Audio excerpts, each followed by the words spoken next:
Ryan. Thank you. I can't do that whistle.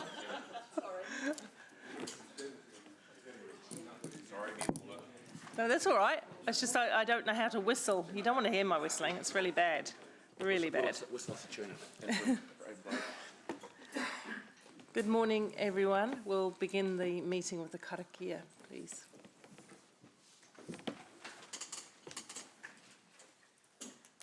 Tēnā koutou te whānau e pai nei I te kōpū mani o kirikiriro, anei te aroha ki a koutou e huitahi I tēnei ata, I tēnei rangi.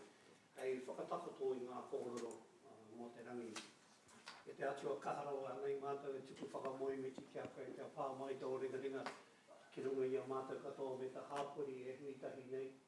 Katoa mea tō wairua tapu hei arahi mātou I runga I te aroha e te rangi māri. Ko koe tō mātou piringa, no reira manaki te whānau ko mate, ko huri ki te pō, I runga I te aroha hoki. Tēnei mātou e mihi ana, ki te manu kāpui, me ngā mena o te kaunihira e chaki I tō mātou tāone, I tō mātou tāone ātāhua kia hau o kirikiriroa. Waiho mā mātou e arahi I Aotearoa whānui. I haki te kōrero whakahihi, ngani he kōrero aroha poroto. Tēnei mātou e whakawhetai rungi te imo tō mātou kai whakaora. Mō ake ake. Amen. Thank you everyone. Have a great day.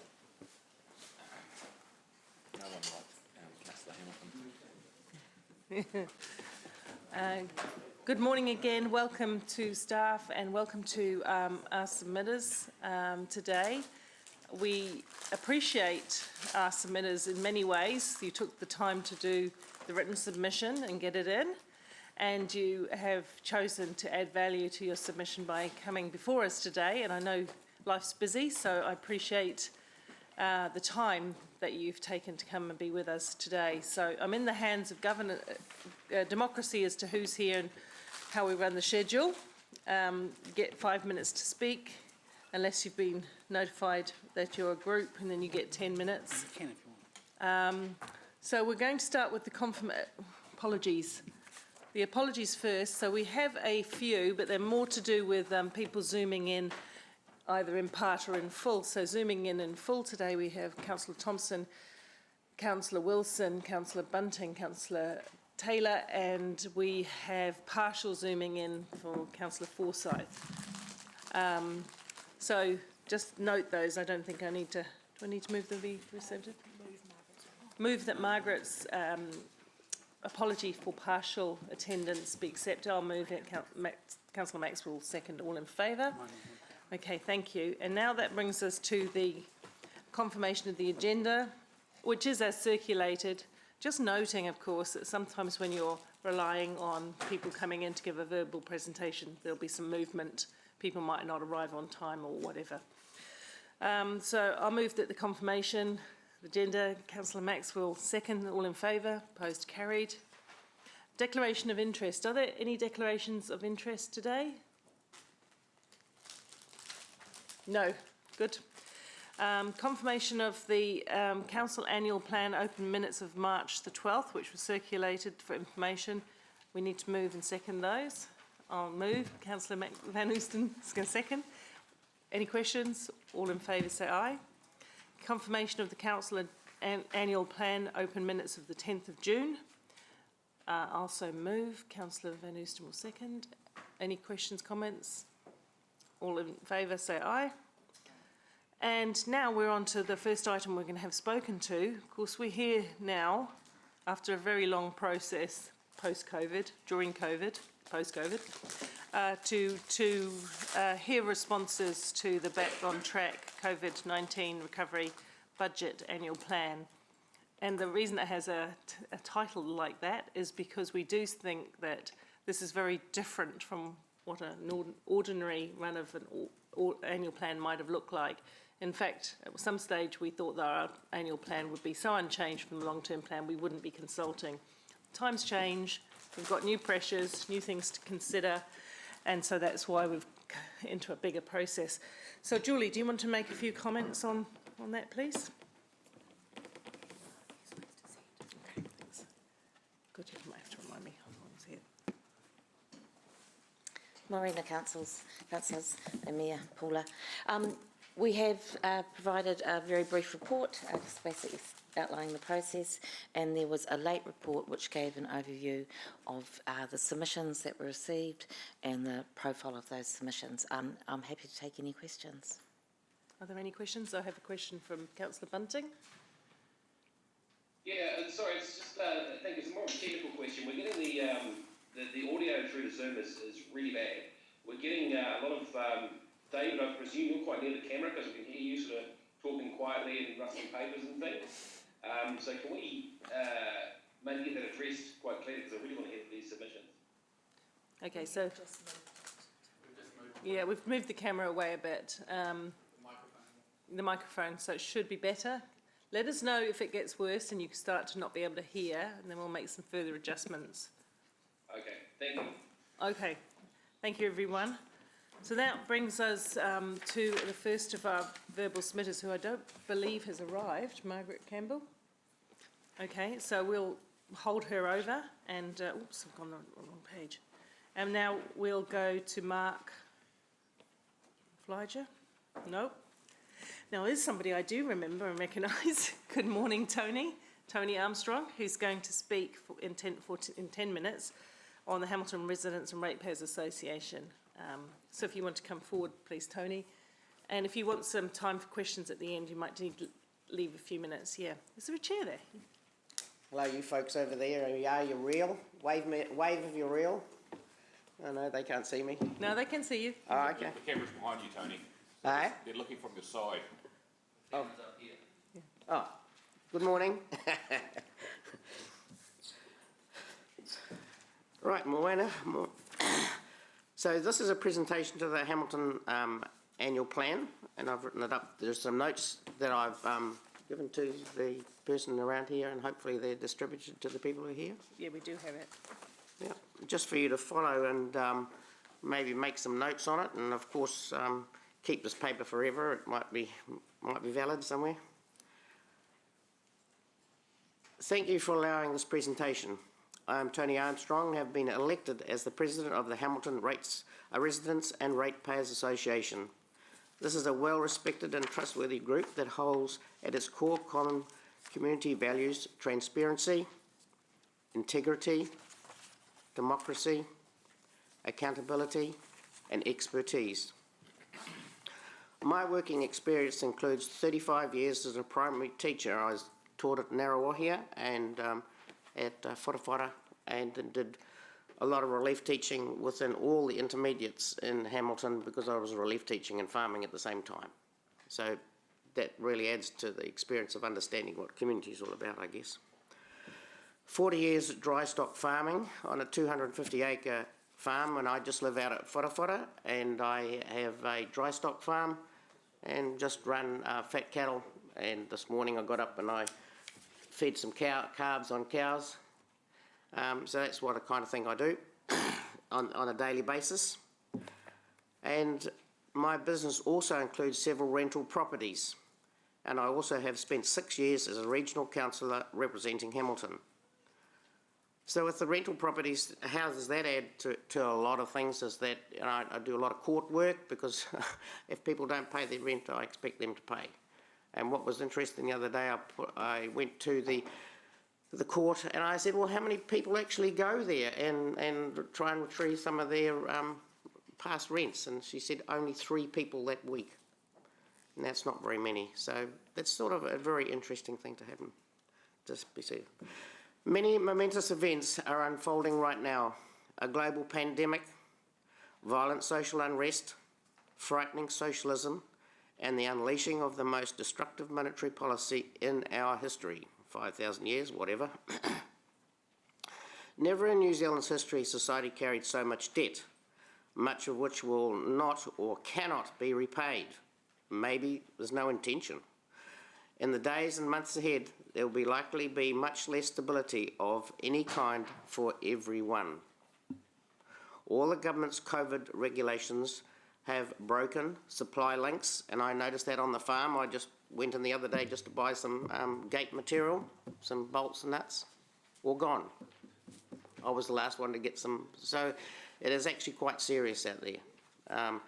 You kind of don't know where that link is broken, but you just need one little pin to be lost out of your tractor, and your tractor, you know, you just can't get it. So, because we've got medication, about 90% of our medication around the globe comes from China, and you know all these things. But that is particularly relevant. So put at risk are all small businesses. We've decimated the tourist industry and frightened society in some significant changes. And you can ask about that if you want, because I've been looking at all those kind of things. Hamilton City Council is totally reliant on continual growth and a vibrant and flourishing ratepayer base. I went into the Hamilton District Council yesterday and they were talking about growth. You know, this is what we're there for. And I said, sorry, this is not the new world anymore. We're not going to be going into growth. Just can't happen. Too much debt for a start. And a vibrant and flourishing ratepayer base. Communities' ability to pay is being put at risk now that we are moving into a global depression. Let's not forget the risk and implications of further lockdowns on the economy. Even a zero rate increase may be far too high, as we expect that many homeowners, central commercial and restaurants, to name a few, may have to be liquidated, and that rate burden will be steadily shifted to existing ratepayers. The cost of living due to supply chain disruptions, social distancing, suggests rates will become relatively unaffordable.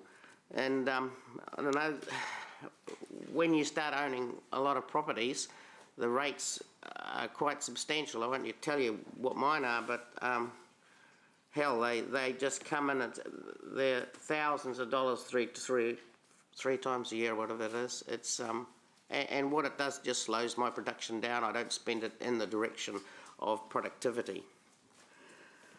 A rate rise can then be easily explained as a community bail-in. The risk of a bail-in is high. It is already in statute. I hope you understand that one. Council's 600 million in borrowing is unsustainable, and your forecast, from what I understand, is 900 million. We are all living beyond our means. Council has no ability to pay down debt under current economic climate. Councils using community assets as collateral is really our assumed assets are just collateralised debt now. We don't actually have any collateral in New Zealand much. Council's annual plan should, in essence, now be overseeing the insolvency of the system that you are governing. And I mean, that sounds pretty rough, but I'm afraid I believe it's true. The community does not have much collateral left. It's all obligated debt. And the interesting thing is that in overseas, if you look at how they bankrupt people, they don't take the person who's got the most debt, they take the person who's got the least amount of debt, which is quite astounding, really. Cost overruns are a sign of poor management. I see very little cost-benefit analysis done, and honestly, I saw that at the council. Someone might have done it, but we never saw it in a sense, and we can argue that. Entailed in infrastructure spending exampled by Peacock's founders or the rail system. I know I'm talking in high-level things and not necessarily to do with the annual plan, but in essence, that does affect how you decide on what you spend.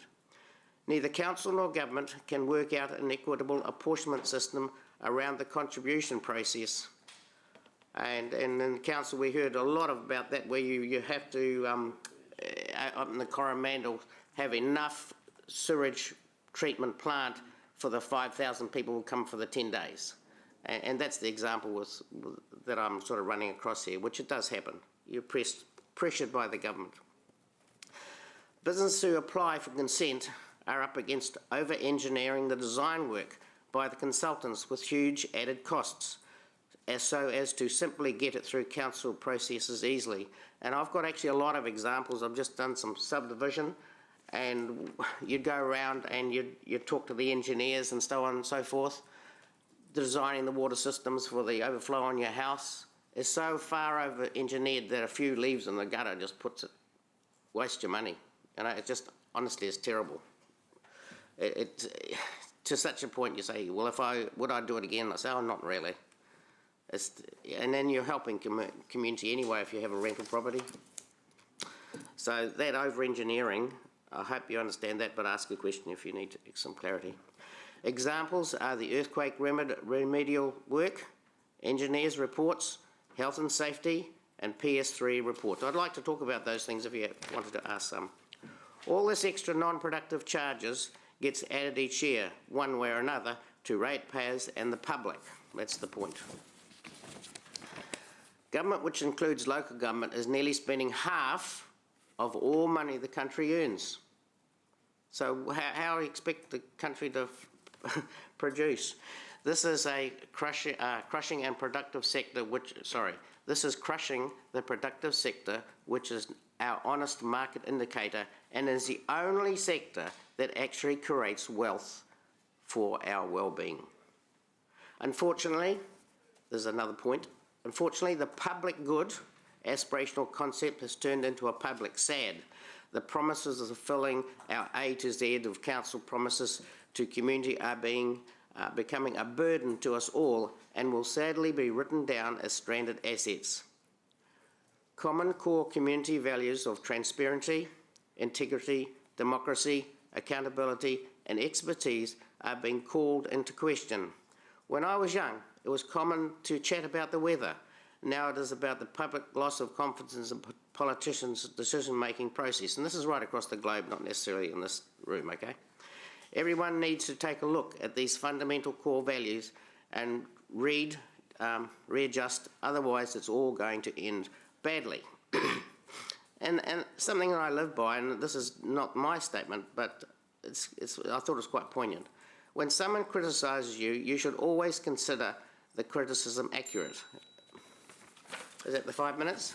That's your 10 minutes. Oh, is it really? Right, I could just go... Yep. No, we're going to have to just leave. We'll take a couple of questions, Yep. if there are any. Yep. This councillors could refer to the additional information that Tony has brought with them today, or the submission that you had attached in Diligent. Are there any questions or... yeah, Councillor Gallagher. Clarification, because you've given a very broad-ranging submission where you talk about frightening socialism, destructive monetary policies. Is this the official view of the Hamilton Residents and Ratepayers Association? I think the official view is that we need a zero rate increase. No, with respect, yeah. I don't want to interrupt you. All I'm saying is this here, and I'm not. It's not a trick question. Trust me. No. Is this your personal submission, or it's what from the ratepayers as a collective body? That is. Yeah. So because I've handed this out, and they've been happy with this. Yeah. So basically, this will be critical of. Yeah. Okay. Thank you. So this one that is in the agenda, that is the formal. No. Thank you. That's fine. It was just wanted to clarify. Yeah. That's good. I hope that's. Thank you. Yeah. Yep. I mean, you must have your own personal opinion if you're writing it yourself as well. So I've handed it out to all the people, and they've come back and they said, yeah, that's fine, but we're talking about rate increases and so on and so forth, so it's fine, yeah. I'm hoping.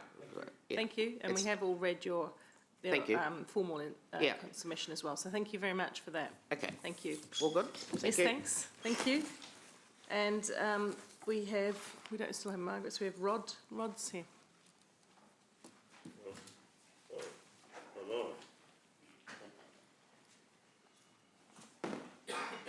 So, councillors, Rod Bowman, you'll find the link to his submission in your agenda. Good morning, Your Worship, councillors present and those on Zoom. Right, I wanted to talk about the annual plan.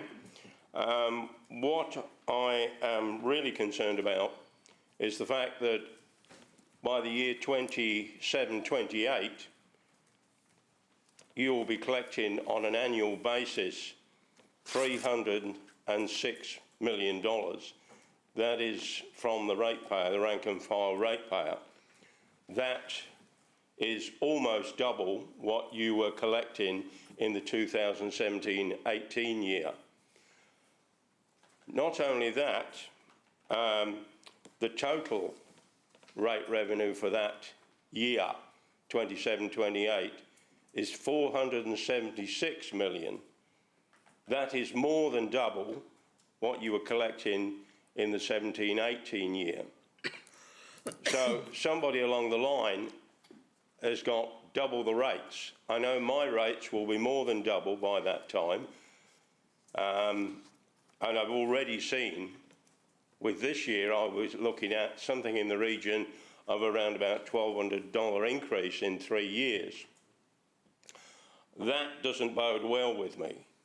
The other factor is that you are borrowing money at the same time as taking from the ratepayer, and in your green book that you put out at the beginning of the 10-year plan, it was 760 million you were looking at borrowing by the year 2023. From my records, I can see now that you'll be out to 775 million by 2023. You have got a cap on borrowing by the 27-28 year at 800 million. But the way you're spending money at the moment, it will probably be around about $1 billion that you will have in debt. That, to me, is totally unacceptable. And at the same time, it is unprecedented. This council has never had that amount of debt before, or the debt you've got now. And somewhere down the line, somebody has got to pay for it.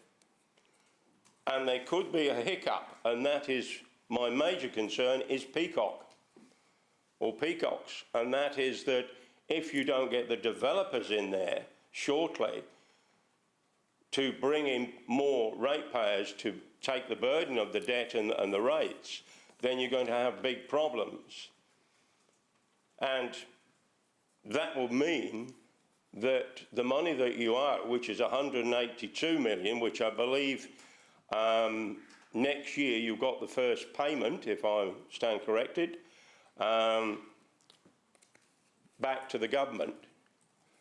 If we don't pay that back, and we don't pay the whole sum back within the 10-year period, which is 27-28, then the existing ratepayers are going to foot that bill for that debt. So you're getting yourself into real sticky, murky waters financially. You've got the rest of my submission on paper there.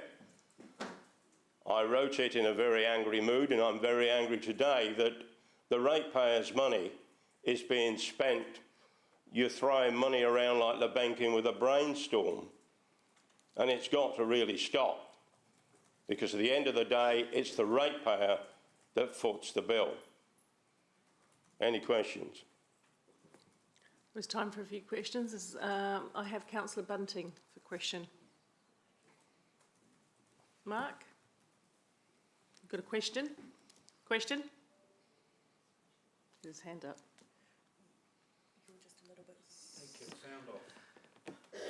What? Mark, can you hear us? You have a question? Oh, there we go. I can barely hear you. Oh, I'm sorry. I'll know that next time. Thank you. G'day, Rod. Thank you. I'm just looking at your submission about reprioritising. You're concerned, I take it, about the relativities of the minimum wage provision? Yes, well, I mean, the council here was constructed for core services.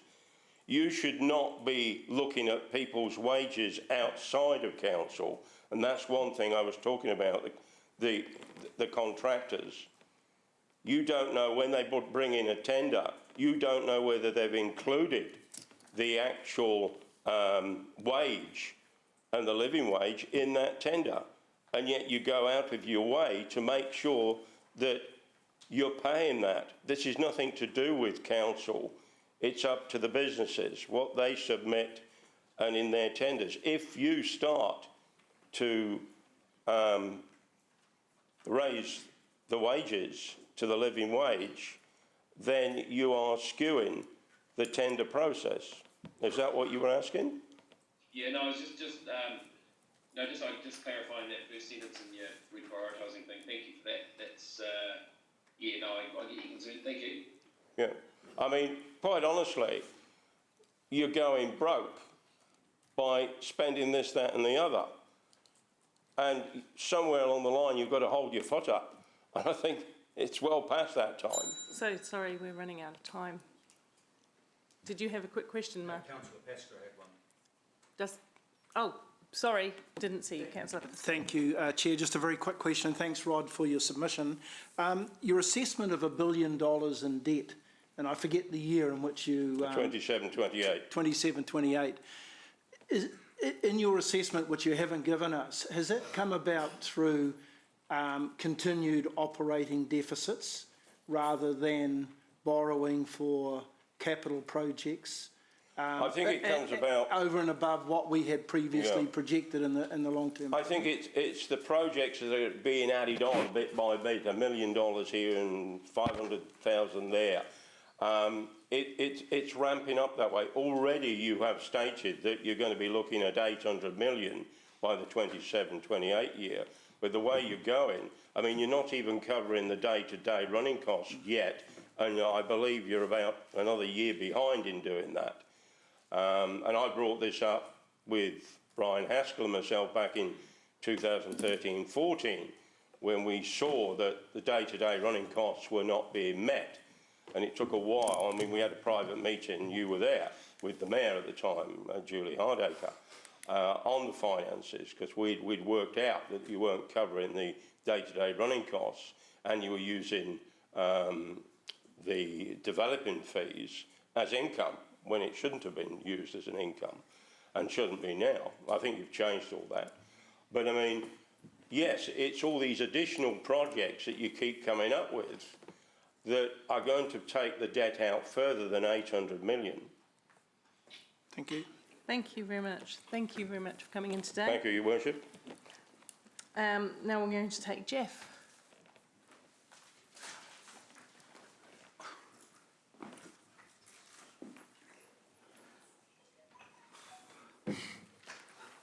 Good morning. Good morning. Thank you, Your Worship. Councillors. The annual plan portrays a $200 million loss in revenue. However, there is over $12 million forecasted increase in rates revenue and an operating deficit of 11 million. Deferrals reduce the budget by 59.8 million. There is no corresponding reduction in rates. We are still paying for all these cancelled, deferred projects in our rates. Waikato Council submitted shovel-ready projects worth $2 billion. Nationally, shovel-ready projects exceed 100 million. However, only 2.6 billion has been approved in principle, and the regional breakdown had Waikato at $150 million.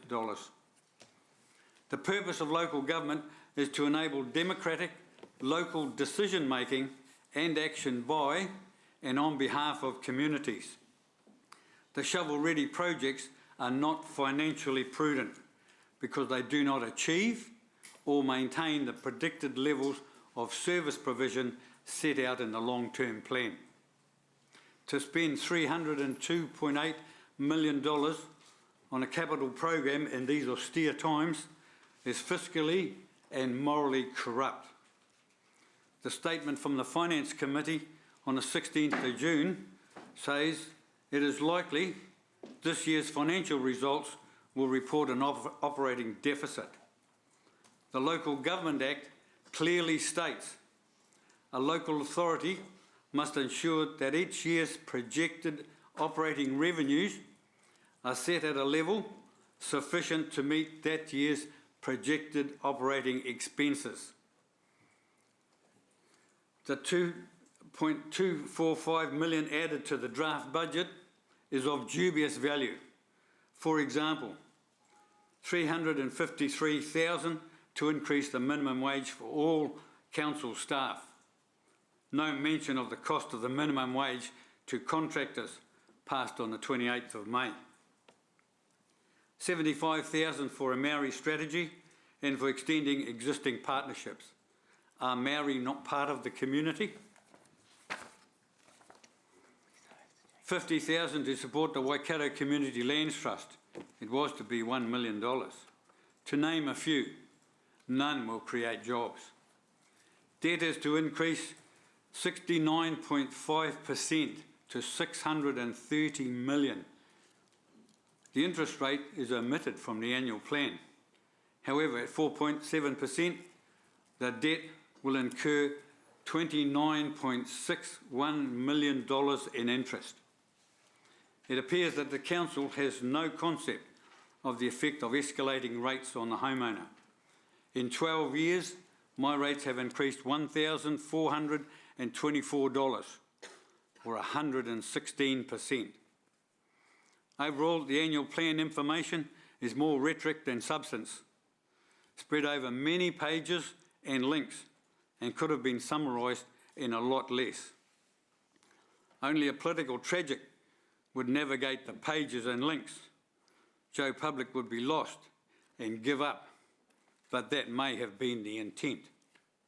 Even pirates had a code. These rules included punishments for lying, stealing, or fighting on board. Pirates took these articles very seriously, and punishments could be severe. Like pirates, council are only honest thieves.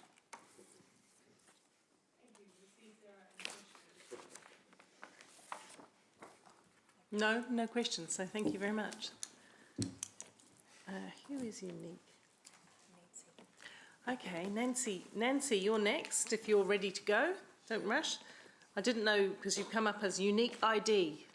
Oh, I see. Okay, I wasn't scheduled till 10:15, so I'm not taking anybody else's place. No, we've had a few no. Oh, okay. So All right. just when you're ready, don't rush. Okay. Oops. Sorry, I'm bringing water on here. So quickly, where is the submission? It's the one that says unique ID and a number. Yeah, but there's 3 or 4 pages of those. No, you can get it off your agenda. Oh, okay. Oh, sorry. Okay. I've only got one small paragraph, Rob. The tabs on. Okay. Thank you. Just to clarify. Technology is challenging. Just to clarify, Mayor Paula, where people have indicated on their submission form they do not want their name published, we cannot show their name in this forum, and that's why it's come up with unique ID. Okay, that's fine. That's fine, but I was still going to call Nancy because we all know Nancy. Okay. Good morning. It's good to see a new technology in place. So hello to those of you at home as well. As Paula says, I'm no stranger to council. I'm no stranger to the community. I am a very avid art supporter of the community and do a lot for the community, both in terms of my own voluntary time as well as putting money into various art sectors. So my submission is really, more to do with the art sector. I don't want to talk about drains and roads and everything else. I'll leave it to more capable people to do so. As we can see during the lockdown period, art has played a very significant role in our well-being, both as an individual, as a community, and as a city. It has health benefits for our well-being. It has social benefits, cultural benefits, economic benefits as well. And it was, in the times of lockdown when we couldn't go out, it was to the arts that many of us turned to sustain us during those long days and nights. And art has economic perspective because people do travel domestically and internationally to partake in arts events. As we can see, people might go to Venice for the Biennale, or Sydney for Vivid Nights, or Auckland for their Bright Nights festivals, and so on. But art is one of the most difficult sector to obtain funding support for. It's always the case that we take a back seat to social causes, to sports, and so on. And when all the funding is lumped together and you have to fight a contestable fund for all these other causes, then art's taking is always very lean. Now, art is not a waste of ratepayers' money. Some of you have already heard me say this. I know that is the catch cry out in the community. If you council spend anything on arts, people are quick to be on your back. And I want to assure you guys that arts is not a waste of ratepayers' money. So if you do spend money on the arts, you have a big rousing cheer from me. Okay? Arts is not a waste of ratepayers' money. So council need to embrace this fact. And council needs to be less afraid of the naysayers out in the community who will always want to put you down if you spend money on the arts. I don't know how Hamilton compared to other cities, and I would ask you to really have a look at how other cities fund the arts, because the model that I see in other cities is not replicated here in Hamilton. And this is something that I want you guys to be seriously thinking about. Now, COVID will be impacting funding in many ways, because granting bodies will have a lower investment income, and therefore the amount of money that they will have available for grants will be reduced in this year and possibly the next as well. Some funding bodies may be going through an ideological change. I think we all are aware of what's happened with Well Energy Trust. So it may well be that the discount situation takes over, and therefore grants may either disappear or reduce. So this is quite a significant impact on the community, but it will have a significant impact on the arts, because if there is a lesser amount of money to be given out, more than likely arts is the one that will suffer. Businesses are affected also by COVID, so sponsorship dollars are harder to come by. Households will have reduced income either through job losses, and therefore the money that they have to spend will also be reduced. So this is where council needs to step up on the plate and kind of like be the champion for the arts and be ready to provide some funds. In the short term, I know council set up the welfare funds during the COVID time, and that not all of the funds were used up. So in the short term, you have a chance to use part of that money, and I would like to see a sizable part of that money, to allocate a dedicated arts fund to help us to bring about events that will revitalize the city during this time that we are coming out of lockdown and trying to revitalize the city. In the longer term, I would ask that council make this such an arts fund a permanent part of the total funding that council provide. And I'd also like to see council enter into a match funding basis, identify key projects, key events that council would like to see as part of the Hamilton culture, and enter into a relationship with these providers on a match funding basis. So for every X dollar council provide, we go and find Y dollars, and this will be a KPI, and do it over a multi-year period so that the events become sustainable. And this is not something new. It's happening all over Hamilton. Auckland City Council entered into a 10-year relationship with the sculpture in the gardens. And do I have any more time, or do I have to stop? Just finish the bit. Okay, all right. So I just want to say that what's happening is not new. It's happening in other cities, Christchurch, with Escape Public Art, Auckland, Wellington. And so if you were to do your studies, you'll find that if you do embark on this, you are not in, you are in good company. Thank you. Thank you. We've got a few time, because of other submitters not being here, just to ask a couple of questions, if there are any. Any questions to councillors in Zoom land? No? Oh, thank you. Thanks, Nancy, for your presentation. When you're talking arts, are you talking holistically in terms of the drama as well, or just specifically? Yes, arts will be so both visual as well as performing arts. Okay, thank you. And just with that dollar for dollar matching, what's the example you gave? Auckland, do they have? So Auckland did a match funding on a dollar for a dollar. So over the next 10 years, in their 10-year plan, Auckland will be funding the sculpture in the gardens, at the Botanic Gardens. Their event takes place once every 2 years, so that means that for the next 5 events, they will receive 50% of their funding from Auckland City Council, and then they have to go out and find the other 50%. So it gives them that surety that the events will happen. It gives them the confidence to go out and raise money. It's easier to raise money when you've already got a base amount of money. And then Skate Public Art in Christchurch, they used to run the events once every 2 years. They do it every year now. They've been going for 20 years. Council fund them on a 1-for-4 basis, I believe. You might check that with your counterparts in the other city. Okay. And I know Wellington Sculpture Trust also have a match funding basis with the Wellington City Council as well. Okay, thank you. Thank you very much for the submission. Thank you for taking the time to come in. Oh, no more questions, was there? No. Perfect. Okay. I'm available for coffee and chat for anyone. If you want to talk more about the arts, you know where to find me. We do. Yes. And that sounds fabulous. Thank you.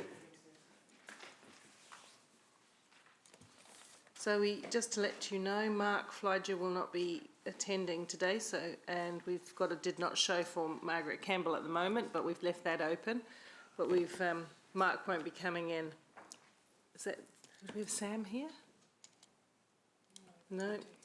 This is Daniel. Daniel, are you fine to go now? Pardon? Are you fine to go now? I believe so, yes, thank you. Thank you very much.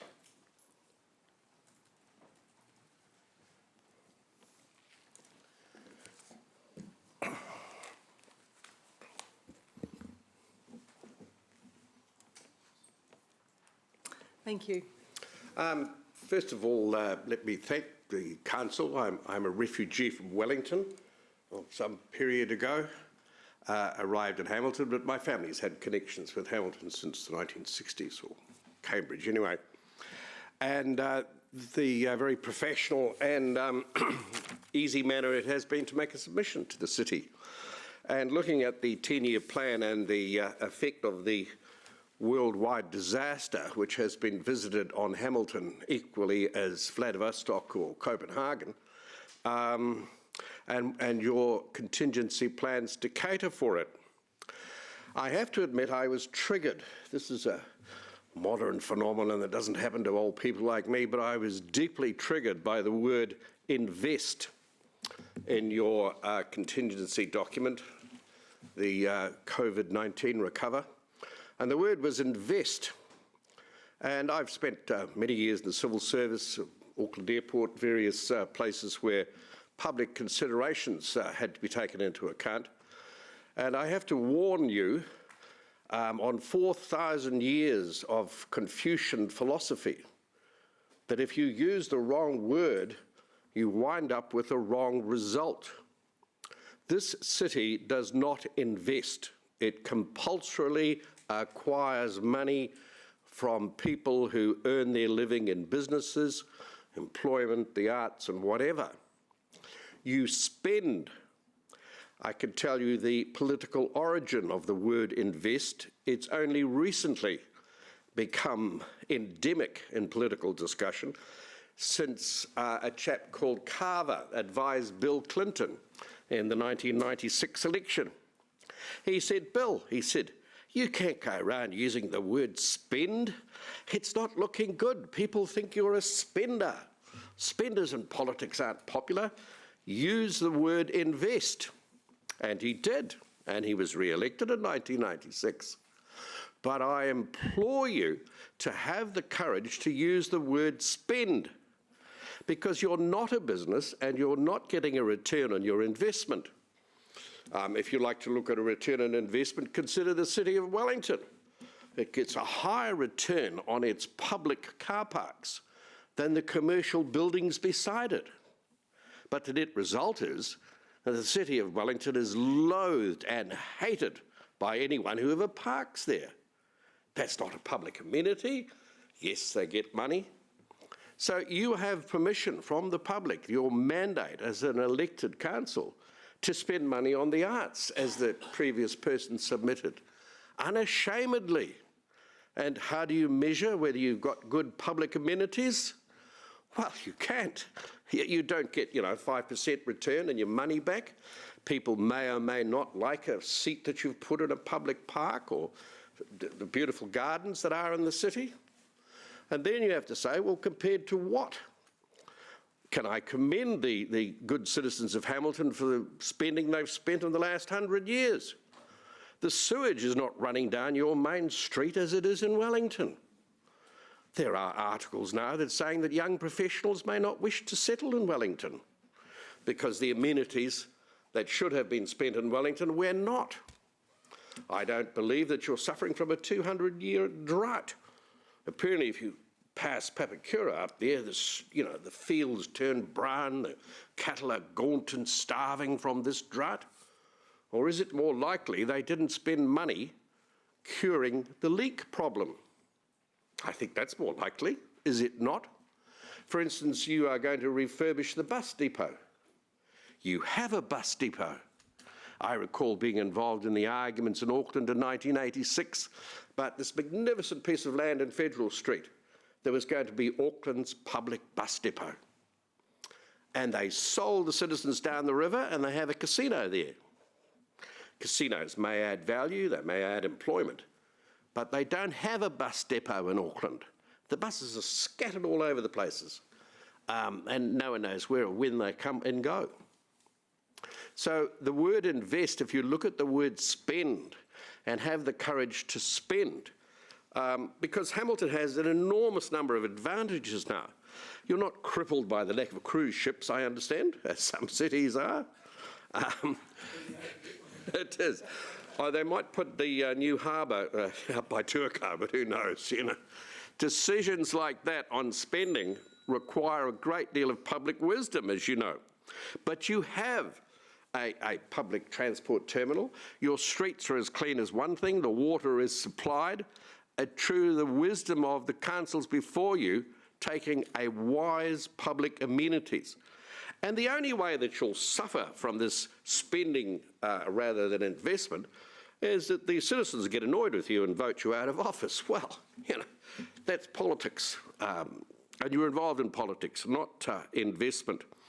The advantages you may have, been in many cities. I'm going to, thank you. I was in this city once, which was about 60 kilometres south of a vast conurbation, which is very wealthy and beautiful. And the city was rather run down and decrepit. And it was 1978. And a whole lot of hippies and weirdos come down to this city. And they founded Silicon Valley. I'm given to understand San Francisco has not got the public beauty and amenities that it had previously. And I can assure you, Silicon Valley is some of the highest rateable land in the world. So who's coming to Hamilton? How are businesses doing? Are they healthy? Which businesses are leaving? Can you get direct flights to Sydney? Will you get a motorway from the government investment that's pouring out Wellington for a good land highway to the port of Tauranga? Can you encourage creative people in the city? Who knows? People are funny, but you have enormous advantages given and vested in you by the wisdom of the people who came before you. Thank you. Oh, hang on, we have got someone not show up, so if there is a question on that one, I'm happy to take a question. Councillors? No. Thank you very much. Thank you. Councillors, Sam McElwee, so who's that? He's no longer coming. So councillors at home, Sam McElwee is no longer attending today, but we've read his submission. Do we have Derek here? We don't have Derek here. No, we don't have Derek. We're waiting for Derek, Catherine and Stephen. So we might actually take a 5-minute stretch your legs, 10-minute break here and catch up some of that time when those people arrive. Is that okay? So we'll just be adjourned till past, and then we'll see if those people have started to arrive. Thank you.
Zoom.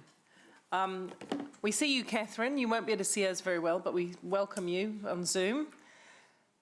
And Brian and Sarah are here too, so do you want to come forward? Yeah.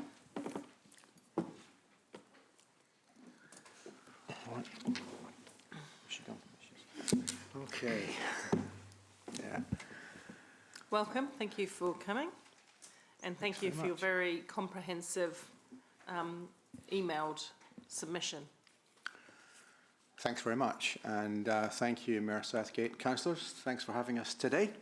For those of you that don't know me, I'm Brian Square. I'm the President of the Waikato branch of the Property Council of New Zealand. They know me. I'm known as El Presidente to those who know me. And I am also a chair at Chaval Architects. But today I just wanted to give some verbal input to our written submission.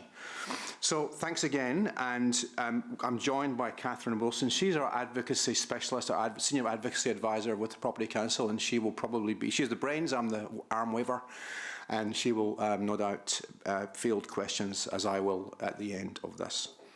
So, folks, I think we're all aware these are incredibly challenging times that we find ourselves in, both individually and as organisations, and you'll appreciate that what is an incredible pandemic crisis is rapidly becoming an economic crisis as well. By way of introduction, Property Council is aware through its research that almost $30 billion worth contribution to the economy is property. And we represent planners, general managers, developers, urban designers, lawyers and consultants in the Waikato and across New Zealand. And what we're seeing, and you'll appreciate this, is an increasing shelving, for want of a better word, of projects, construction projects, etc., happening around the place. And that obviously has flow-on effects into the local economy. You'll appreciate that. Recent research in May shows that in April, all regions had reduced number and value of construction projects starting. Auckland being the most affected, halving the number and value of construction compared to March. Hamilton being closely proximate to Auckland, naturally will, on the coattails, be affected by that economically, which you will appreciate as we're part of that, the Golden Triangle economic kind of cluster there. Furthermore, Property Council's own internal survey of owners and developers reveals that 60% of projects in the planning phase are uncertain because of the economic climate. And when you break that down further, interestingly, 70% of that uncertainty is in the commercial and industrial space. The picture is being painted of concern economically. And we know that after the 2008 global financial crisis, it took some time for recovery in terms of residential, commercial and industrial projects to get underway again. There was quite a lag. We are painting a picture here, obviously, and what is clear to us is that both central and local government should be providing the private sector with confidence and a surety, not only through policies and budgets, but also in terms of their investment strategy and delivery of core infrastructure. In terms of Hamilton City Council's annual plan, we saw a lot of good stuff there, and we really congratulate staff and council on that. You'll appreciate ratepayers, of which all of us here are numbered, are struggling at the moment. This is affecting, this lens, if you like, is something we've put on to view the annual plan, is what is the economic effects of it to the average person, not just to the construction developers or sector. Last few months have seen economic forecasts change almost weekly, and those of you that study this will see this, and it's very hard to actually get your hands on it. It's like putty at the moment. It's so malleable, and not only for private sector but public sector, it's very difficult. And we believe the council will be in a better position to reassess things like rates spending while developing its 10-year plan. More certainty then will be available to us all at that point in terms of the level of reduction in council revenue and so on over the next few months. We are somewhat disappointed, to be frank, with the council's proposed annual plan 3.8% rates increase, just given the timing, just given where we are at, that's all. Not in principle. If you've seen our submissions before, you know we're not again rates increases as a general rule. We see that as obviously a mechanism that's required. But just at this juncture of the way things are economically, we wonder if it's a wise move, right, to be honest. As I mentioned, we're facing circumstances that are different in many ways to 2018. We've already seen a number of council's proposals reduce general rates increases, such as Tauranga and Auckland City. So the council plans to balance its books by 2022-23, 1 year later than originally planned. That's a good move. Our detailed proposal in our written submission recommends that those rates increases go to either 2.5 or 3%. We also recommend the council undertake additional reductions in the budget of non-core infrastructure projects, alongside council taking on further debt due to that mechanism that's been somewhat increased, not necessarily spend, but it gives some ability to massage debt and income, or rather ability to borrow. So we want to encourage that. The rebalancing of expenditure and increased debt that we have set out in our submission will not significantly impact council's books and provide much needed rates relief to ratepayers during this difficult time. So we've clearly articulated that in our written submission, which I recommend to you if you haven't quite read it through yet. The council is also well aware of our position on alternative funding mechanisms. We do recommend the council investigates how it could set up a special purpose vehicle by using the powers granted under the recent infrastructure funding and financing bill, which some of you will be aware of. This would help support investment in growth and infrastructure from new developments. In terms of capital programme and reprioritisation, we wish to see the council prioritise those core infrastructure projects and delay perhaps the nice-to-haves for a season until they can be assessed again as part of the 10-year plan. The council's proposal to delay investment in water and network infrastructure in core growth areas such as Peacock and Rotorkari therefore is of a little concern to us. It will likely have flow-on effects of delayed development in the private sector. It's critical for our economy that core infrastructure projects continue to come on stream and progress. That uncertainty in the delivery of that core infrastructure is a barrier oftentimes to private investment activity. And we all have a responsibility to try and maintain the workforce that will be needed long after COVID-19 has moved from the front page of the newspapers.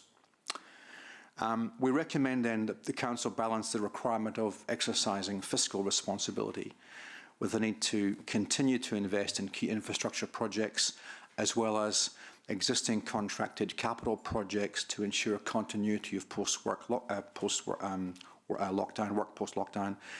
And this would see council reprioritise core infrastructure, particularly in relationship to transport and water in growth areas, to create more certainty and demand for future development.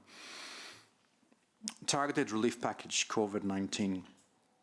You will have read that our submission supports the new fund to support businesses facing hardship. We do appreciate you'll appreciate there's not really a great deal of detail on how that will be spent at the moment, so we can't provide any detailed comment. We're interested in working with council as where felt appropriate and how that fund can be best leveraged. I'm happy to contribute if requested. Our submission supports the intention of council to provide rates relief to businesses. One thing, however, we have some questions as to the effectiveness in practice. It's a great idea. For example, deferring commercial ratepayers until January 2021 or May 2021 for those with a different increase is a short time frame in which Council are expecting businesses to recover and be able to pay those rates. In comparison, Auckland Council are providing rate relief options for businesses until 30th of June 21, with an additional 12 months to pay off the balance. We encourage Council to extend the repayment timeframe to provide more meaningful rate relief options for businesses, and it helps get some more ducks in a row and helps the recovery process. So in conclusion, the Council's proposal to retain the rate increase in the 10-year plan of 3.8% is quite disappointing to us, and we recommend the Council reduce that and look at some alternatives which we've mentioned and we've proposed, and also to the Council to focus on core infrastructure and revise the rate relief options to better support businesses in the long term. Thank you very much. Almost to the minute. Second. So we'll take a few questions. I have a question from Ewan Wilson. Yeah, thank you, Mayor Paula. Thank you for your submission. I must confess I'm a little surprised and disappointed because you tell us on one hand you're disappointed with our recommended 3.8, while you're quickly still suggesting we fund core infrastructure that benefits your members at the Property Council. But I'm assuming what you're asking us to do is limit spend in other areas that doesn't benefit your particular area of interest, but as long as your members are looked after, that's okay. May I respond? Absolutely. Bit of a loaded way to have asked that question, but I think we get the gist of it. That's all right. You know, cost savings have got to come from somewhere, so yeah. Yeah, no, thanks, Ewan, and I appreciate the perspective you've sort of coined that. The reality is, it's about prioritisation of some of those projects, really, and ones that will have the greater economic benefit to the city. And bear in mind, our members, as you call them, are actually affecting you and everyone in this room. What we do affects everybody, so and the local economy broadly. Catherine, do you have any technical responses to that? Yeah, just to add to what Brian has just said, our submission also makes suggestions around targeted rates as alternative funding mechanisms to the general pool in relation to these core services.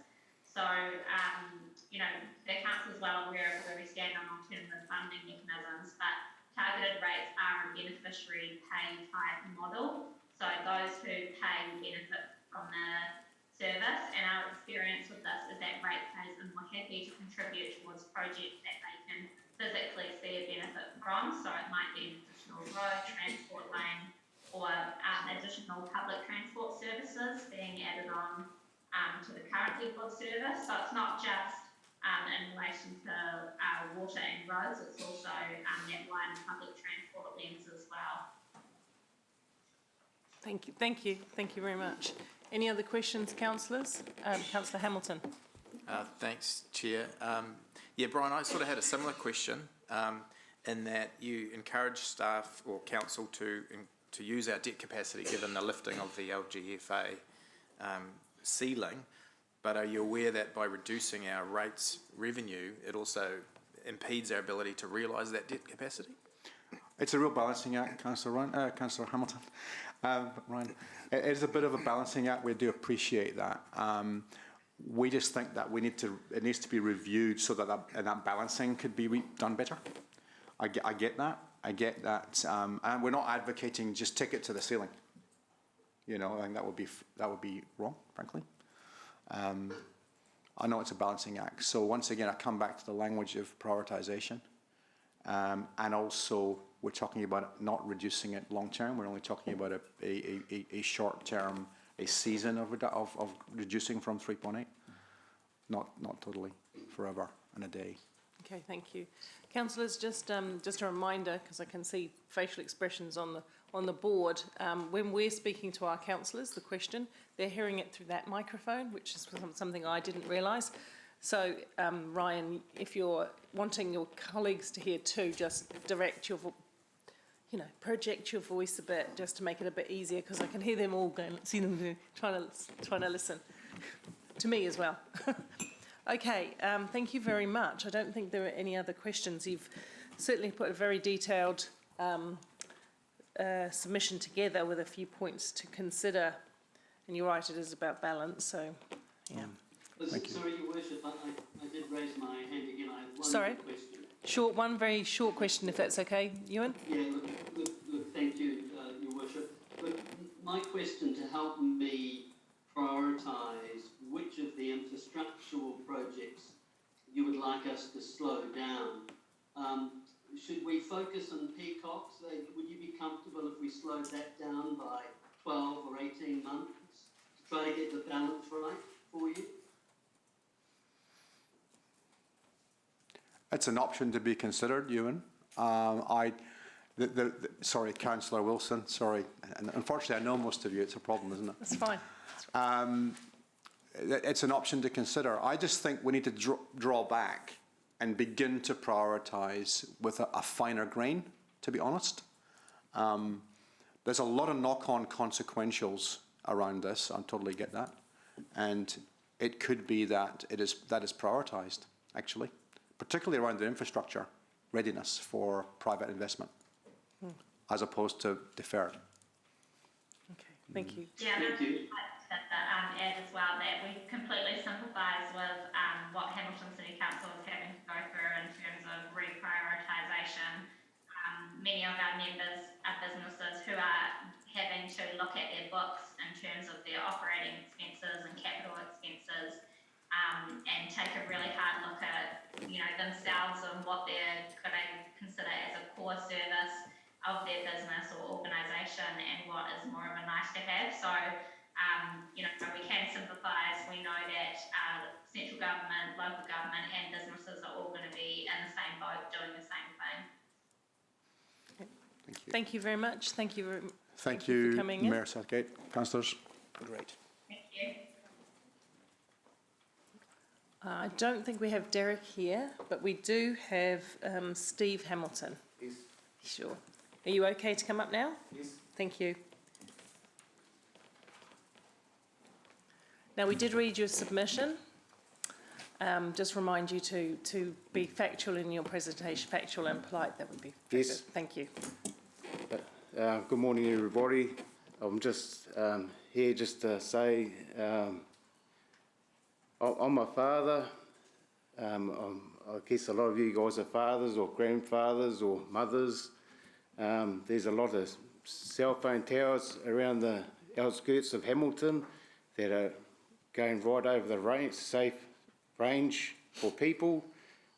People are living close to these towers, and there should be some health and safety for these residents that are living by these towers.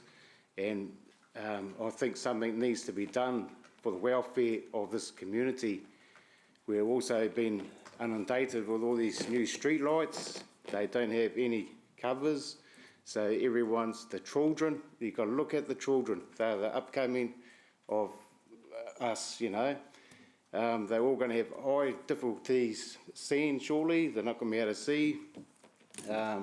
You're going to be having big problems coming up in the future. And I just think you've got to look at where you're going, because we've got to look after what we have. We don't have anything else. We can't go to another world. This is the only place we have. So we've got to look after it. We're getting sprayed on daily, and it saddens me to see such a beautiful world we live in is just getting ruined. For what reason, I don't know. It's way beyond me, but I'm just... Surely somebody here can pull some strings to put some reins on this stuff, because what I see going on every day, I work up in Tekawara, and we'll see 20 to 30 of these planes spraying the skies. And you can understand if they're doing cloud cover. I'm not trying to get into the whole thing, but sometimes you'll see them and they'll do short shots of the smoke, and then another one come past and doing another piece, and it's drifting over the township. We are all breathing it in. You only have to look at your windows on your car to see the aluminium. You know what aluminium does to you. You all end up with Alzheimer's. So for you guys trying to do your job properly, you won't be able to do your job properly if you got Alzheimer's. You're going to be forgetful. It's ruining our horticulture. The cows are eating the grass. It's falling on. It's just, I think we all need to pull together and work as a proper family-oriented place to look after what we have, because we're going to have nothing surely if we keep it going the way it's going. And you got to look after the children. They're your children. They're not my children. And I just feel sorry for them. You know, they're going to school, eating their lunch, and some plane is flying over, and they're eating chemicals on their sandwich. You know, it's not hard to see, and it's just got to look after what we have. And I just never thought that would happen to New Zealand. You know, we live in such a beautiful place. You know, when you look at other places around the world, and should just you know, treat it carefully and try and keep it growing, you know, beautiful. You know, you got a beautiful city here, and that lake down there should be beautiful, clean water in that lake, you know. If we can try and do something to try and clean things up and look after things, I think you'll all be in a bit more happier place to be, really. I know this COVID has put things back financially for a lot of people, but I think you can all still learn from this and move forward and go in some better directions and keep things moving ahead. You just got to be a bit more positive, and I think you got to look at what's going on around the place and have a bit more open idea of what's going on and see how you can tackle it to try and make things a bit better. I know we all need cell phones and stuff, but some of these towers aren't going off on the meter. There's only a few certain ones that are going right up. I've got a meter, the alarm goes off at 40. These towers are going way up at 400. And you have mothers walking their little babies in the pushchair right under the tower. There's not even a safety fence around the tower. So do these really need to be here? Some of them, because what's happening to that child in time? Is it going to end up with cancer? You know, you just got to, yeah, it's just sad, really, you know. Thank you very much for coming in, and it's quite clear that you care very much about the health and wellbeing of the community. Councillor Bunting has a question. Yeah, thanks, Steve. Hey, I'm just reading your submission. Just under the bit where you talk about tying us to a tower and beating the crap out of us and calling us scungy, worthless crap, you mentioned that our cameras make us look like paedophiles. Can you explain that? How many cameras do you need to have? I know you need them for like crashes and stuff, but I think you're going a bit overboard with all these cameras around everywhere. Do you really need them? Are we, you know, it looks like we're trying to be just robots here. Where's the love in the community? You know, things have got to change a little bit, and I think you've got to have a whole look at your whole systems in place. And you know, you see all the things in town, and you think, yeah, bugger this. Thank you. Know? I think you've made your point quite clear, so we appreciate you writing in, notwithstanding the tone of some of that written submission, but we appreciate you taking the time. We definitely appreciate you coming to speak to it today. Thank you very much. Thanks for your time. Thank you. Who have we got? Who else have we got here today? We've got Tony. We've got Tony here. Okay, Joanna's on her way. No, look, Joanna just walked in. So no, do you want a moment to put your head around it, Joanna? Because I can make Tony go first. I think my head's probably about around it. Perfect. Please come forward. Thank you. Yeah, thanks very much for your time, mate. Okay, thank you.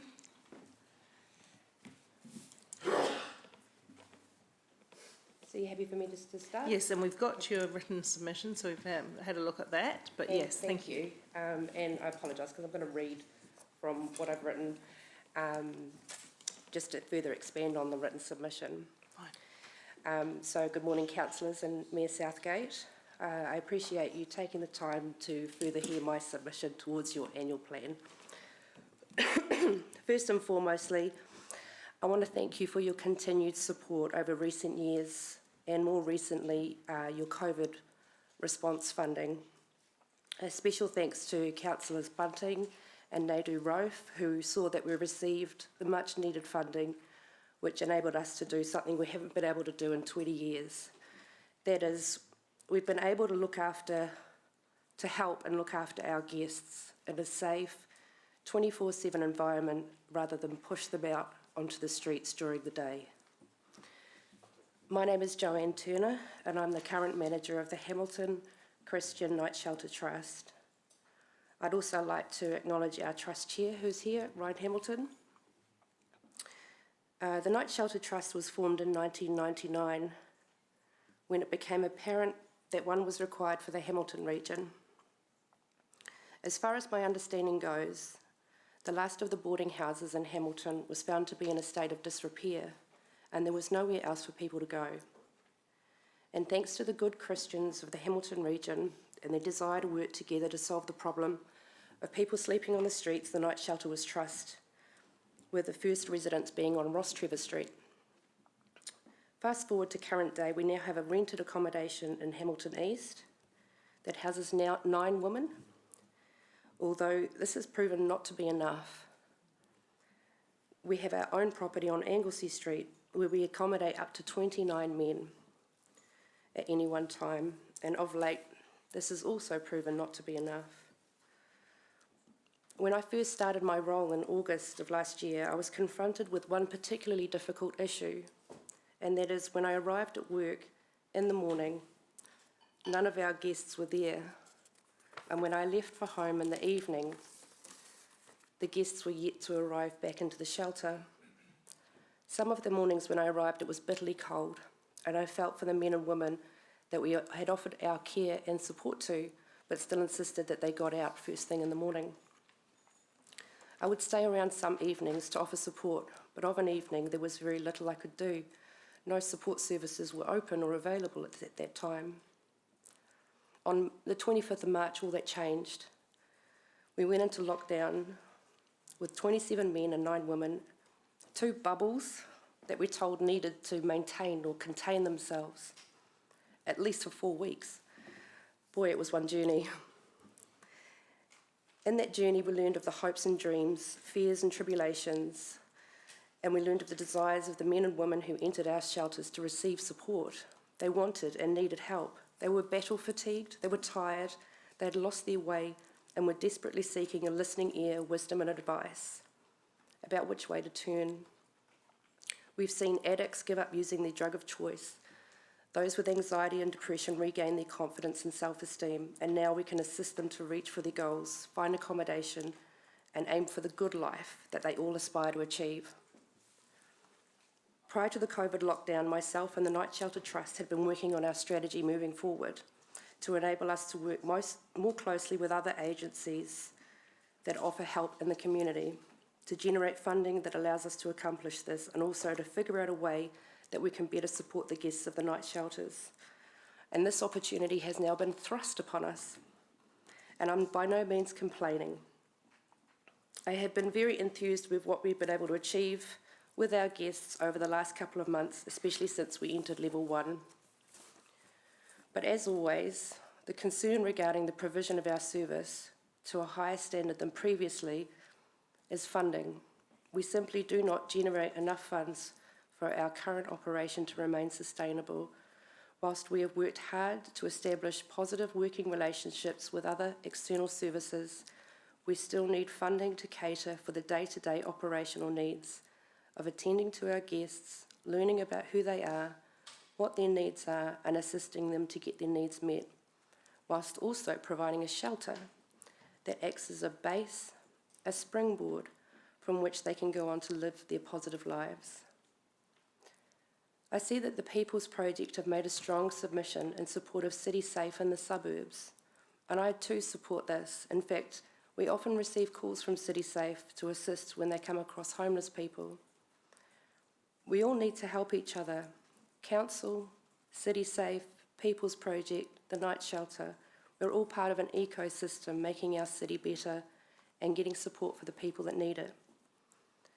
Effectively, we'd like to see continued support for the Night Shelter for the role that we play in the Hamilton community, whether it be a greater funding pool for our community grants in your 10-year plan, or even larger funding specifically for the work we do. I'm aware that other councils throughout the country acknowledge their support for shelter services by contracting for the provision of bed nights and support for those utilising the service. Over the last financial year, we provided 10,809 nights stay at both shelters. We have been operating on the smell of an oily rag for 20 years, and we need ongoing support to enable us to do our part in Kirikiriroa Hamilton. And I welcome your questions. Thank you. Thank you very much for such a good submission. I'll see if there are any questions. Oh, sorry, there are now. First of all, we have Sarah, Councillor Thompson. Oh, thank you, Joanne, for your submission. I was just interested to hear a little bit more about what other councils do in terms of the contracting, if you have more details around that, and also what level of funding you'd be looking for in terms of support from council, if you've given consideration to that. So my intimate knowledge is quite limited. Obviously, it's bound by confidentiality to be able to share those kind of pieces of information.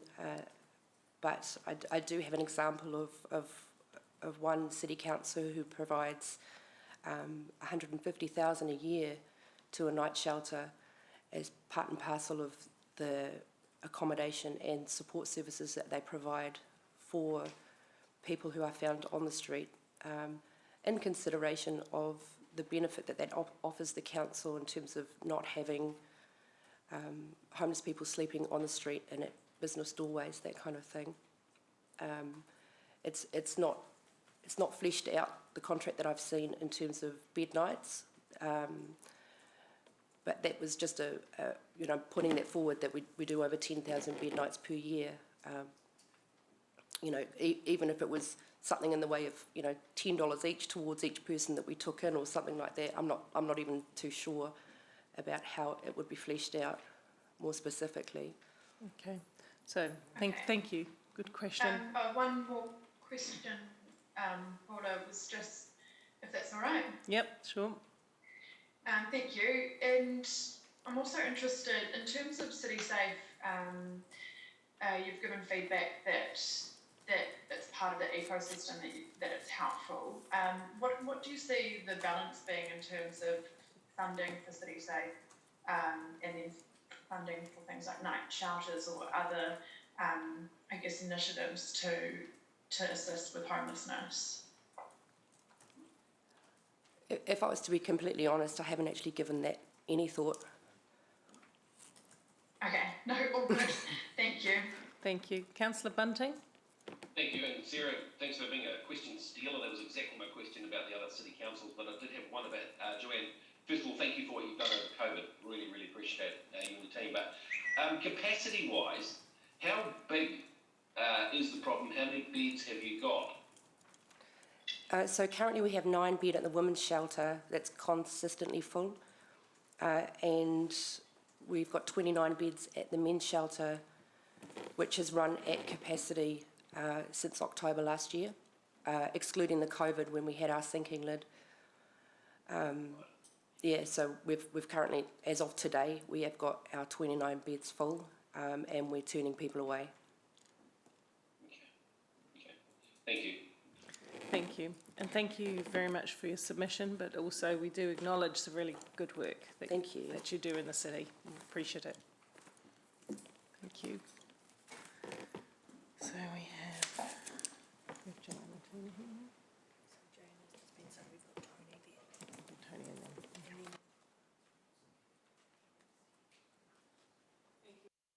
Next up, we have Tony.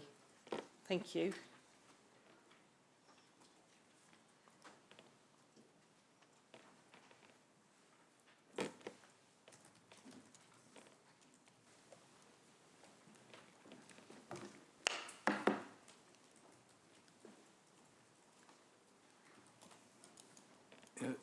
First of all, I'd like to thank you for the opportunity to be able to present my ideas to the annual plan.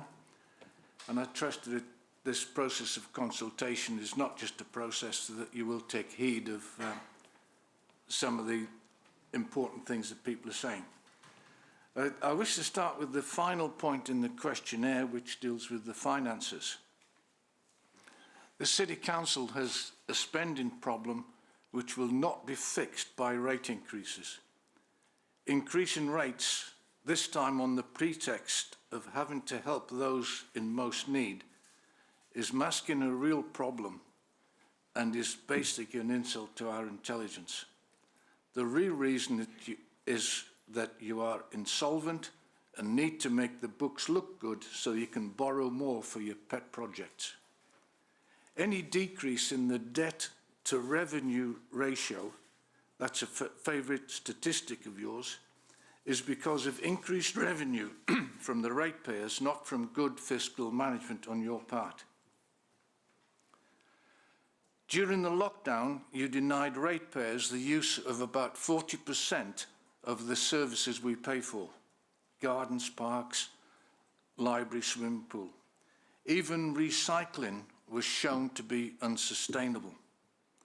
No ethical business would charge customers for services that they were unable to provide. Instead of increasing rates, you have the moral responsibility to reduce rates by at least 40% for the next quarter.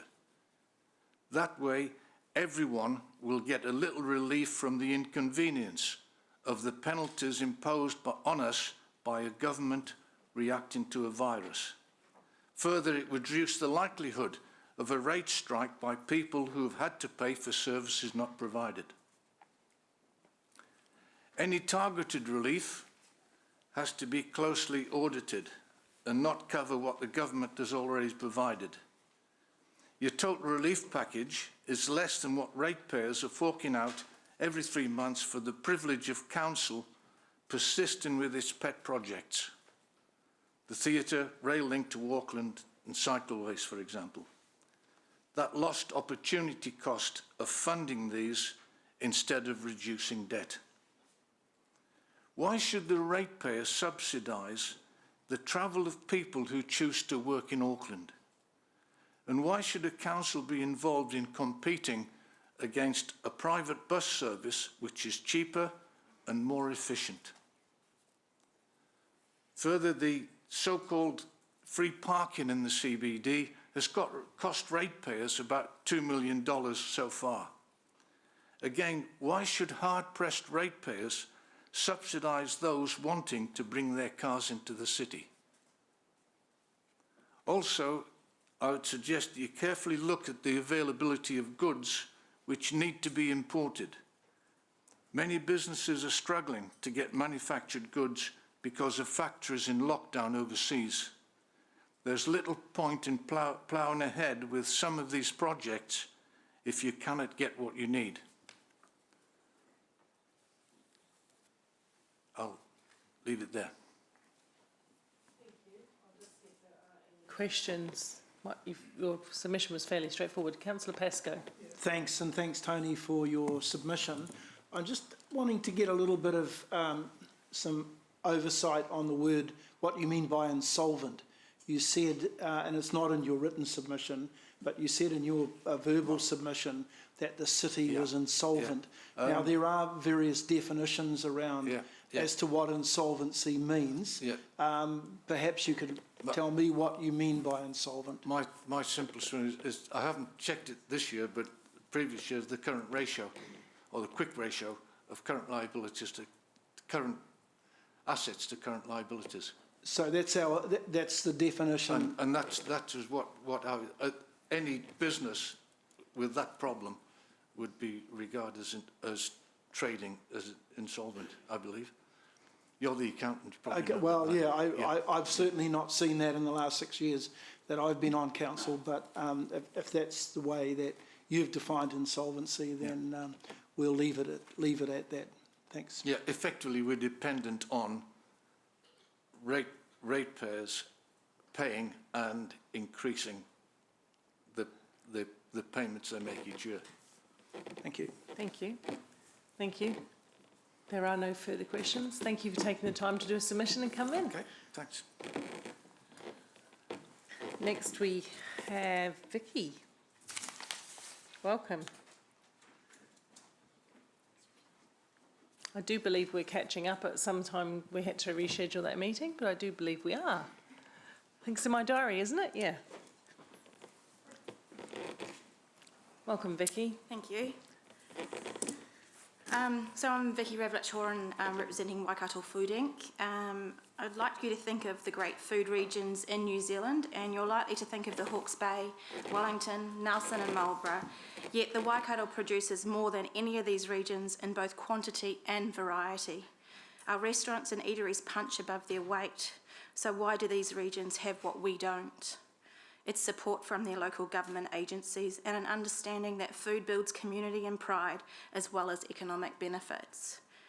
Where other regions' food events and organisations like Waikato Food Inc. have been instigated, funded and often run by their councils and local government agencies, here in the Waikato Food Inc. have been created, run and funded by a group of passionate volunteers.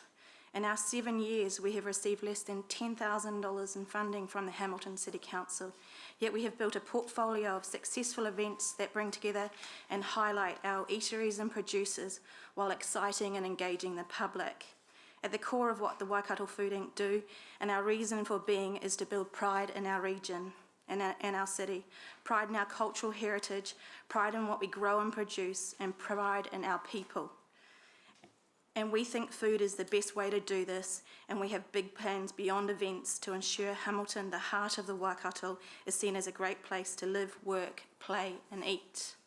When someone asks you why you love living in Hamilton, are you guilty of saying because it's just 30 minutes to Raglan, maybe an hour to Tauranga, just over an hour to Auckland, just a couple of hours from Taranaki, Taupo or Rotorua? Why is it when we think of why we live in Hamilton, it's how quickly we can get away? The proximity to all these towns should be an asset. It could be why these peoples can come to us, easily visit us, and when they visit, what are they going to eat? What products will they take home with them and enjoy forever and ever? This is what Waikato Food Inc. is focused on, but we need council support. You cannot expect a volunteer organisation to continue what they do, what we do, let alone what we could do, without your support. The fact that other regions see the importance of food and what it plays in their cities, both in creation of pride and economic benefits, should have you questioning our city's lack of interest. Now more than ever, we need to invest in what we get the best return on, and this should not just be the dollar value. Although investing in our food and hospitality industry most definitely delivers greater economic return than most other industries. Take, for example, sorry, I didn't mean for an American accent right then. Take, for example, the main street of Hamilton. If a shoe shop closes down, that's probably 3 full-time employees lose their job, and that's the sum total of the economic loss. If that cafe next to that shoe shop should close, that's up to 20 or more jobs would be lost. And where the shoe shop imported its products, that cafe suppliers are all local, from the bread to the milk, the coffee, the lettuces, the eggs, and more. And I ask, when was the last time you celebrated a life event in a shoe shop? Travelled to a different city to visit a shoe shop? Why do developers want cafes to anchor their tenancies and not shoe shops? No one in our region has done or is doing what Waikato Food Inc. do. And for us to gain significant substantial funding from corporate sponsors, we need council support.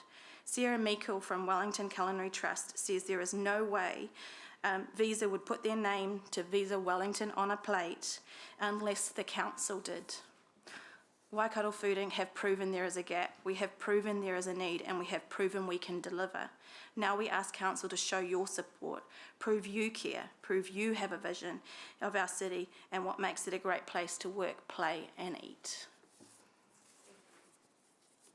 We'll see questions. We've got Councillor Pascoe. Thanks, Vicky, for your presentation today.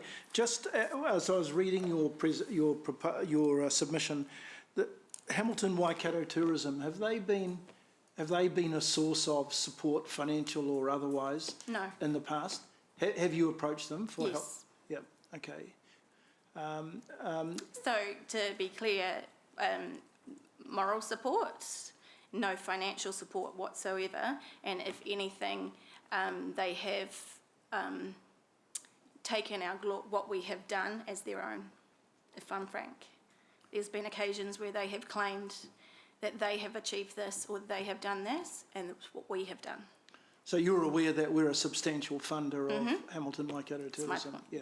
Yeah. And in terms of, you mentioned Visa and their support for Wellington Food Group, have you got sort of the same sort of undertakings that those groups might support your organisation if council or through our agencies were supportive of your group? Yeah, very much so. I mean, that's how we've funded ourselves so far. But to get substantial long-term ones, that's where even now Wellington on a Plate, for example, I've been in close contact with them, and even now Sarah says that if the council pulled their support for the Wellington Culinary Trust, Visa would pull their support because they don't want to be part of something that the city that they're doing it for doesn't put their endorsement behind. And then we find ourselves in that chicken and egg situation that if we go ahead and achieve these things, you or Tourism Waikato or whatever would say, why would we need to fund you? You're achieving it anyway. But we can't get that support or that long-term corporate support without your endorsement, and that comes with a check. That comes with not just morals. We don't need moral support. We need some form, and also a lot of that funding, and that's why we've achieved what we've achieved, is because we've become an event company where we can put corporate sponsors' names or things, give them back, but there's no one willing to fund the work that needs to go on to build a better, more sustainable organisation that can continue beyond a volunteer workforce from event to event. Okay. So, thank you. Yeah. Thank you. Thank you. There's a few more questions. I've got Deputy Mayor Taylor's next. Thanks, Mayor Southgate, and Vicky, thanks for your submission, and thanks for the work that you do. Regard our hospo industry very, very highly, and I'm very proud of it. Just looking at your submission there, I'm seeing that you've got a shortfall of funding of 80k, and you're hoping the council can fund half of that. Is that on a one-off thing, or are you hoping for a sort of rolling funding? Well, we would really like rolling funding. That's kind of where we're sitting here now. We'd like to be built in because exactly what we just spoke about, that without the continued council support, it is hard for us to, if you guys don't think there's a reason for us to exist, why would the corporates and things like that? For us, our biggest goal is to be long-term sustainable, not 6-monthly rolling round sustainable. So to be able to count on money, and it may not always be $40,000 or something like that. It may roll, but there always needs to be, I think, an investment from our core councils to say that this is what we believe is important, and we believe we see the economic return in this. That's why we're putting our money forward, because if you do, then it follows through. Thanks, Vicky. So just for my own clarity, you get funding from corporates and funding from corporates. You don't levy your members or anything like that? Or? Yeah, all our members are levied. We're a not-for-profit trust, so it's in our thing. And interestingly enough, our membership has grown, has doubled in the last year, and that's without us even being able to hold events where we hold them to ransom, and they have to become members if they want to be part of it. That's possibly a good indicator of that we're the only ones doing what we do in this current crisis situation. When COVID hit, the 2 weeks beforehand, when there was no one Zealand and cafes and eateries. No restaurant turned to Te Waka, no restaurant turned to Waikato Tourism to ask for help, where they came to us. So that would give you a good indication. And over a period of time when people have no money for eateries and things like that, who did they join? Who did they spend their money with? Our membership fee, though, no matter how much it is, will never cover the cost of what it takes to run us. And we feel it's better to be collaborative than it is to battle with or compete with things like Restaurant Association, Hospitality Association, Chamber of Commerce, all these other membership organisations that we think our members should be part of. So right, yeah. And you're seeking to appoint a permanent manager, is that right? Yeah. So we've actually, so we've currently hired someone for 12 hours a week. We've got some seed funding from Well Energy that allows us to hire someone for 12 hours a week until Christmas. But again, yeah, to give someone and to hire someone of calibre who can run the role without seeing this timeline of money running out. Yeah, and it's a full-time role. I spend myself 20 hours a week on Waikato Food Inc. Thank you. Okay. I've got two more questions, so I'll allow those because we're nearly out of time. So, Councillor Bunting first. Mark, you got a question, Mark? There we go. Sorry, just a slow user again. No, look, actually, I'll catch up with you later about that. So, in the interest of time, thanks. Okay, thank you. Councillor Thompson. Thank you. Thanks for your submission, Vicky. Just one very quick question. Have you had any conversations to date with the Economic Development, chairs of the Economic Development Committee in regards to this? No. So to be completely honest, we are very naive about how government agencies and councils and funding work. We're sort of, we really have just been a grassroots group and realise that we need to be a little bit more, hence my day-to-day, political and a bit more savvy about how we go about things, so no. Okay. All right, no, all good. Thank you. Thank you. And a question from Councillor Hamilton. Thanks, Chair. Just to follow up to this, Councillor Sarah, we are scheduled to meet, I believe. Yeah. We keep getting bumped, so we are meeting shortly along with the Mayor's office, so look forward to that. Just a quick one, what do you levy your members? It was $25 a year. And it's just, we just had our AGM, it's just bumped up to 45.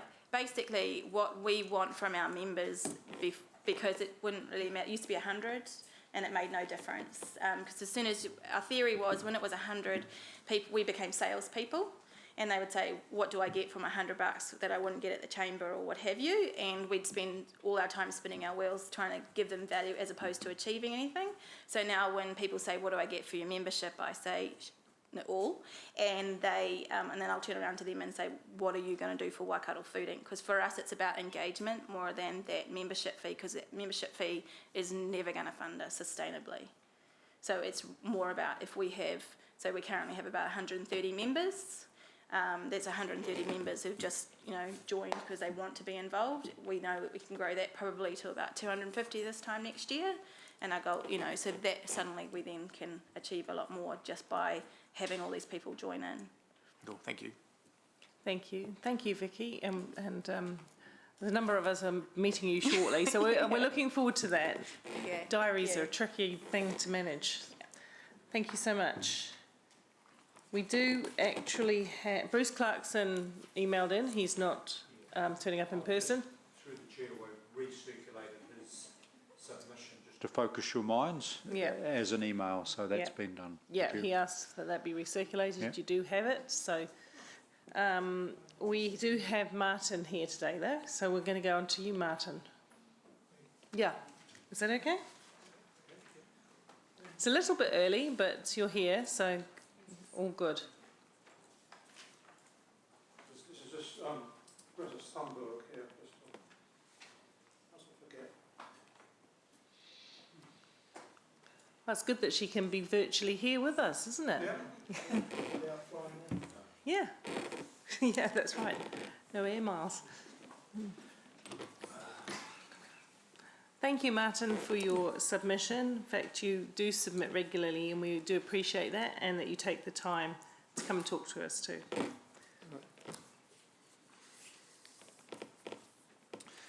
I hope you can put up with somebody whose hearing aids need to be much stronger than they are at the moment. Okay, this is following my written submission. I would like to emphasise changes in the annual plan that see more spending on climate change action. And I have a friend who is also presenting next week in terms of gullies, or later on in terms of gullies. Can we think about the projects listed, or sorry, beg pardon, I'm going wrong right from the start. Okay, to me, there seems to be a real lack of maintenance of trees and shrubs in the suburbs.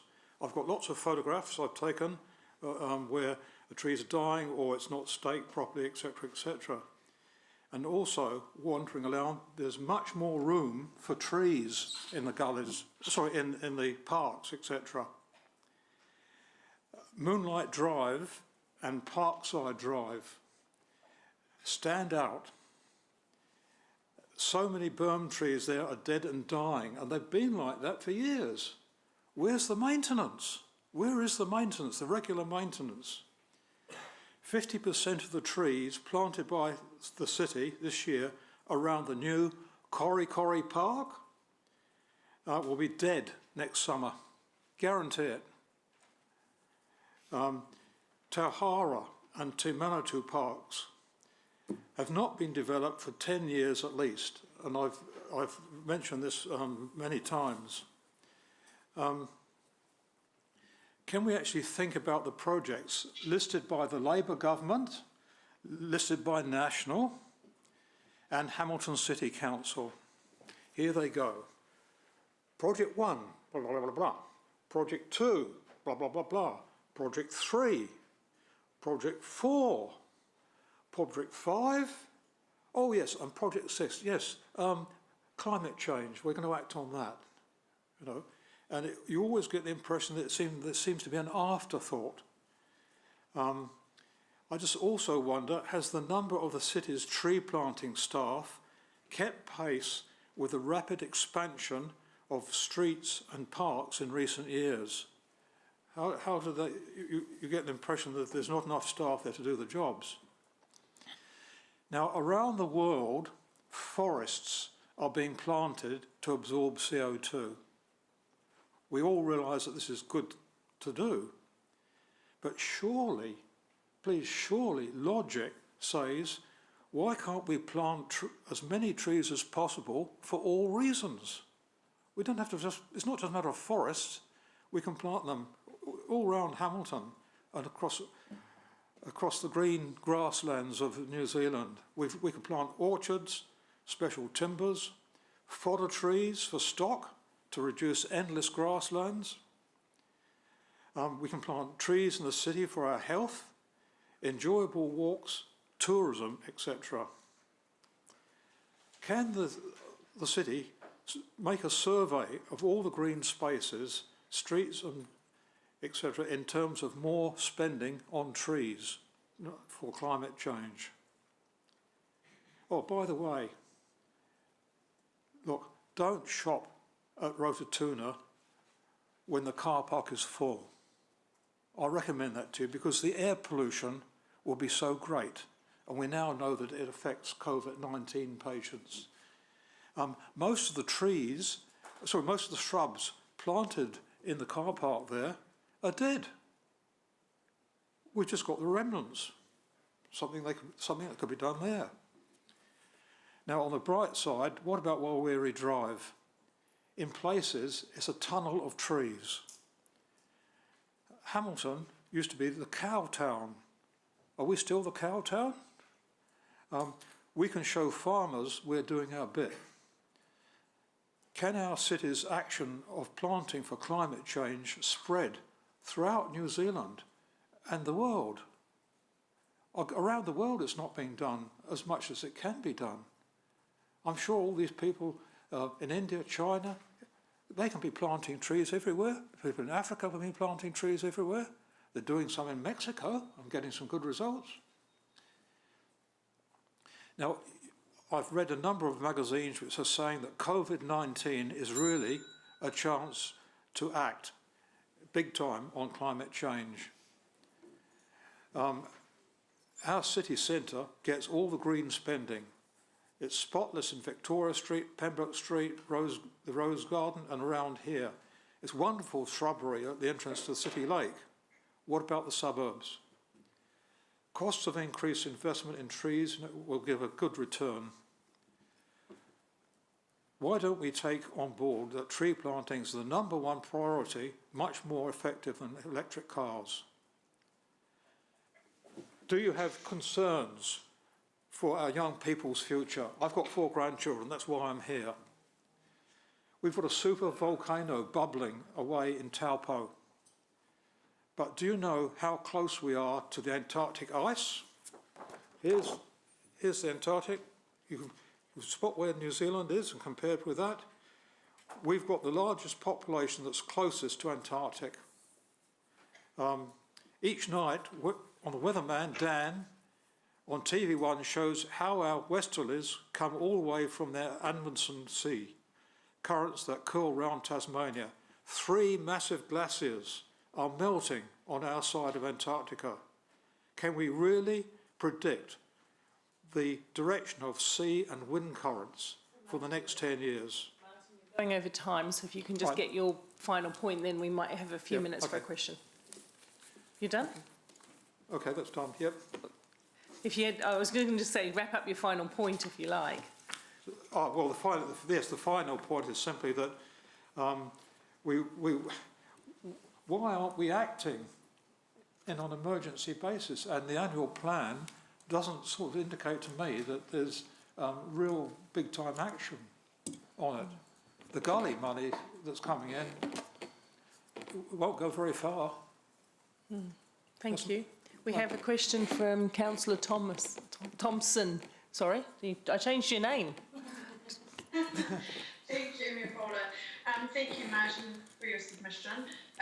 In terms of tree planting, where would you see, I guess, what kinds of areas would you prioritise in terms of tree planting in the city?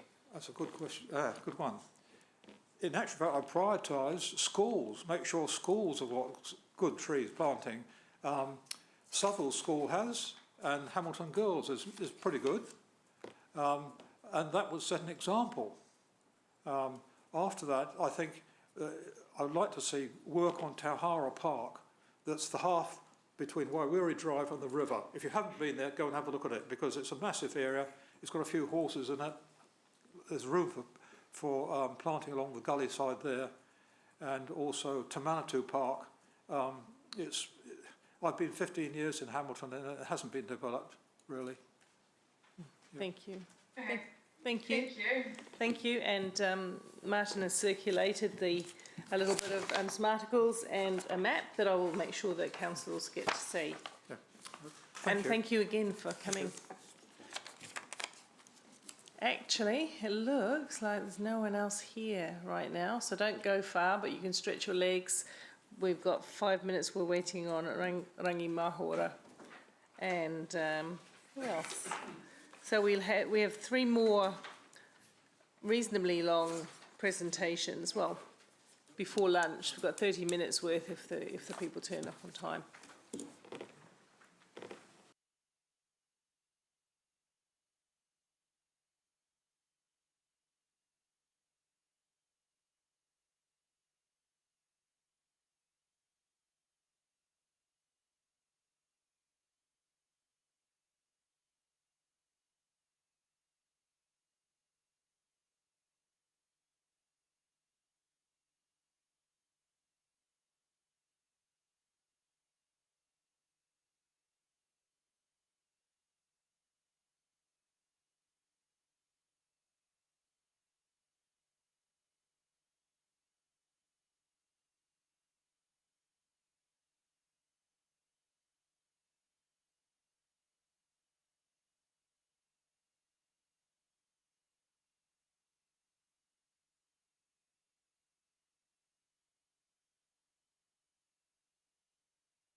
Everyone, we will reconvene the meeting.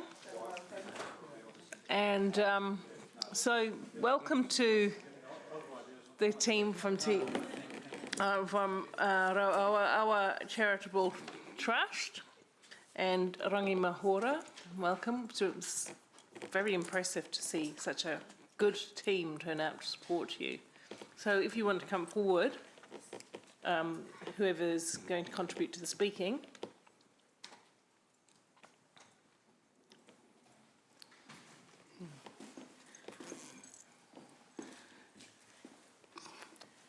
Tēnā koutou katoa. It's so good to see you here today. Kia ora. Kia ora everybody. My name's Owen Purcell. I am the chairman of the our Charitable Trust. To cut to the chase, I'll turn the time directly over to Rangi Mahora. Kia ora. Kia ora koutou katoa. Firstly, I'd like to mihi to you all. Just want to express our appreciation to the Hamilton City Council for the support that we received during COVID-19. It helped us deliver more than 1,800 food parcels to kaumātua from level 4 right through to level 2.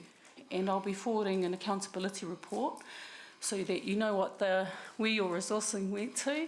But I just want to take the opportunity to mihi te yo and say what a significant outcome you helped us achieve. So thank you very much for that. Thank you for the time today. E te rangatira Mayor Paula Southgate, thank you also for your generous donation online to Rau Awa Awa during COVID as well. So thank you very much for that. In terms of our submission, all I really wanted to say is in regards to any infrastructure that's to be done in Hamilton City Council, I would strongly encourage that everything have an age-friendly lens. And just to remind and acknowledge the city for being the first New Zealand city to achieve World Health Organization accreditation as an age-friendly city. And that leadership bestows upon us not only a significant outcome, but also a sense of responsibility to lead this country in terms of age-friendly status.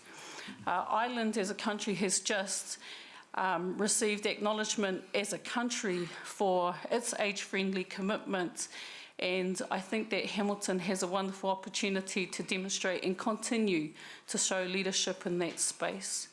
And while I have this time, may I also put a plug in for our facility upgrade and that of the renovation that may be planned soon for aged concern as well. Acknowledging that our ageing population isn't stopping, in fact it's growing, and in a few decades, no doubt I shall see yourselves, and as I sit beside you in either age concern or Rau Awa Awa as a client too, Pia. So with that self-interest in mind, I would ask that you, where you can, to please incorporate age-friendly principles in infrastructure throughout our city, but also to please consider including Rau Awa Awa's age-friendly facility upgrade into your plans in the future as well. So that's really what I wanted to say, and to once again acknowledge Hamilton City. There is only 1% of all the cities in the world that have achieved World Health Organization accreditation. So I think it's a celebration for Hamilton to be included in that elite group. Ngā mihi. Oops. Thank you very much. We have a question from Councillor Thompson. Kia ora, and thank you for your presentation. Just one question, what would you see as priorities in terms of making our infrastructure more age-friendly? If you could give some examples. Absolutely. So in terms of whether it be the buildings and accessibility features are a must in terms of ramps and making sure that it's accessible for our older people, both in terms of hearing, including features that make sure that hearing is not a barrier, and visibility as well. So those are really key. Please do something in the future about our pathways. I invite the councillors to try it on a mobility scooter throughout the city where our older people live. I think you'll find it difficult as they do on a daily basis. So that's something that's really important as well. Thank you. Thanks so much. Thank you. Are there any other questions? Martin. Obviously, thank you for your submission, and obviously what we're also talking about presumably is the conditions where we improve life expectancy so that people get to enjoy old age. Yes. And I just want to acknowledge the tremendous work you're doing in those other areas of what I call life expectancy. My quick question is, I guess, on the footpaths and pathways, particularly in some of our high density suburbs, if I'm hearing you correctly, you're saying that while it may seem a basic item, it's really crucial, access issues are really crucial. Is that a fair? Absolutely. Absolutely. Transport and accessibility in terms of them being able to go out and access supermarkets, pharmacies and the GPs is really important, and it's the feedback that we get from our older people on scooters. Yeah. And the double whammy is mums and dads with prams and pushchairs, same deal. Yes. Yeah. Thank you. Thank you. Can I ask you a favour? And you've talked about the infrastructure. I've visited with you on a number of occasions, and I know how full the centre is at any given time with all the services that you do. And sometimes you have to go out somewhere bigger like the Wānanga to do an event. So would it be okay if you could circulate your plans for the upgrade? Because I'm not sure, some other councillors may be familiar with it, but possibly not all. So if you could forward that to us, it will give us a sense of what you're trying to achieve over that period of time, and that would be helpful. More than happy to do that. Thank you, Mayor. All right. No other questions? Ka pai. Kia ora. That's good. Thank you for the opportunity.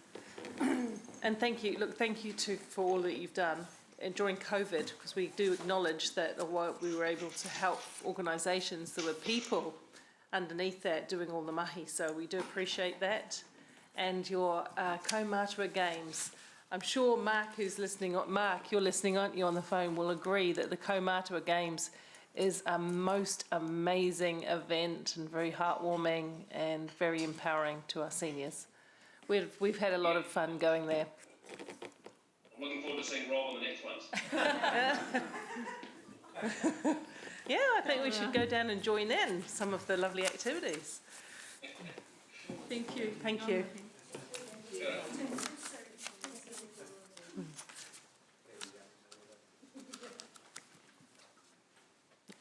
I have to say, I have been down and given some of the activities a go, and the Kaumātua are much better than me and many of those activities.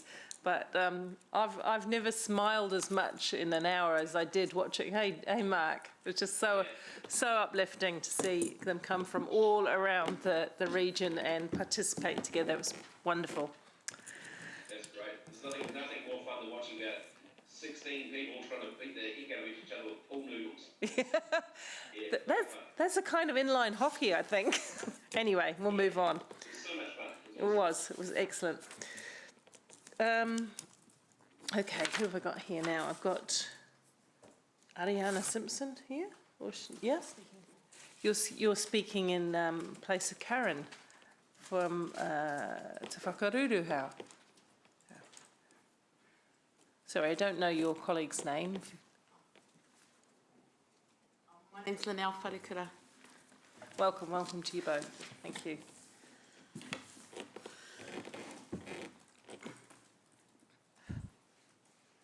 It's all good. Kia ora koutou. First and foremost, I just want to acknowledge Awa for speaking this morning. It's been a very, very long time for me to be present in these chambers, and actually our beginnings go as far back as Awa. So I just want to acknowledge that, and they've been a leader in our community in many ways. Is that me? So, kia ora koutou katoa, Ariana Simpson ahai, and Lynelle Wharekura.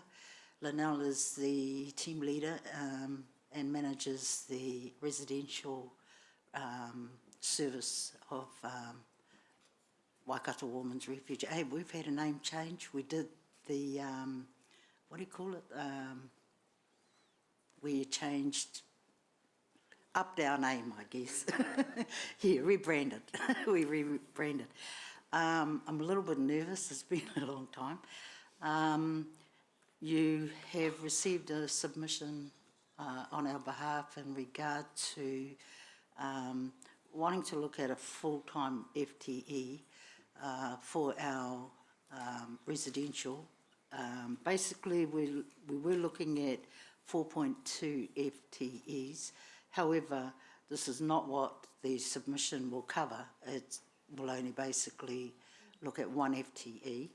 And that's due to we've grown hugely over the years. We're now in our 30+ years existence. And I guess what comes with growing so rapidly and so big is where most of our house mums were volunteering part of their work. They're in training, they all go through health and safety training because of the dynamics of what comes into our safe houses around mental health issues, where people are basically needing safe housing when they themselves are vulnerable to drug abuse, etc., for our children and the many dynamics that they face in terms of education, in terms of issues such as autism, etc. This is what we're looking at. So all of our workers that service the residential program, in fact, have to be trained, not so much to be the experts in those fields, but rather to be able to handle what comes up during the night, early hours in the morning, etc., which we've managed really well, and would like to continue to manage that service. So our request for the 1 FTE is based on our original application to the council around our purpose-built refuge. It's the only purpose-built refuge in the country, by the way, and over the years we've benefited, our community has benefited from the relationship we've had with City Council in terms of supporting us all the way through to where we are now. So that 1 FTE would just help our house mums, I guess, to survive.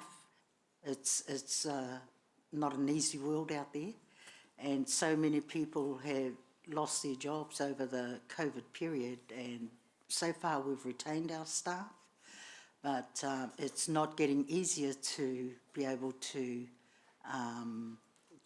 access those funds like it used to be, I guess.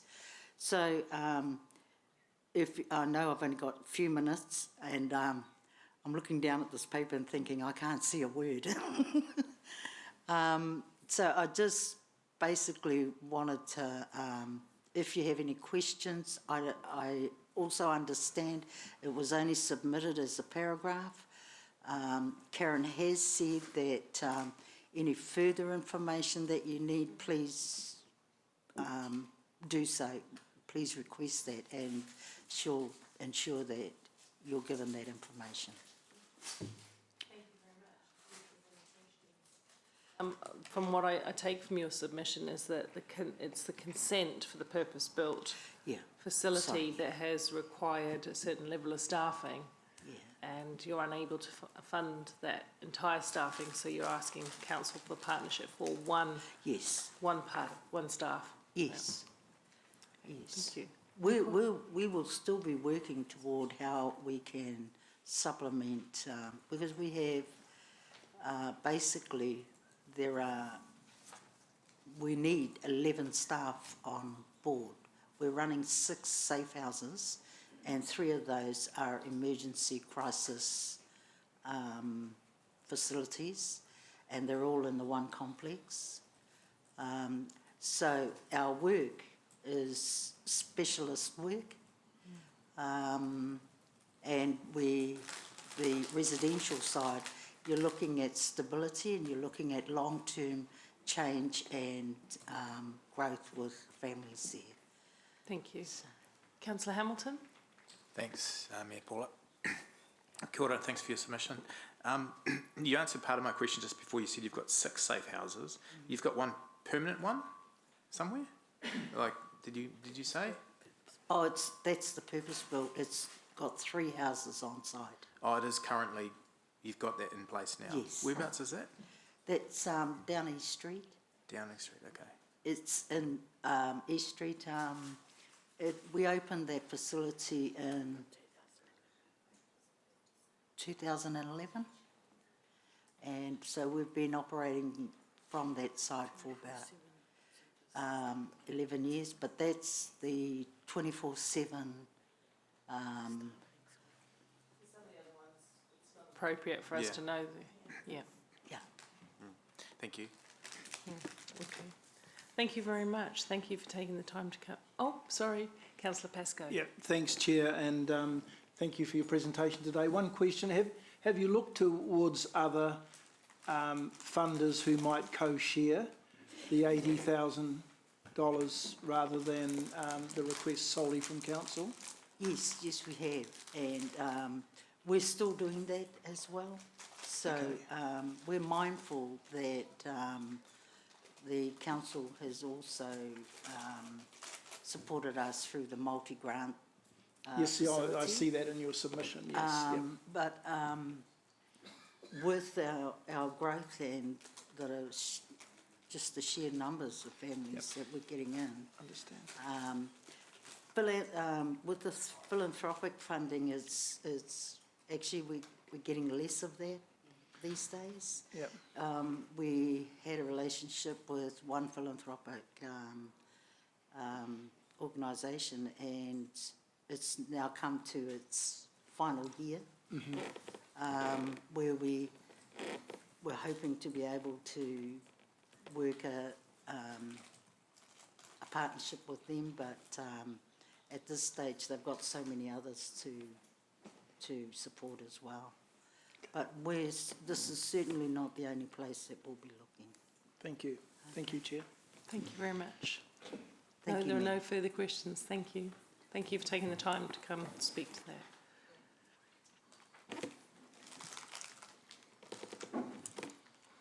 I think we don't have anybody else here right now either.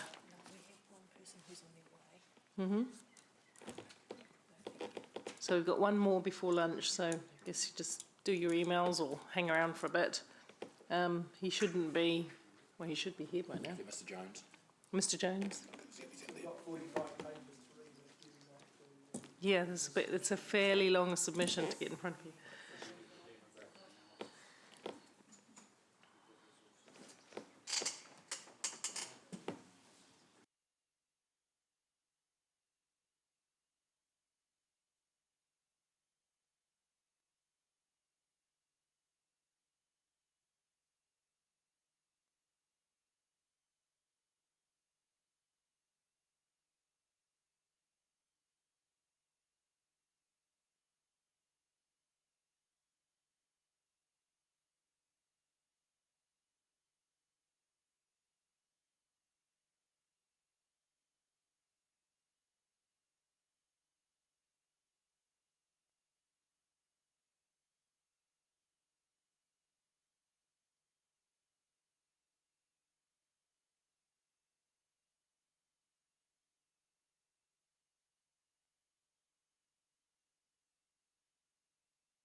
You have 10 minutes, and you're the only thing standing between us and lunch. But you are the more important. But you are the more important thing right now. Okay. Well, thank you. Bit concerning. I got a call at 5 to 12 to say, could I be here urgently? I hadn't even been advised that I was actually on. I had no received advice to say that I'd actually been called.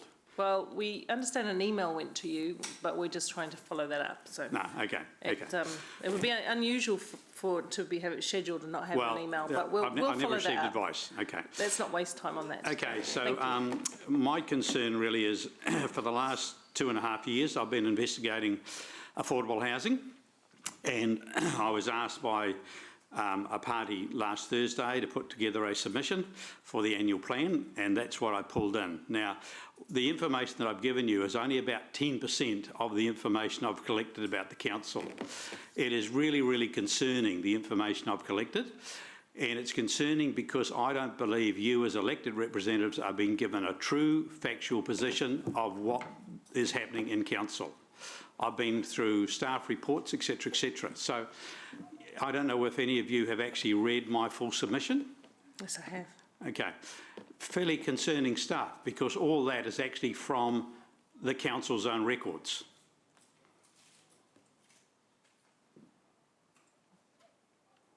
So where do we move from here?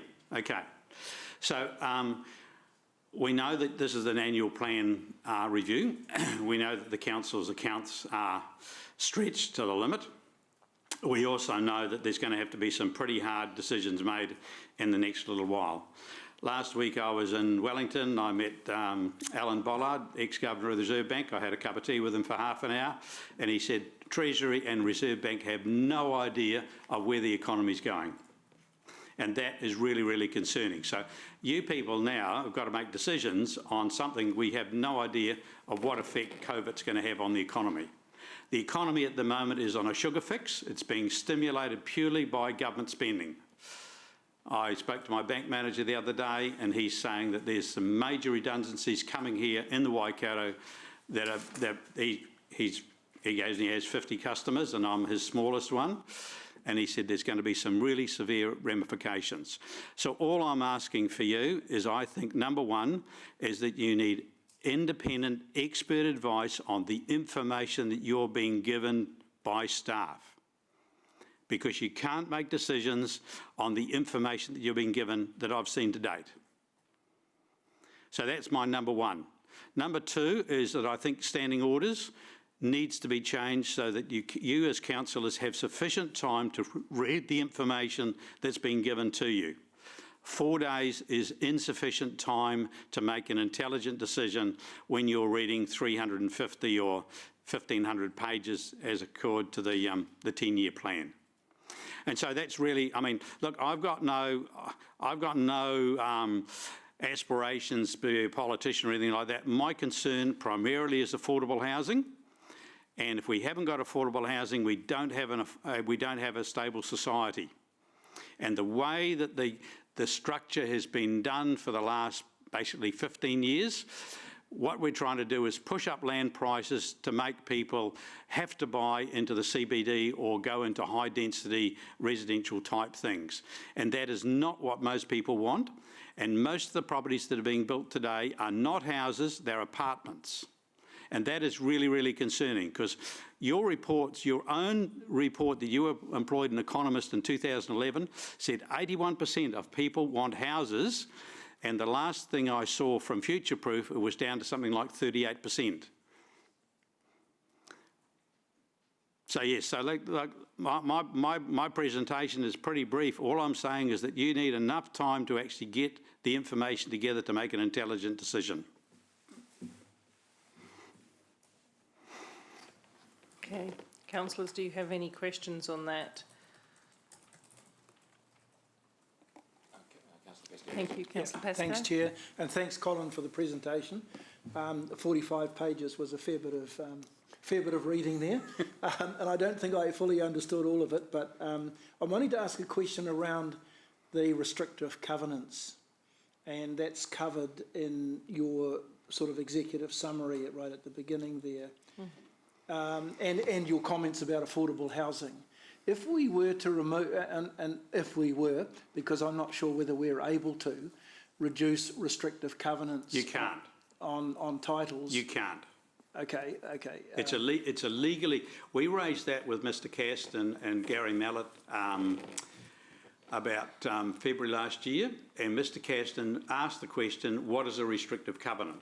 And Gary and I were just absolutely blown apart. That here was a guy that was supposed to be the head of the department, and he didn't know what a restrictive covenant was. He said, we've been through all council records and there's no restrictive covenants.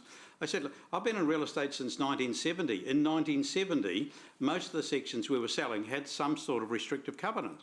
But in the 70s, they were quite minimal because they were building ties, because if Alison Banan, for example, was providing the subdivision, then they would do a deal with the builders on the basis that all their products would have to be bought by Alison Banan or PTY, etc.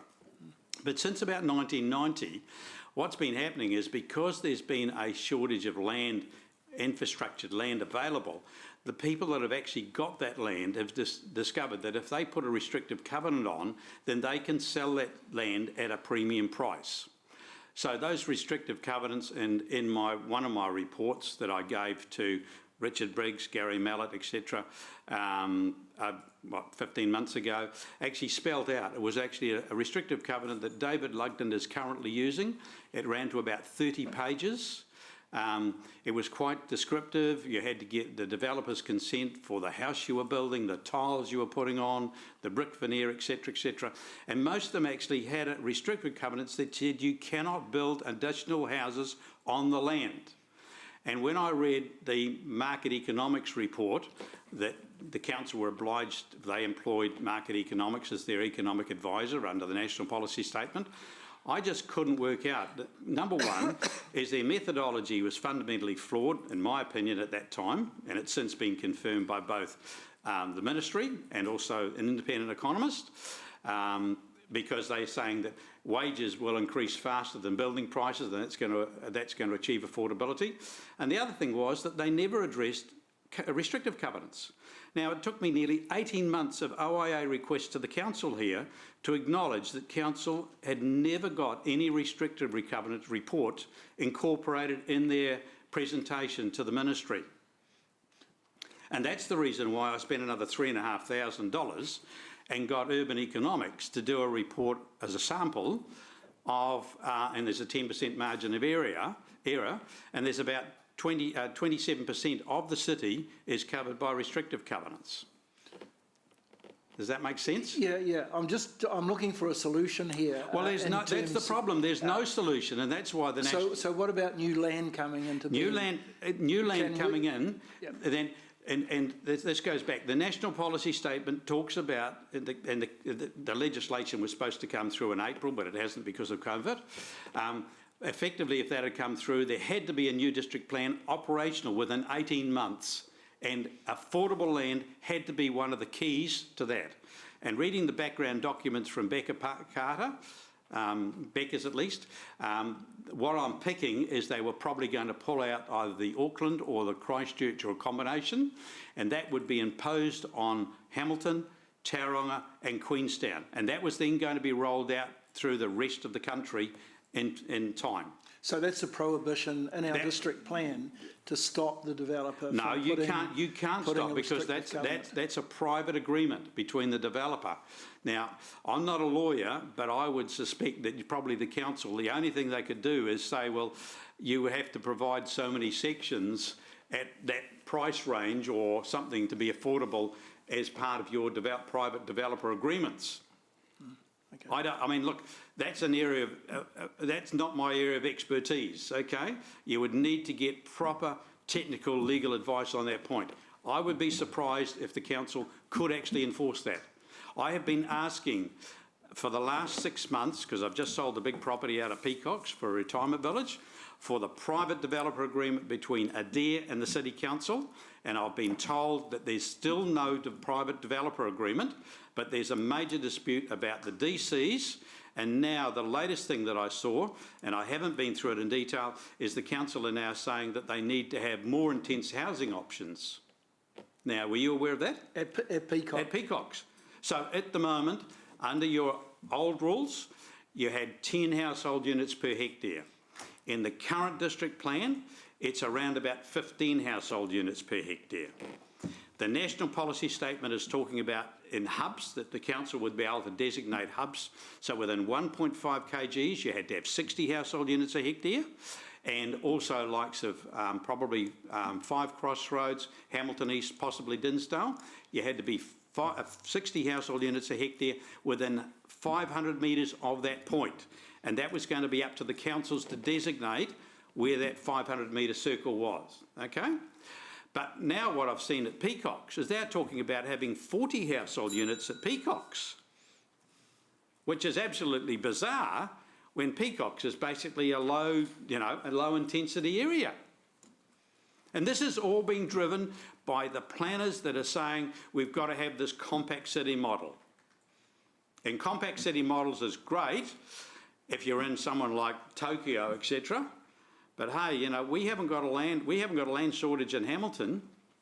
What our problem is, we haven't got the infrastructure in the ground so the developers can actually provide sections.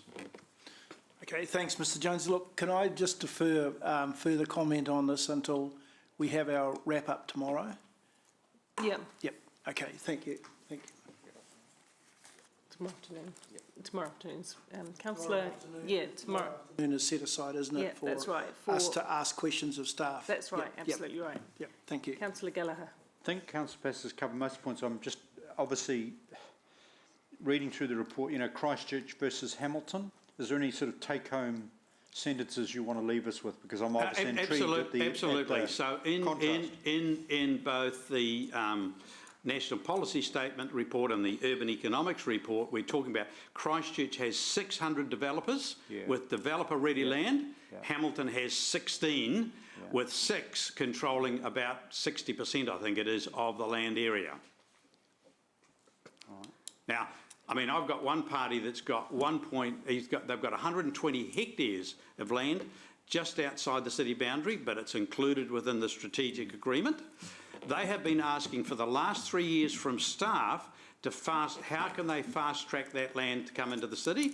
They're prepared to do all the infrastructure themselves, including the council's infrastructure. They can't get straight answers from staff.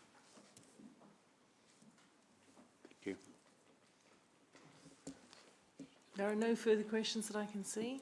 Oh, Maxine, thank you. Thank you. Just a really quick little question. You talked about the retirement village in the Peacocks area, but you also talked about the number of housing per hectare.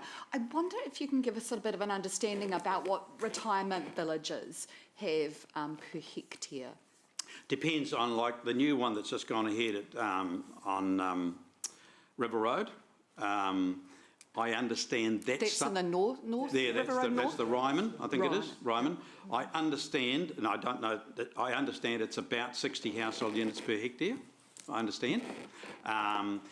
If you look at the new development at Wairere Drive intersection, Gordonton Road, etc., where you've got the Wayward Pigeon, and all those housing out there, that is about 15 household units per hectare. So that gives you an idea. That's 15. So 60 is huge. I mean, this is real high intensity developments. And that's why the National Policy Statement talks about having hubs on the basis that 1.5 kgs of CBD, it was 60 household units per hectare, and 60 household units around the transport hubs they talked about. So I presume that'd be like 5 Crossroads, maybe Hamilton East, Chartwell Square, Frankton, etc. But it's a change in the whole fabric of what's actually happening in Hamilton. Hamilton has not got a shortage of land. It's got a shortage of infrastructured land where developers and builders can actually build houses. And it's been going on for years. Yesterday, I sent an OIA request to the Ombudsman's office because since May 2018, I have been requesting for how much money the council is spending on residential infrastructure. And I just had a discussion with Mr. Carsten about 2 weeks ago, and he's saying that there was no such thing as residential infrastructure. He told me that everything's been put into one pot. They do split out between how much is spent on maintenance and how much is spent on the rest. And every information they've given me for the last 2.5 years has been how much money they've actually been collecting on development contributions, not how much money the council have been spending on infrastructure.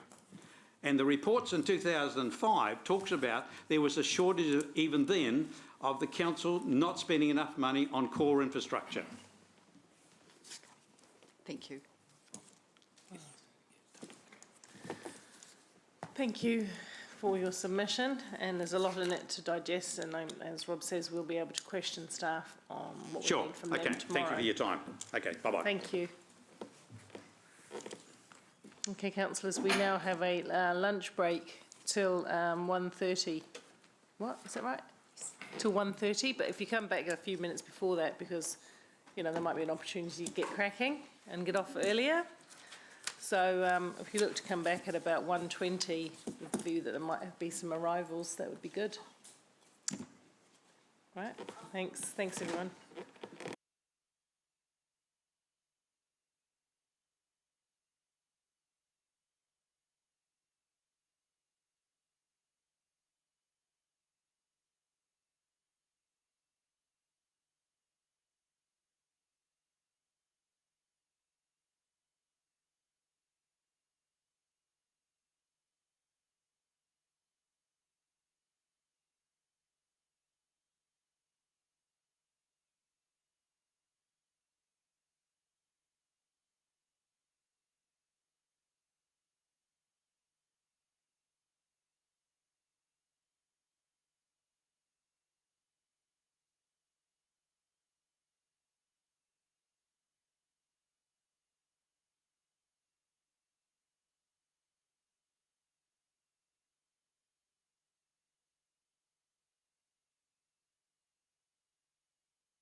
Wend our way back.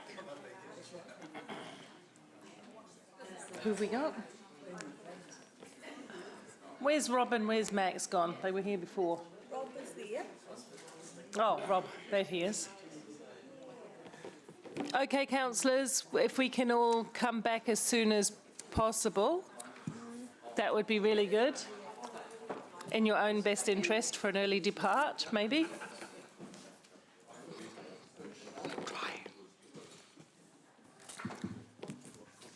Welcome back, Ewan, or did you not go anywhere? No, I had lunch. But lunch, it must be nearly night there. What time is it? What time is it? Oh, it's very late. 9:30. Ah, cool. You deserve.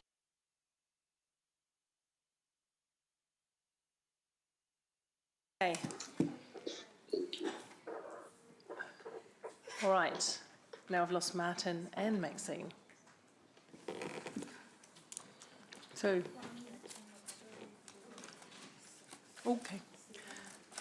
So first on my list for this afternoon is Kelly. Hey, Kelly. Welcome. Thank you.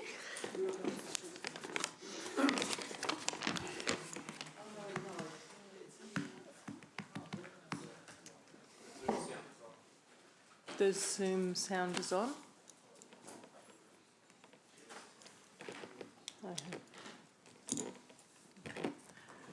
We did get a little feedback before lunch that some of the noise coming out of the council while people are talking is a little bit much.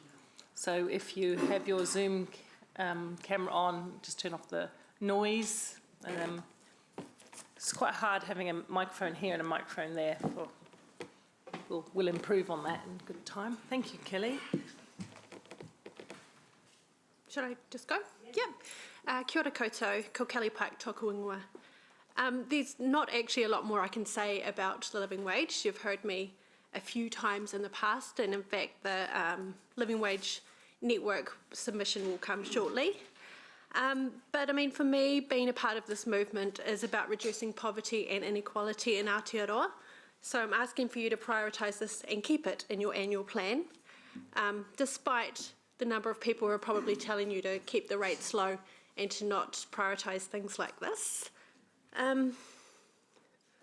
Look, I know that for some of you it might have been a while since you've been on $46,000 a year, which is about the living wage. It's about $700 a week. But I can tell from experience that it's not easy, and in fact, it can start to define your life. Figuring out how to avoid debt collection and figuring out how to juggle your bills. Not being able to go on holidays with family, that's the difference that being under a living wage can actually have on your life. That said, as a good employer, Te Konehira o Kirikiriroa should want to ensure the well-being of your staff, and research shows when you increase wages to a point, you will be rewarded by healthier and more engaged staff, lower turnover and higher productivity. And actually, a long time ago, I did my postgraduate diplomas in business, and that was actually a key theme seen in the papers that I did, was investing in your staff does have returns. The total remuneration funding pool for this council was apparently 85 million. I don't know if I've got the right number of zeros in there, it's just such a big number. But allocating 267,000 to your lowest paid employees is a drop in the bucket. But it will improve the lives of 249 pool attendants, Hamilton Garden, library staff and museum hosts. These are your frontline staff, the face of the council. The average ratepayer will be far happier seeing your 250 lowest paid staff paid more and limiting pay rises perhaps for the 250 odd who earn over 120,000 a year. You can pay the living wage within existing budgets. And we had, the former mayor of Wellington let you know that that's how they got about paying the living wage for their staff. If you believe in the living wage, pay it. Let your principles guide your decisions. There's no better time to do so than during a COVID recovery budget, which is in part about being an economic stimulus, where you're putting more money in the pockets of people who will spend locally. It's one thing to clap for essential workers, another to make sure another to make sure that they have enough to live on. It's one thing to pride yourself on your COVID response and organising food parcels. It's another to make sure your employees aren't standing in those lines.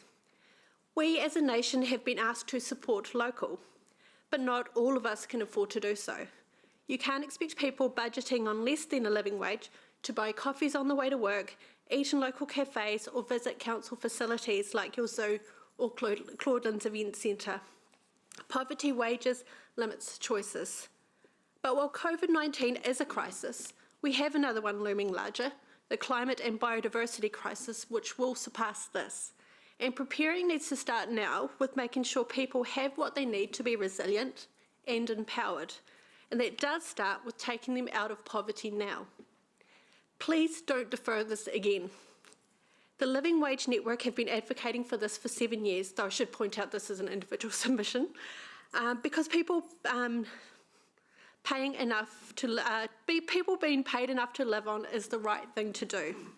Let your principles of fairness and equity guide your decision today, if nothing else. This is not about your contractors. This does not have to address relativity. This is not about the perceived impact on other employees in the city. This is simply about keeping the budget to pay a living wage for your directly employed staff in this annual plan. You will have numerous people today, probably already have, telling you to freeze or drop rates. Don't do that. Pay your staff more, keep and promote your ratepayer rebates and targeted remissions, but don't defer investment in your people or the active transport infrastructure we need to reach our climate targets and build a city that has wellbeing at its heart. More and more of us want to get out of cars for health, the environment and for livable cities, but we need you to continue with connectivity and safer separated cycleways. Deferral now will just increase the cost in future budgets. In this COVID recovery budget, I'm asking you to prioritise paying a living wage to your staff and to not defer investment in cycle infrastructure. Ngā mihi nui ki a koutou. Thank you. Gully, for your submission and your tenacity. In your submission, you referenced the Fairfield Hall windows. Oh, yeah, sorry. I threw that in last minute because I'm sick of seeing they were boarded up, and I was sick of seeing that. It feels like if people in Rotorua wouldn't let you do that in their community by leaving a facility looking like that, why should Fairfield have to put up with it? Perhaps we could ask that of staff later, yeah, Paula, just some clarity around that. Yeah, so I think we know the Fairfield Hall needs a little bit of love and investment, my understanding. Yeah, so write that on your list, and on Thursday, that's when we'll address it with staff. Thank you. Thank you. Thank you. No further questions. Thank you. Thank you for taking the time to come in. We appreciate it. I think next on my list is Simon.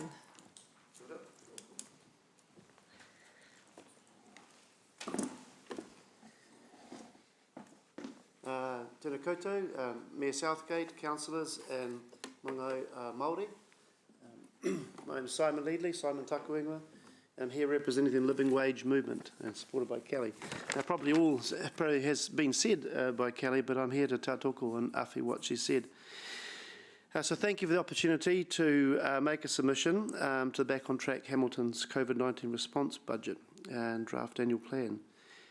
So we at the Living Wage Waikato as a network, a community of faith and community-based organisations, unions and secular groups, including Go Eco, Anglican Action, Sustainable Business Network, Poverty Action Waikato, amongst others.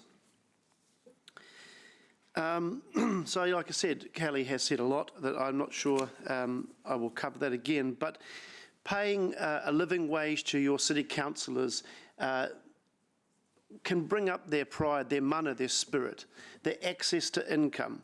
It helps support their ability to be active participants in our society.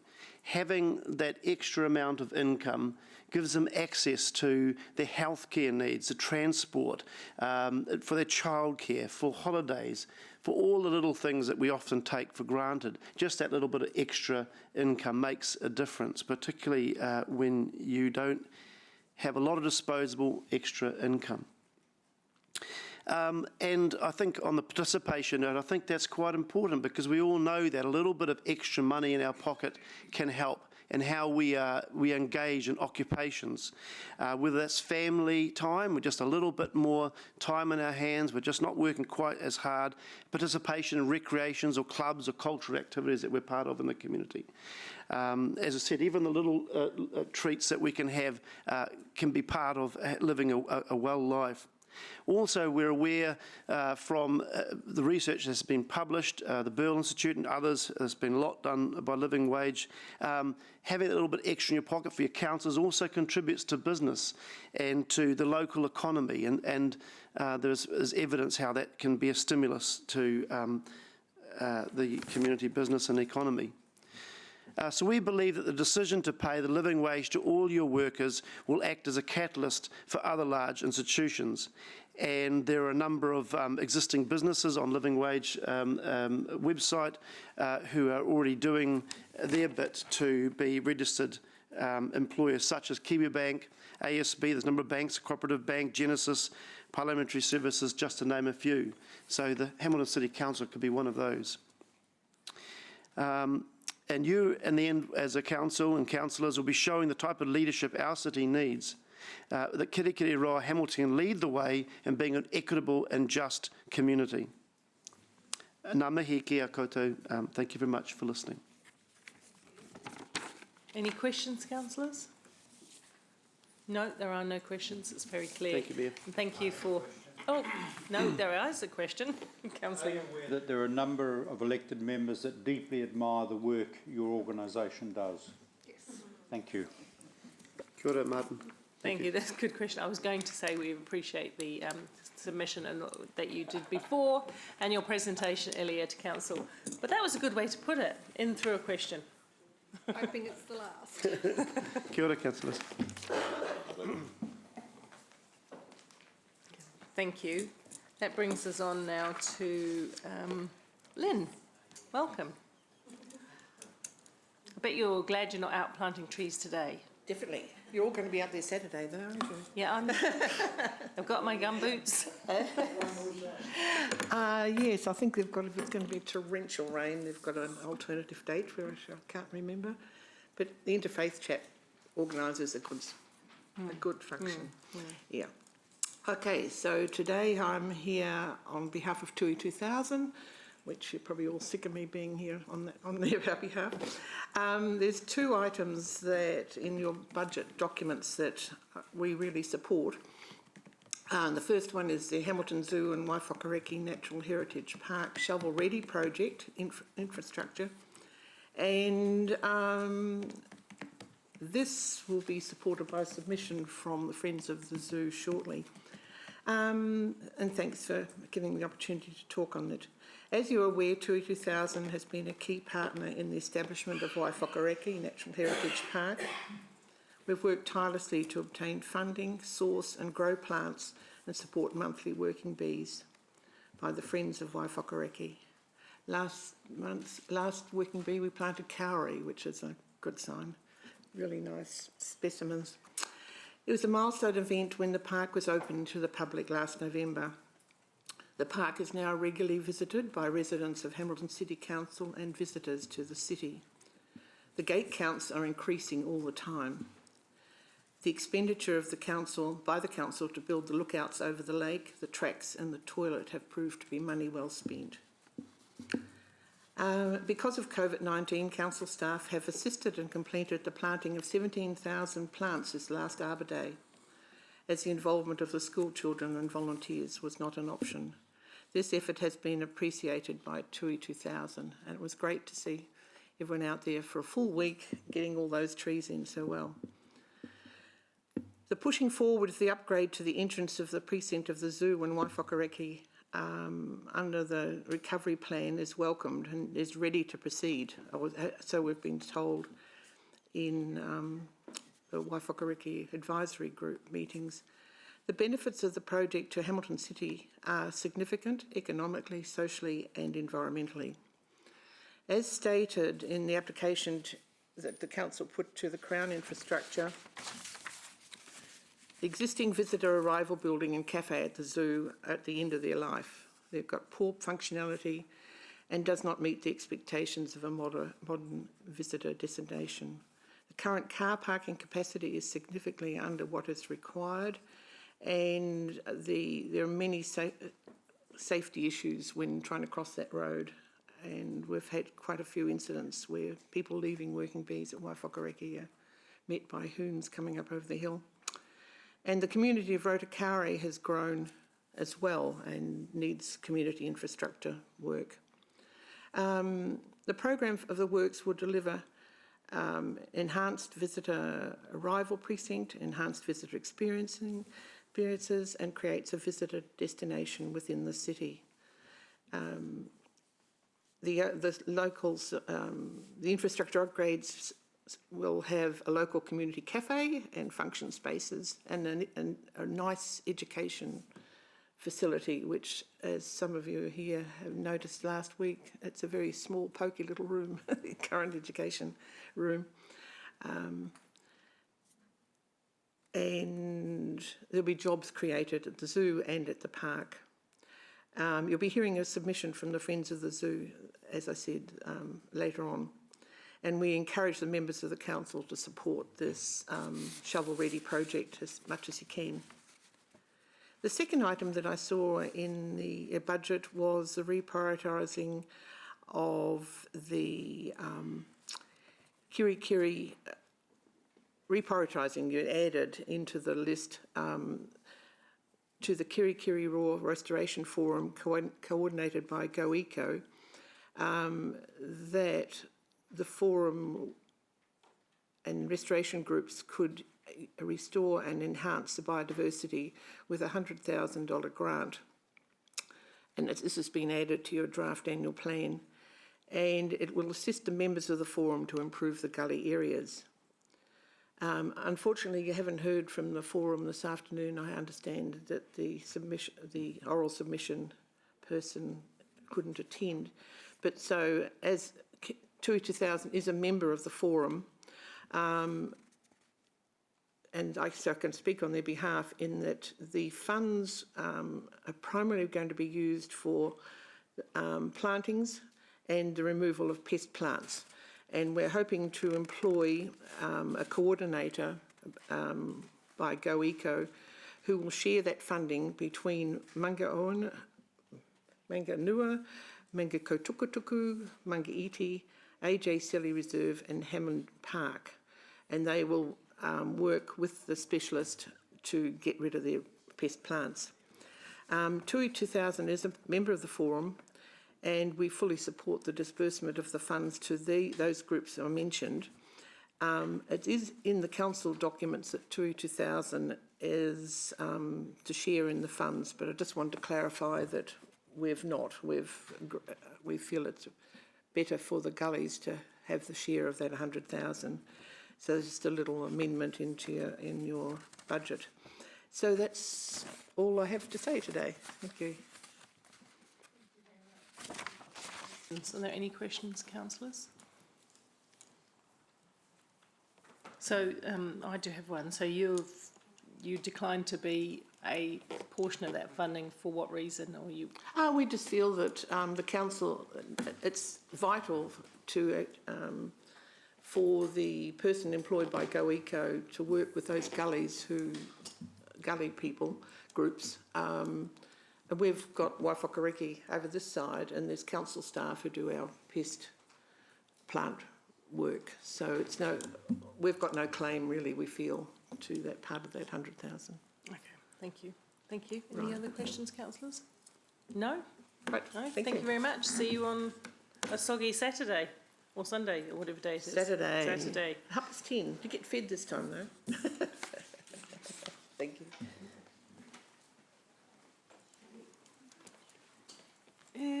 Do we have Stephen here today? Oh, we do. Thank you. I do have a handout and for Zoom conferences, it's on memory stick if you can fire it to them. Got it? Thank you.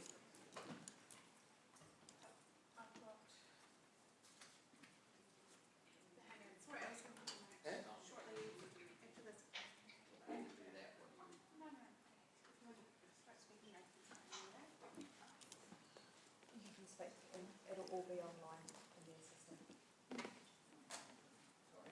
We'll upload it to the system. Yeah, we'll be able to upload it. That's no problem.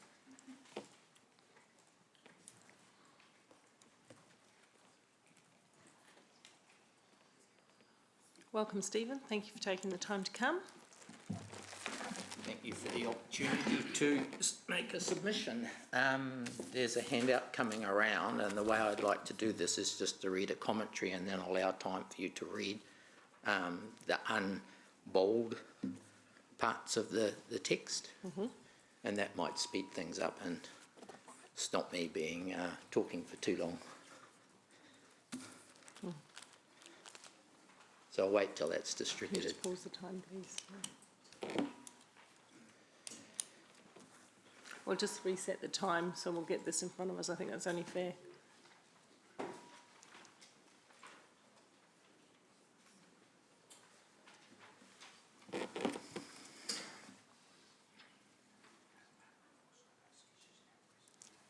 Emily.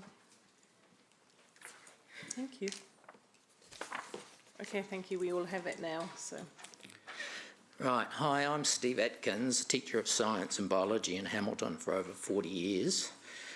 One thing I've learned and I've always taught my students is that there is no cycle of continuous growth. So the parts on the sheets that I will read are in bold, and then I'll allow a small amount of time for those present to read the plain text. The recent Well Energy Trust election has a profound message from the community to those responsible for community finances. The results show all four bring back discounts. Affiliated nominees are in the top 5 polling candidates. As a caring person, I hold dear empowerment of others. To do otherwise restricts choice, disenfranchises, and ultimately dehumanises those with whom we interact.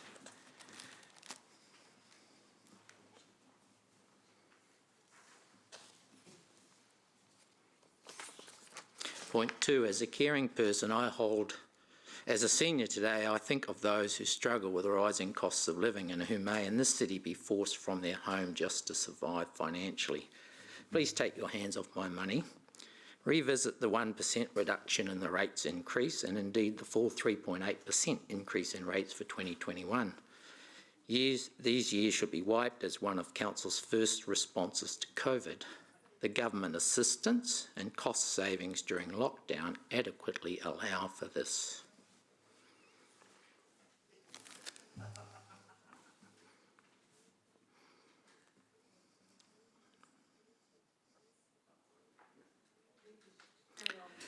As a father of 4 children and grandfather to 10, all living in Hamilton or its immediate surrounds, I fear the lifetime economic burden Council now proposes for the future. In 2001, I bought a section for 1 year's salary of a beginning teacher. Today in Hamilton, a similar section costs 6 to 7 years of such salary.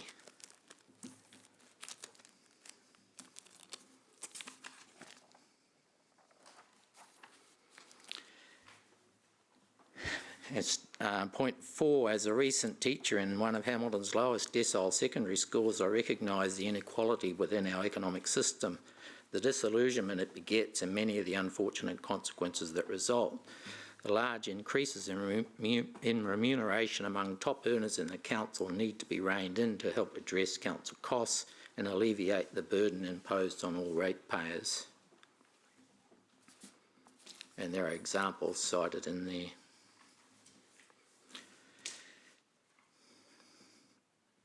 And point 5, those who don't understand interest pay it, those who do collect it. Hamilton City Council needs to maintain surpluses and should be required to pay off debt over a targeted time frame. To increase borrowing at a time of historically low interest rates is foolhardy and places the city at risk should interest rates swing upwards.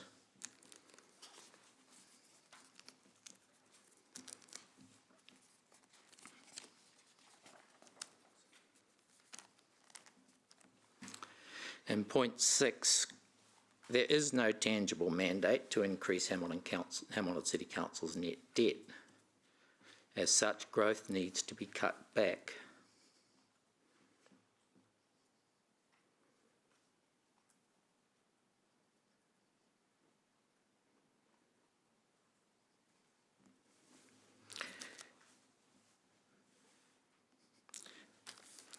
In my submission, I noted that a complete paradigm shift is required by Council concerning its view of finance, growth, etc. I contend that we think of tomorrow only in a short term. Think instead of the struggle of coping with today for all socio-economic groups within Hamilton. Extend your thinking of the future beyond tomorrow to a state where greater balance is achieved between our rich and our poor, between our want for growth and our ability to fund it from today's production, and where we live in greater harmony with the natural environment, not just in Hamilton, but all cities in New Zealand and indeed across the globe. I'd like you to spend about 15 seconds to 30 seconds and find something in that with which you agree.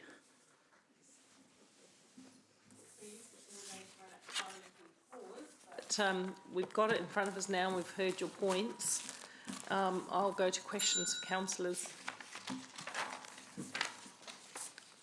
Unless you wanted to make a final one point.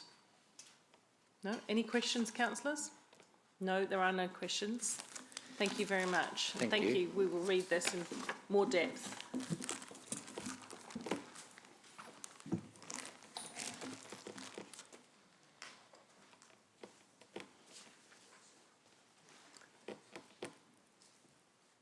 Okay, thank you. I think now I have Don. Welcome.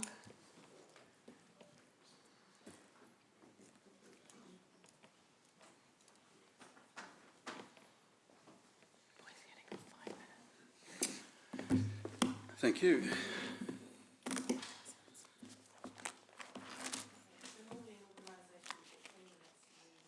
It was a little bit late in the scheduling, so we're not going to be too strict on that. We've got 5 minutes allocated, but we've got back some time this afternoon, so please take a little bit more time if you need it. I'll try and be as succinct as I possibly can. You'll have seen my fairly lengthy submissions. My apologies for the length of them, but there was quite a bit there, so I'll be reasonably brief. Business hates price increases. You guys are putting in a price increase. But business prefers regular small increases versus a large jump in pricing. And business also likes wise intergenerational investment. So we are in support of the full 3.8% increase in rates, which kind of is incongruous, but we would prefer that than a 12% increase in 3 years' time. And we appreciate that there are some factors in the environment at the moment that make it smart to do so.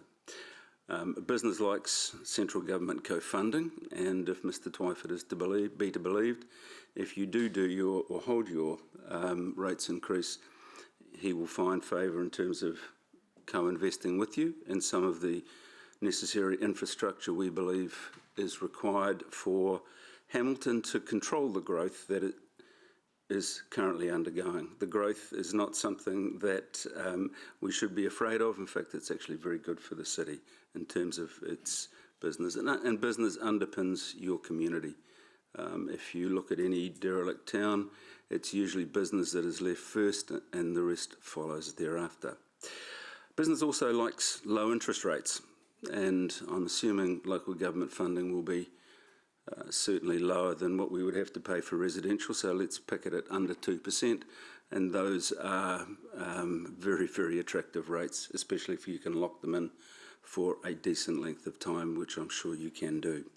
Equally, we're aware that local government lending has now given you the opportunity to increase to 300% rather than 250%, and we're saying to you, please take advantage of that. It won't come again anytime soon. What business also hates is local government disasters, certainly asset disasters. What we've seen in Wellington with the surge in the harbour, it's a problem they had identified back in 2004. And you have to spend money to actually get those things fixed. You have to spend money on maintenance. We have a look at Auckland, and I think we're all cognizant of Auckland's water woes. Again, it was council kicking the can down the road for years.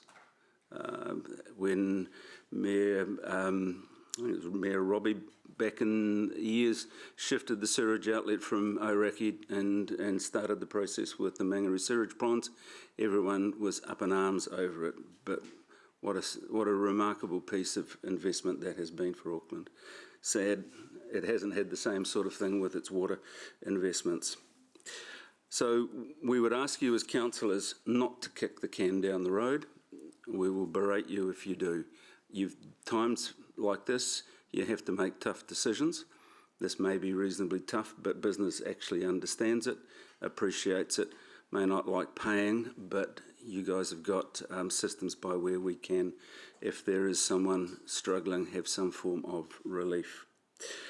In my conversations with council, I ascertained that 3.8% on average would be the equivalent of 2 flat whites a month, about $120 a year. That's minuscule in terms of what you guys can do with it. You can multiply that by 3. You can invest in things like water that we don't have to have a problem with in 10, 20 years' time. Our children will be very happy with that. So that's what we call a prudent investment. It's what businesses do. We're asking you to do it as well, please. At the moment, business is being prudent with its operational expenditure. I think you're very well aware of the issues with regard to that. We would recommend that you show that as well. There has been little or no financial pain for people living off the taxpayer or the ratepayer, whereas business is suffering at the moment significantly. We sincerely hope that we can bounce back, but right at the moment there is quite a dichotomy between the public and the private sector, and councillors need to be well aware of that. So there is a risk-free premium for working for either the taxpayer or the ratepayer, and at the moment businesses don't enjoy a monopoly like you guys sit on. We would like to recommend that you boost expenditure on attracting good businesses to Hamilton. To us, that works well. We start interacting with those businesses, it brings business to us.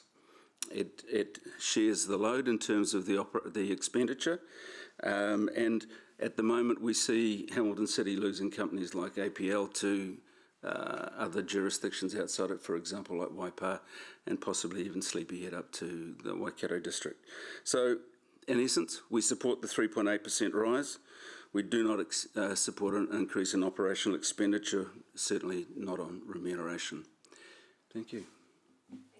I'll see if there are any questions. Councillor Pascoe. Thanks, Don, for your presentation. A couple of questions. One around the last point you talked on, economic development. You therefore favour the increased spend to resource the Economic Development Committee that this council has put in place?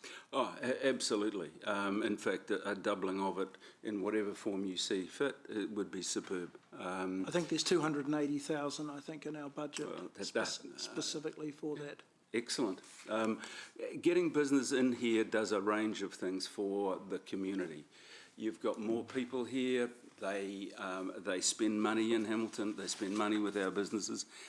If I'm a manufacturer of some sort here, I will buy off a range of local manufacturers. Possibly now that the borders are locked down, I'll spend here rather than buying in from China. So I think for the city, given that it is growing anyway, you have to actually take advantage of it right now. Okay.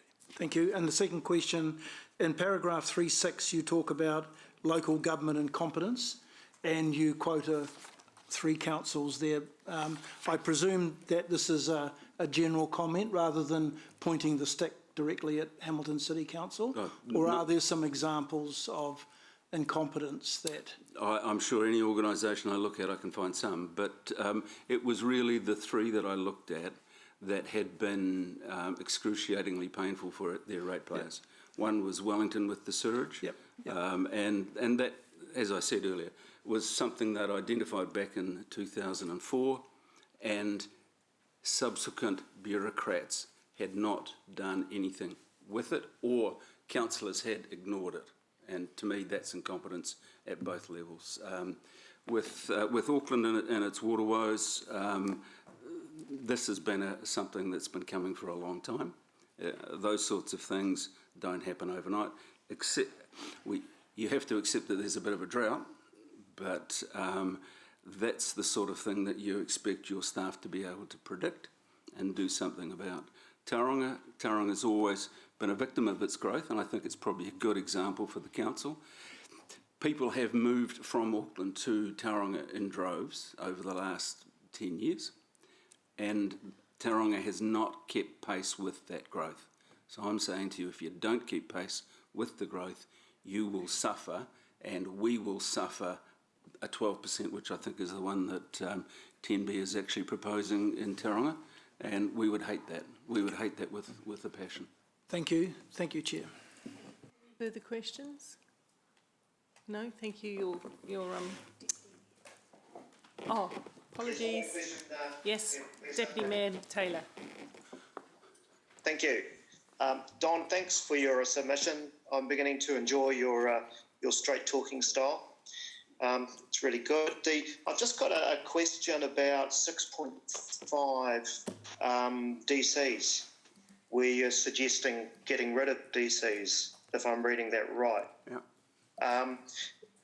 DCs, as far as I understand, are there to recognise the impact of the costs of development on infrastructure, and recognised in legislation as an appropriate mechanism to offset that, to claw back that cost. And surely getting rid of DCs just puts that cost on the rest of the community. So are you serious about that?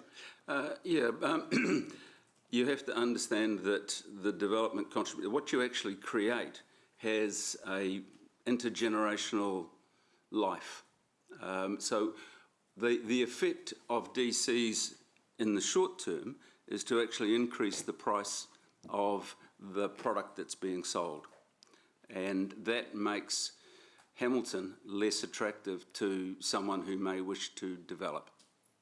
And I'm arguing that if you want people to come here, you need to be reasonably cautious with your overt pricing.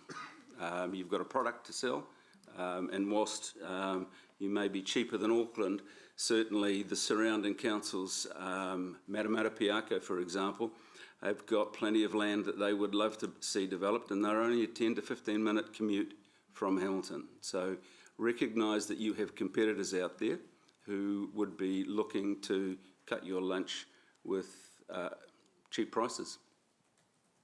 Right. So you suggest borrowing, the council borrows to offset that cost. I mean, surely that's just kicking the can down the road, which is something that you are totally against. I mean, that's just putting off the evil day by borrowing, and ultimately ratepayers are going to be servicing those loans. At 2%, the servicing is minimal at the moment. If you're talking 15%, or even the 20% I had to pay when I first bought a house, you would be quite right. But at the moment, you're in a low-interest environment, and it looks as though it will stay that way for at least 5 years. I can get on a residential house a 5-year fixed term for 2.9, 2.7, 2.8, 2.9. Now's the time for you to invest in intergenerational assets at low prices. Right, but if we borrowed all the costs of, instead of using DCs, we'd blow our debt to equity ratios very, very quickly. I mean, surely the developers have to take some responsibility. It's not up to the rest of Hamilton if someone wants to develop, pay for it. But what you get is an increased number of people in Hamilton who will then spread the cost of your rates over a longer period of time. Okay, thanks, Tom. Thank you. Thank you very much. We now have Graham. Hi, Graham. Good to see you again. Thank you for taking the time to submit. Good afternoon, Your Worship. Good afternoon, councillors, both in the room and online. I'm good to go, am I? Yes, you are. Right. Well, thank you for the opportunity to address council today. I see a number of familiar faces and some who we yet have the pleasure of getting to know. The Friends of Hamilton Zoo is a charitable organisation. We support Hamilton Zoo, and we have done for very many years. We currently have funds available, and we look forward to working with the zoo management to identify the best ways of spending that for the benefit of animal welfare and conservation in Hamilton Zoo. We have, however, grown small in recent years.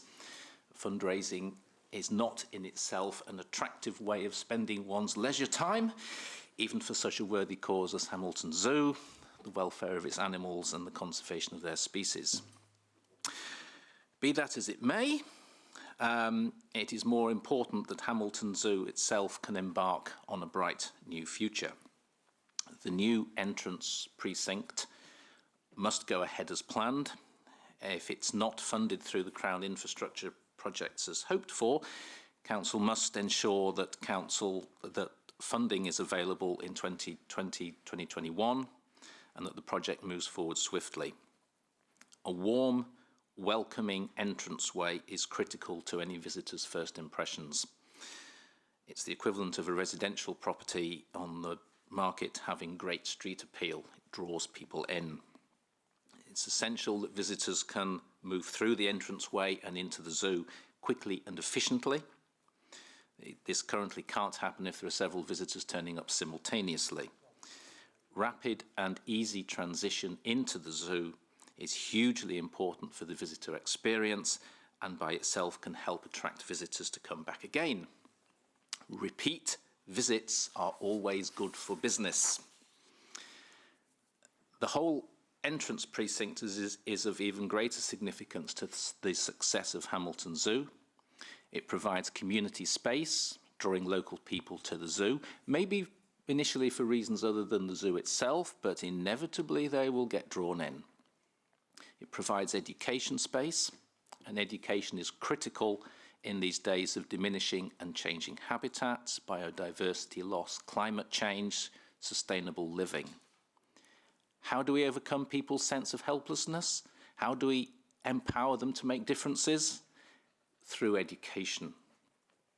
And Hamilton Zoo, with first-rate facilities, is an ideal hub for such activities to happen.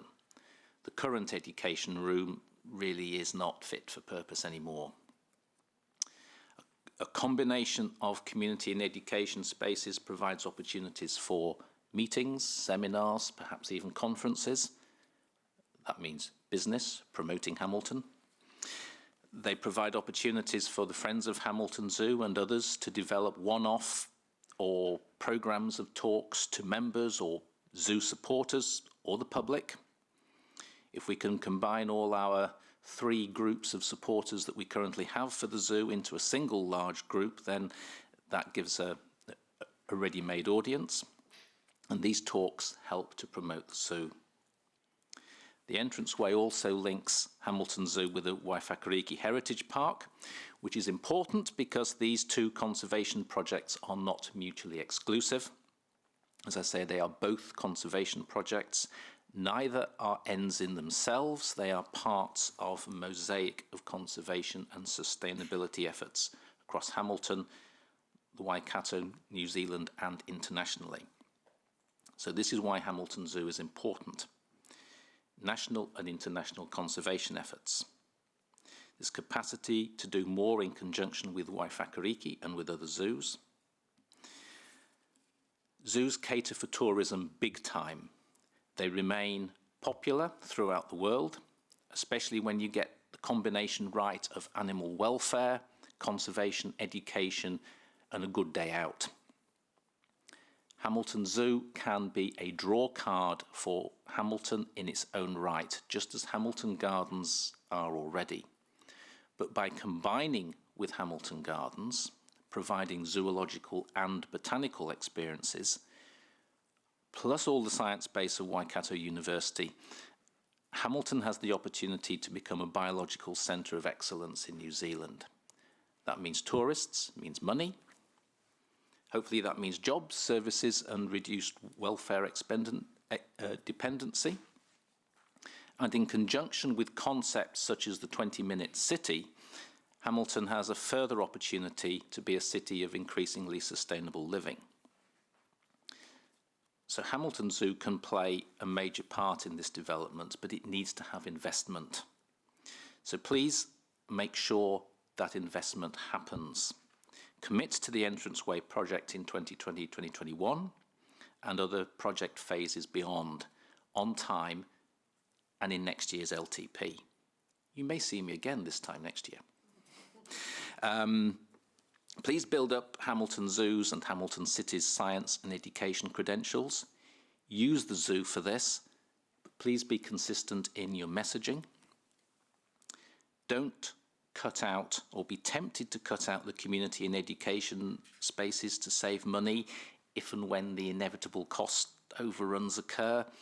They do have a habit of happening in any organisation. But those spaces are too important to be compromised. And finally, please, and this is actually probably aimed more at management than you councillors, please draw all your supporters together into a single community group capable of supporting the zoo's activities within the zoo itself and capable of promoting the zoo as a great place to be a part of.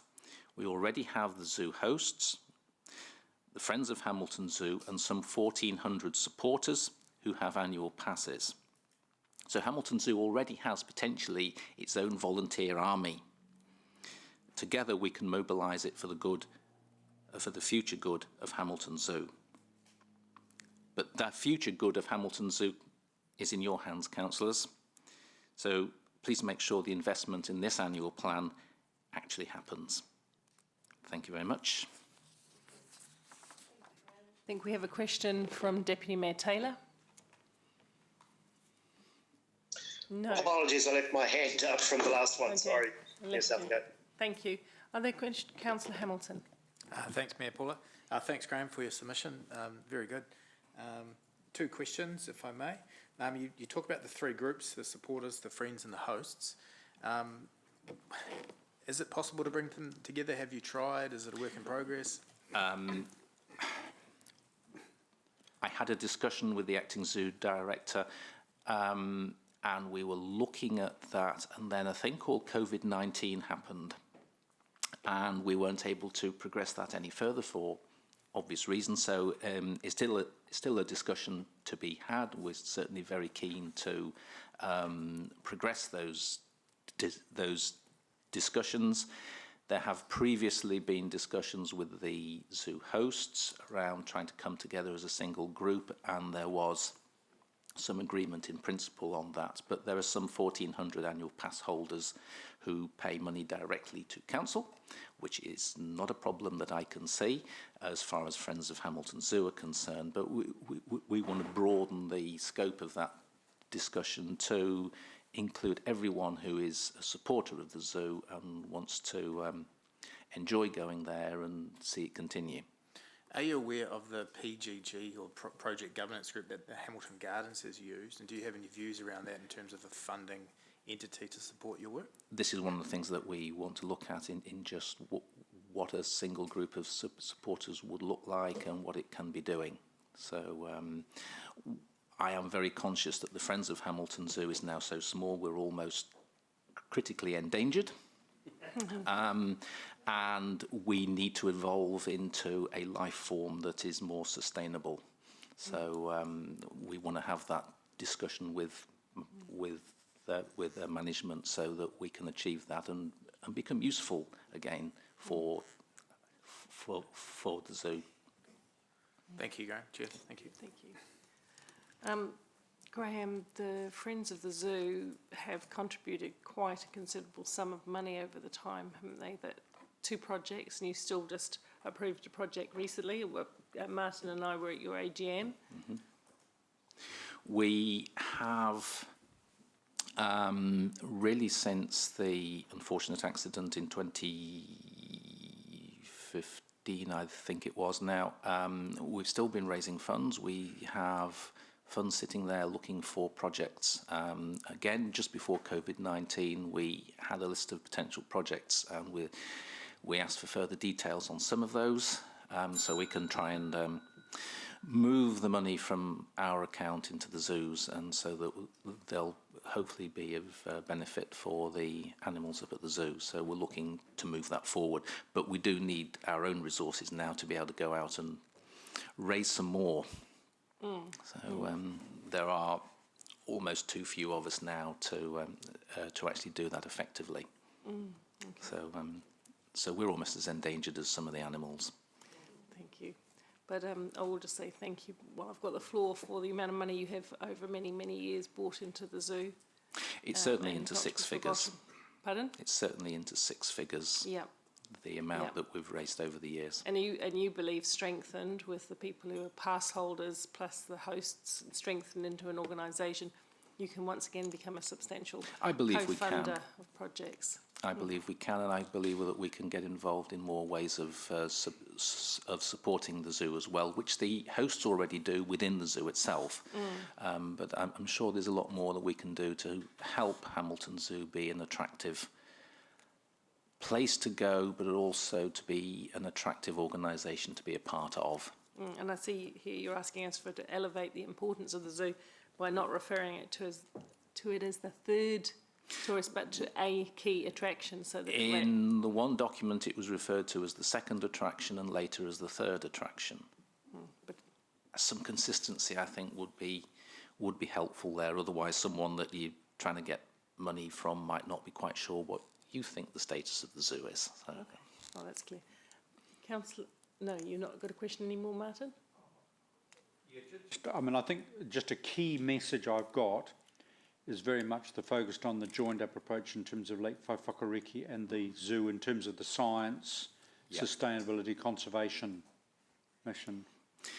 Indeed, and potentially in terms of if we get to the stage of being able to release native species, individuals back into the wild, there is always the potential that Waiwhakariki is that, if not final release site, but at least an interim site. There may be possibilities there. But in terms of the conjunction of the exotic and the native wildlife, the conservation messages, the conservation science, and the knowledge of how to do it, it all ties together. Okay.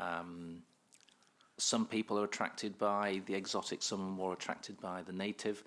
We want as many people on board as possible, and the two tie together brilliantly, and in terms of education as well. Okay, thank you. We're out of time now, but I think through one of our pre-LTP excursions, very quickly, Max, sure. I will be very quick. And you just mentioned education at the very end of your conversation just now, and through your submission.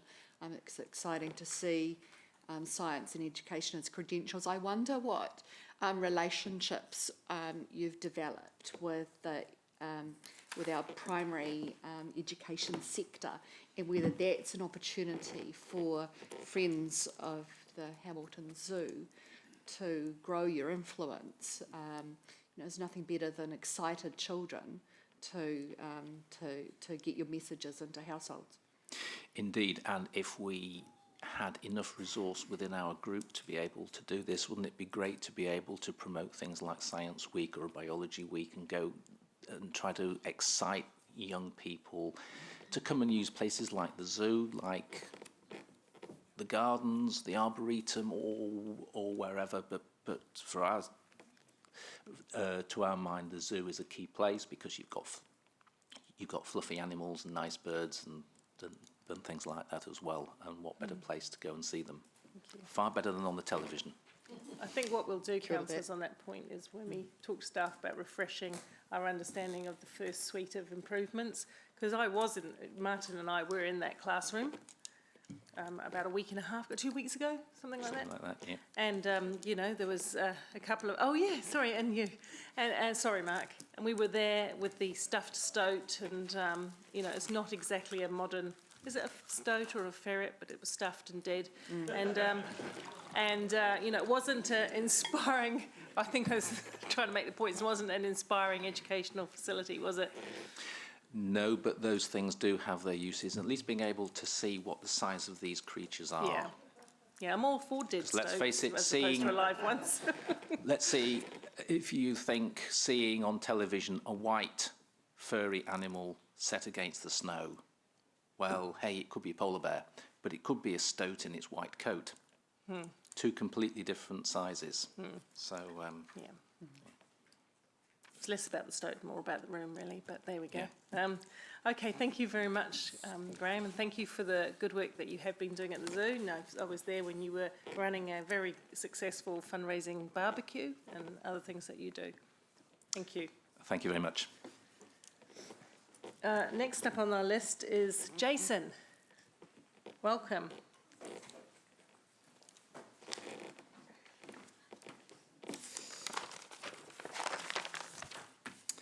Kia ora e te whanau, ko Taupiri te Maunga, ko Waikato te Awa, ko Kirikirira ahau, no Clarence Street Theatre ahau.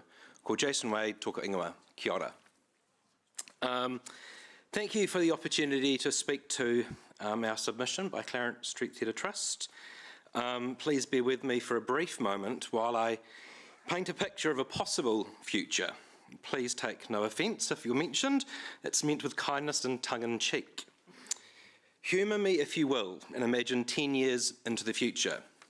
The current mayor, Warren Gatland, is by video link in London accepting an international award for local government called Kirikirira Hamilton.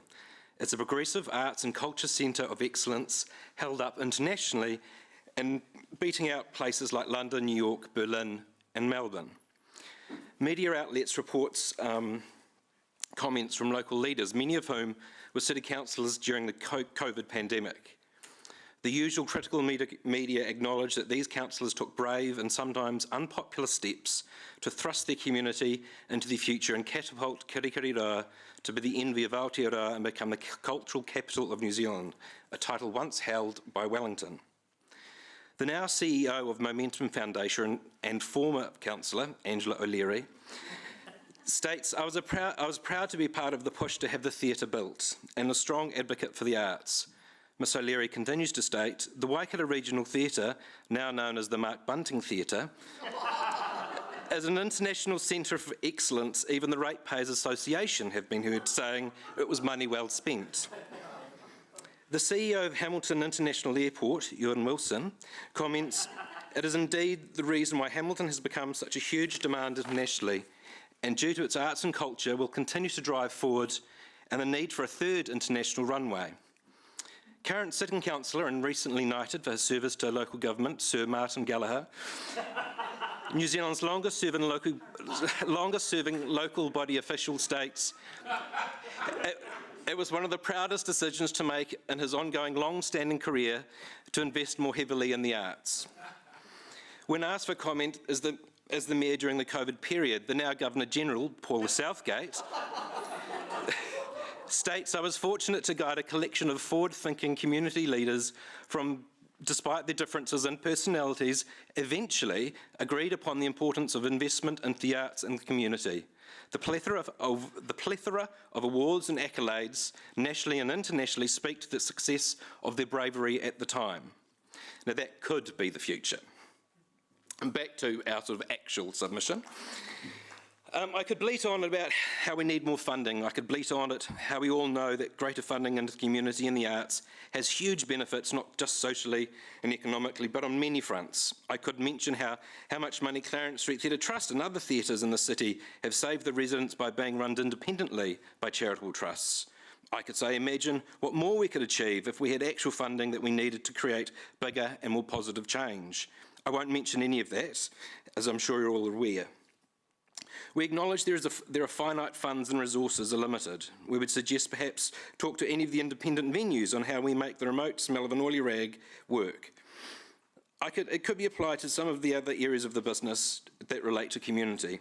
Maybe chat to us on how we can manage to grow our audiences and attendance and satisfaction on less funding each year.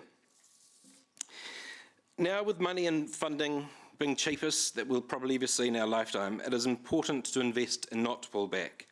There should be more community funding. Hamilton City remains one of the lowest per head of capita in Aotearoa for community and arts support. There should be a dedicated arts fund as there once was. This took years to establish, and I advocate that this will be useful again, so long as it's funded adequately. Just because Hamilton City Council no longer have ownership of key arts infrastructure in the city does not mean that they are not responsible to support and maintain that infrastructure and those venues to ensure their ability to deliver for residents.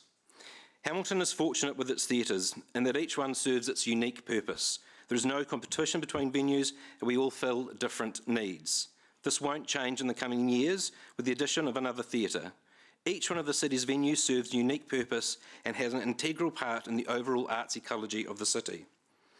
The sports field analogy by our chairperson, Paul Mitchell, is an easy and relevant thing to understand for those that may question why and if we need all these different theatres. If you think about the many sports grounds in Hamilton, that's many sports grounds, you would not ask the netball players to go and play their games or train on the soccer field of Jansen Park. You wouldn't expect the Chiefs to go and train and play on the hockey turf at the lake. Or you wouldn't expect the cricketers to share the Waikato Stadium with the Warriors without changing the pitch. Each sport and likewise each arts activity needs specific space to function. Are you aware that more children in Hamilton take part in arts activity than they do sport? Currently, as the only proscenium arts lyric theatre in the city, Clarence Street Theatre fills an important gap and it has done so for the past 5 years. When the community had advocated for Clarence Street Theatre and its existence, we had no idea that we'd be in this position of having to maintain national and international touring for the city without Founders Theatre. We willingly and lovingly have taken up this mantle and delivered well above our weight. When the new regional theatre, and who knows, it could be the Mark Bunting Theatre, this will give us an opportunity to expand and grow, potentially as the city's first professional theatre company or producer. The new regional theatre will just be too big for events under 400, which is our perfect capacity and size. I'm sure you will hear much criticism over this annual plan submission period. No doubt the usual suspects will come out and talk about how you should only be spending on essential services, that poo, water and rubbish collection is all our money should be spent on. But I guarantee it is those people that are first to moan about when there is nothing to do in the city, that we're only a cow town, and I suggest that they are very wrong. Arts are an essential service. Hamilton City has amazing assets, amazing spaces, and has grown and continues to grow to be an enviable place to live, work and play. I advocate that we continue to grow the opportunities for our community. Now is the time to grow the arts and community infrastructure. In my written submission, I specifically talked of dollar amounts, and these are sort of arbitrary, really, and the bigger focus must be on the arts ecology and how we strengthen this through greater funding for all arts and community organisations. Clarence Street Theatre Trust is a community venue with the sole purpose of delivering for the city a vibrant, exciting and essential performing arts space. We sincerely thank you for the support we do receive from the Hamilton City Council. It is appreciated by the thousands that we support each year. I challenge you all to a dare. Dare to imagine what the future could look like if you increase your supports to the arts and the community. Thank you. Some questions, maybe? Are there questions? Councillor Bunting. Thank you. Hi, Jason. You might have heard of me. I've got a theatre named after me in the future. So, the only difference is between that theatre and me is that theatre will work. Speaking of the new theatre, though, how do you see the Clarence Street Theatre, and you sort of touched on it in your submission there, how do you see the Clarence Street Theatre fitting in with the whole theatre ecosystem up to and beyond the new theatre? Sure, I guess if you look at the new theatre, there's no rehearsal space. Right. You know, that's a massive thing that we can offer. There is the size of the production that will go in there is a significant, it's not a hurdle, but there'll be very few, I guess, community organisations that will often be able to use that space purely because of the commercial need and the commercial requirements. Clarence Street Theatre is sitting in, and I guess the size of the new theatre as well, but 1,300 seats. It is, it's absolutely needed for the city. However, that is a huge amount of seats to fill. And if you've only got 100 people or 200 people on that, as often happened at Founders, it's really difficult for the performers, for the artists, to actually, because it is such a small audience. Now, things like Rivoli and Mesior and ourselves all fill those various sizes of audience. We do really well on sort of anything above what Meteor does. You know, between 200 and 400, Clarence Street's perfect. But that between 200 and 400 won't work at the new theatre. You know, even if you close off the various levels, it's still not going to feel as full as something like Clarence Street. Right. So there's rehearsal space, there's audience size, there's that community access, which is really important. I mean, there's hundreds of kids use the dance studio every week, you know, and so that's something that the new theatre won't be able to do. You know, there isn't another venue in the city that can do that either. And one more question, if I might. So, what's your biggest hurdle at the moment, even getting to the point where there is the new theatre? What's I guess our biggest hurdle is the ongoing maintenance of a building that wasn't necessarily maintained so well before we had it. Right. Okay. Thank you.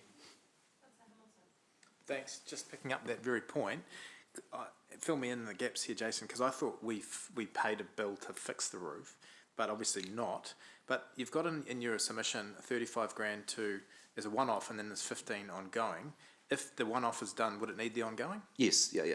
Because of the size of the roof, because we're not replacing the roof, what the council contributed to was part of the gift of deed, and originally in 2015, was if we fulfilled various KPIs, there was 150,000 put towards earthquake strengthening for the whole complex.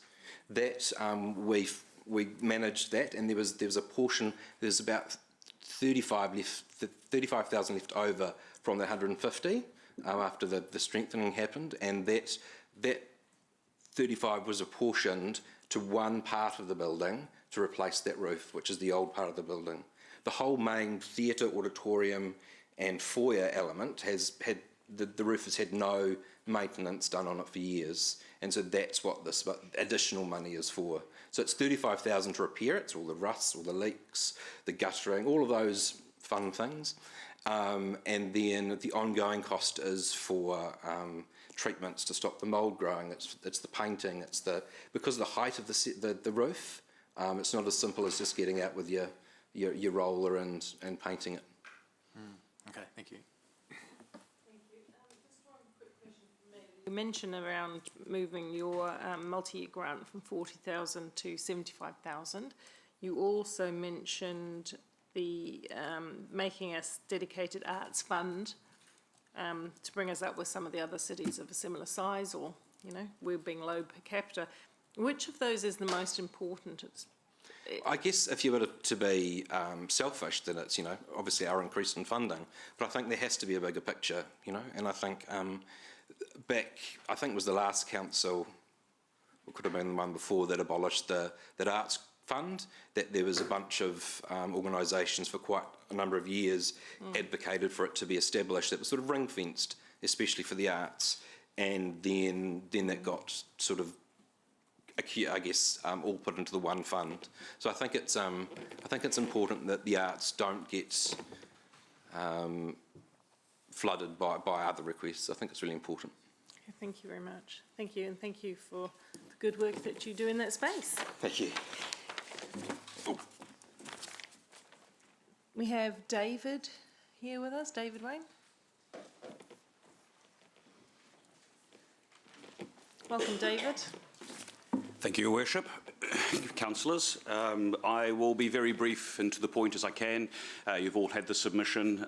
Some of you may know me. I am an accountant by trade, so numbers are my fun part that I enjoy, rather than necessarily the stuff that sits around it. But I've recently been appointed as the chair of Rivoli Theatre, and in the process of taking on that role, one of the things that I've identified is that we can develop as many business case models as we want, dealing with sustainability around what we can achieve and can't achieve, but ultimately we are an infrastructure trust. And one of the biggest issues we have at the moment is access to a cost base or funding base that allows us to access and invest back into that infrastructure under a repayment type of model, a loan, if you will. Banks don't tend to like us. Mortgage in Latin means a life sentence, and unfortunately you tend to find that most trusts, anyone in a volunteer capacity, also serves a life sentence. Many of us don't want to carry on the mortgage basis and basically putting up the property as a form of a security puts it at risk for future trustees as they come on board and could be a hindrance. There are some significant projects that can sometimes be used on that basis, but one of the examples, if you have been to Rivoli Theatre recently, you'll notice that we have some very significant potholes in our car park. Apart from us trying to sponsor a pothole, or name a pothole after yourself, which does have some merit, the idea would be trying to find access to some type of funding that allows us to fix said potholes and then be able to repay under a term basis. I'm not an advocate and will never be an advocate for the grant of a handout left, right and centre. I think it creates, unfortunately, a culture whereby we go running off to the next biggest funder to ask them for some cash. We need to be able to get a return on our investment. As I said, my view of it is Rivoli's an infrastructure trust. We need to get a return on the investment we put into that to make sure that we're viable on an ongoing basis. To do that, if we're borrowing money and have access to some fund to enable us to do it, we have to present, as we would to any lender, a business case to say we are sustainable and we can repay those funds over a period of time. It's to that my submission would be to the Council to consider using some of its resources, either in its own ability to lend at municipal rates versus bank rates, or alternatively access to some sort of funding that could be used on a commercial basis for other infrastructure type trusts like ours to be able to access, to be able to upkeep and maintain those assets and investments. That effectively is the form of my submission, and welcome to take questions. Councillors. Councillor Hamilton. Thanks for your submission. Just on that lending, Well Trust or Well Energy Trust has done that in the past successfully. Have you approached them or other community-based organisations like them? So, and I have spoken with Well Energy. I sit on a number of other different trusts as well that we've spoken with them along those lines. They do something very similar. The difference is a lot of their investment is into capacity, increasing capacity within that sort of sector. This one I'm sort of looking at is more along the deferred maintenance, if you will. So again, I refer specifically to the car park with the potholes. We don't really qualify under the Well Energy grant because we're not actually increasing capacity within it. To give you an idea, it's about $150,000 for us to fix up those potholes.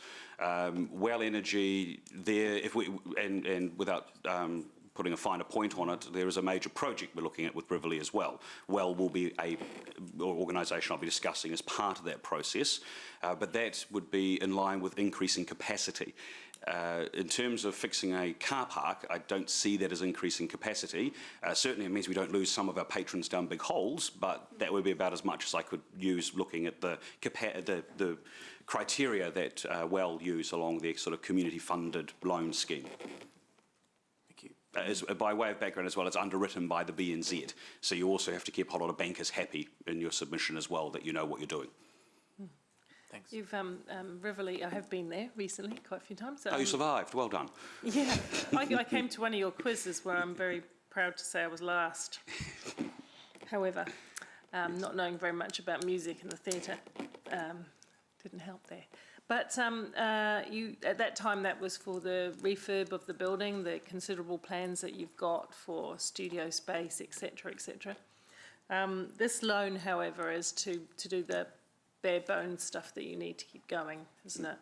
Yeah, sorry, just maybe if I can clarify that, this wasn't necessarily Rivoli coming and asking for money. This was more trying to develop a tool or a facility for other trusts like ourselves to access, I suppose. While I am the chair of Rivoli and while our car park would love to have that, this is more about sort of trying to find something that's a bit more sustainable and other trusts, sort of infrastructure type trusts like us could get access to.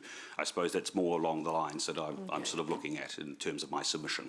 Okay, thank you very much. While we certainly benefit from it, I won't say no, it's more along trying to create something a little bit more sustainable long term for the Hamilton City. Thank you. And I did enjoy the quiz even though I came last. I'll be back to do better. Thank you very much. So that's all I think for this, councillors. Martin? Are you aware of the thousands of young people who have benefited from Rivoli? I'm only allowed to ask you a question.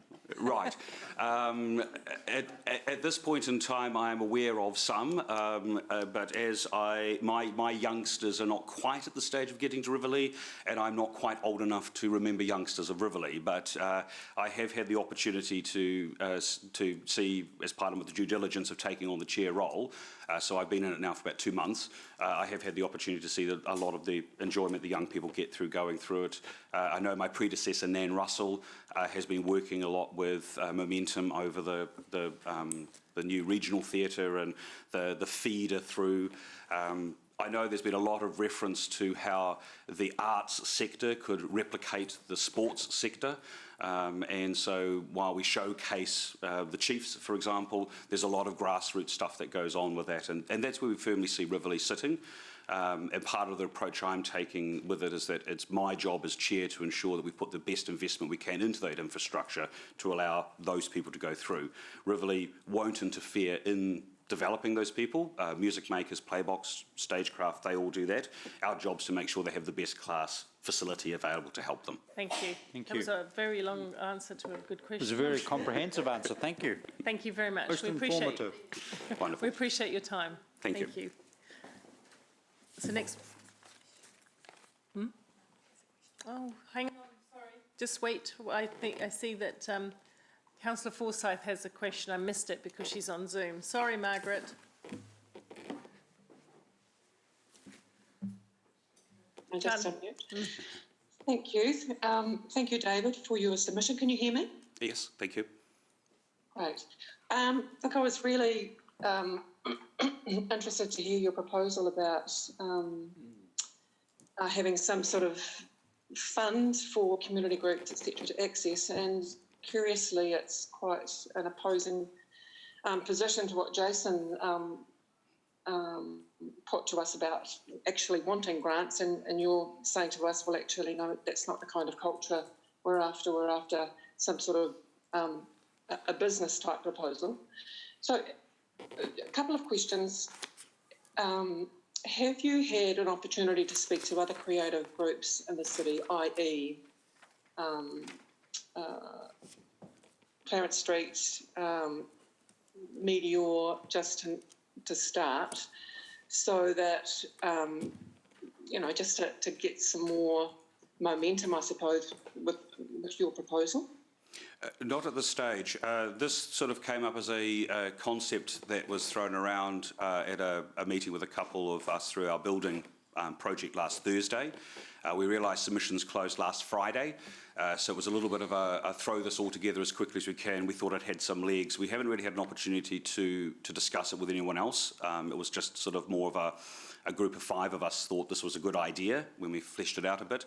I will clarify, I'm not trying to say anyone else's submission's wrong and I'm representing anyone other than Riverlea. I am, for my faults, an accountant, so for me it's business cases are things I fall back into comfortably. So I'm not trying to diminish in case I get lynched because my back is to the public gallery. But generally speaking, I think that if there is some taste for this and some development, I'm more than happy for us for Riverlea to take the lead on it. Simply from the point of view is that we will be working with other organisations who have infrastructure assets, who may have some of that deferred maintenance that would be able to access those funds. So to create something, some parameters. We also want to be very conscious we don't stand on other people's feet. I think it was Councillor Hamilton mentioned Well Energy, and certainly not an intention to say there's going to be a whole or multiple similar type of funds that get opened up. I think it's trying to identify where a gap may exist and how can that gap be filled. Thank you. We do need to move along Okay. now, so thank you, And Margaret. look, I in response to your comments about other submissions, I didn't certainly take it that way. It was just an observation at the time, that was all. Certainly. So I take it you haven't had any opportunity, given your answer, to speak to the likes of Creative Waikato, who are an entity there to support the creative community. You haven't had an opportunity to communicate with them? Not at the moment, no. Very good. Okay. Okay, fine. thank you, Thanks, everyone. David. Time to move on, I'm afraid, but thank you very much for your time. Next up is Jeremy. Welcome. Thank you. Kia ora, councillors. Thank you for having me. I appreciate that things are running behind, so I'll try and keep it brief. I'd like to commend the work that the Council's done on their COVID response so far. It's been really remarkable, and I think there's a lot of positivity around the combined community focus with Hamilton City Council and Trust Waikato, Well Energy and the other funders. I have been talking about this at a national level with other arts organisations, and they've remarked on the effectiveness of a singular point of contact for grant making in the community arts sector. So thank you for your involvement in this. I'm not going to sort of reread my submission, just to say that I think that there's some real positivity around the way that arts have been included in recovery, and there's some really great research that articulates the impact that investment in the arts in a period of recovery has, and has had both nationally and internationally. One of the prime examples being Christchurch post-earthquake, and the way that investment in the arts has really enabled that community to thrive and to come back. And so we'd really like to see a continued investment in the arts as part of a recovery budget and in the annual plan. The other thing that I'd like to point out is that throughout COVID, we've provided some reports and ecosystem maps to Council, and I didn't reattach them here knowing that you already had them. But one of the things that we've identified, and this is a national issue, is around the investment in community arts infrastructure, being theatres, being creative spaces, being art studios, and that with a lot of them, there's an assumption that someone else is funding it. And so there's little bits of funding from local council, and there's little bits of funding from philanthropics, and there's little bits of funding from Class 4 Gaming, and little bits of funding from this, but there's no kind of central vision for how that funding becomes sustainable. And the idea that these groups are going to be commercially sustainable is kind of a fool's gold. It's never going to really exist, because what we're actually doing is investing in people, and we're investing in the well-being of people with their ability to access that and their ability to find their own identity and their connection and community through accessing arts activity.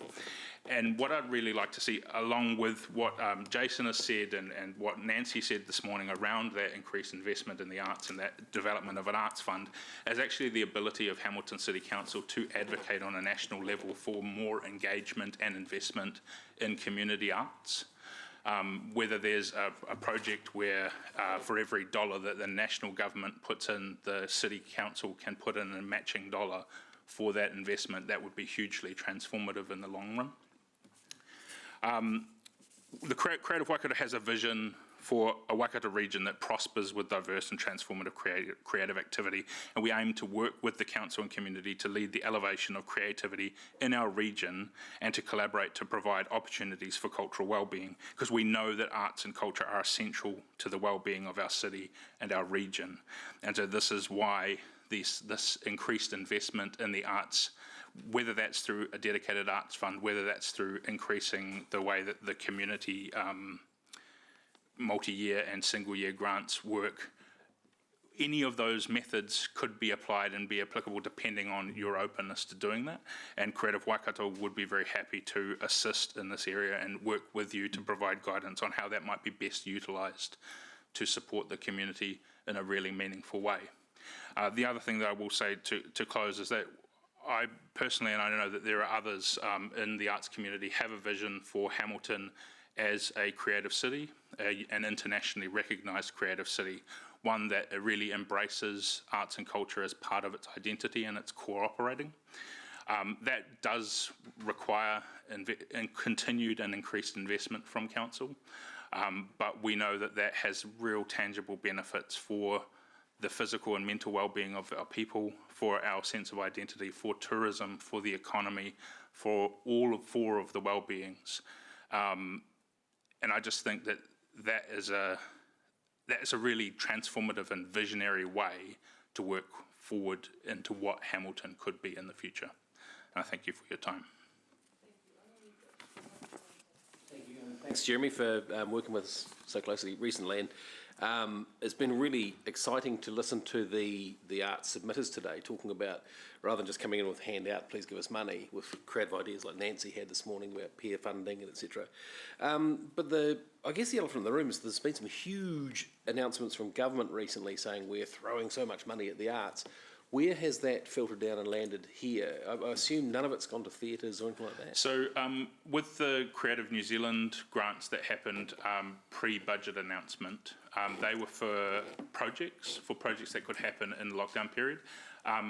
So the Meteor did get one of those grants. Hamilton Gardens Arts Festival did get one of those grants, but it was for doing a specific project that could be delivered between March and September to do with an art activity, not for operation, not for building maintenance, not for anything like that.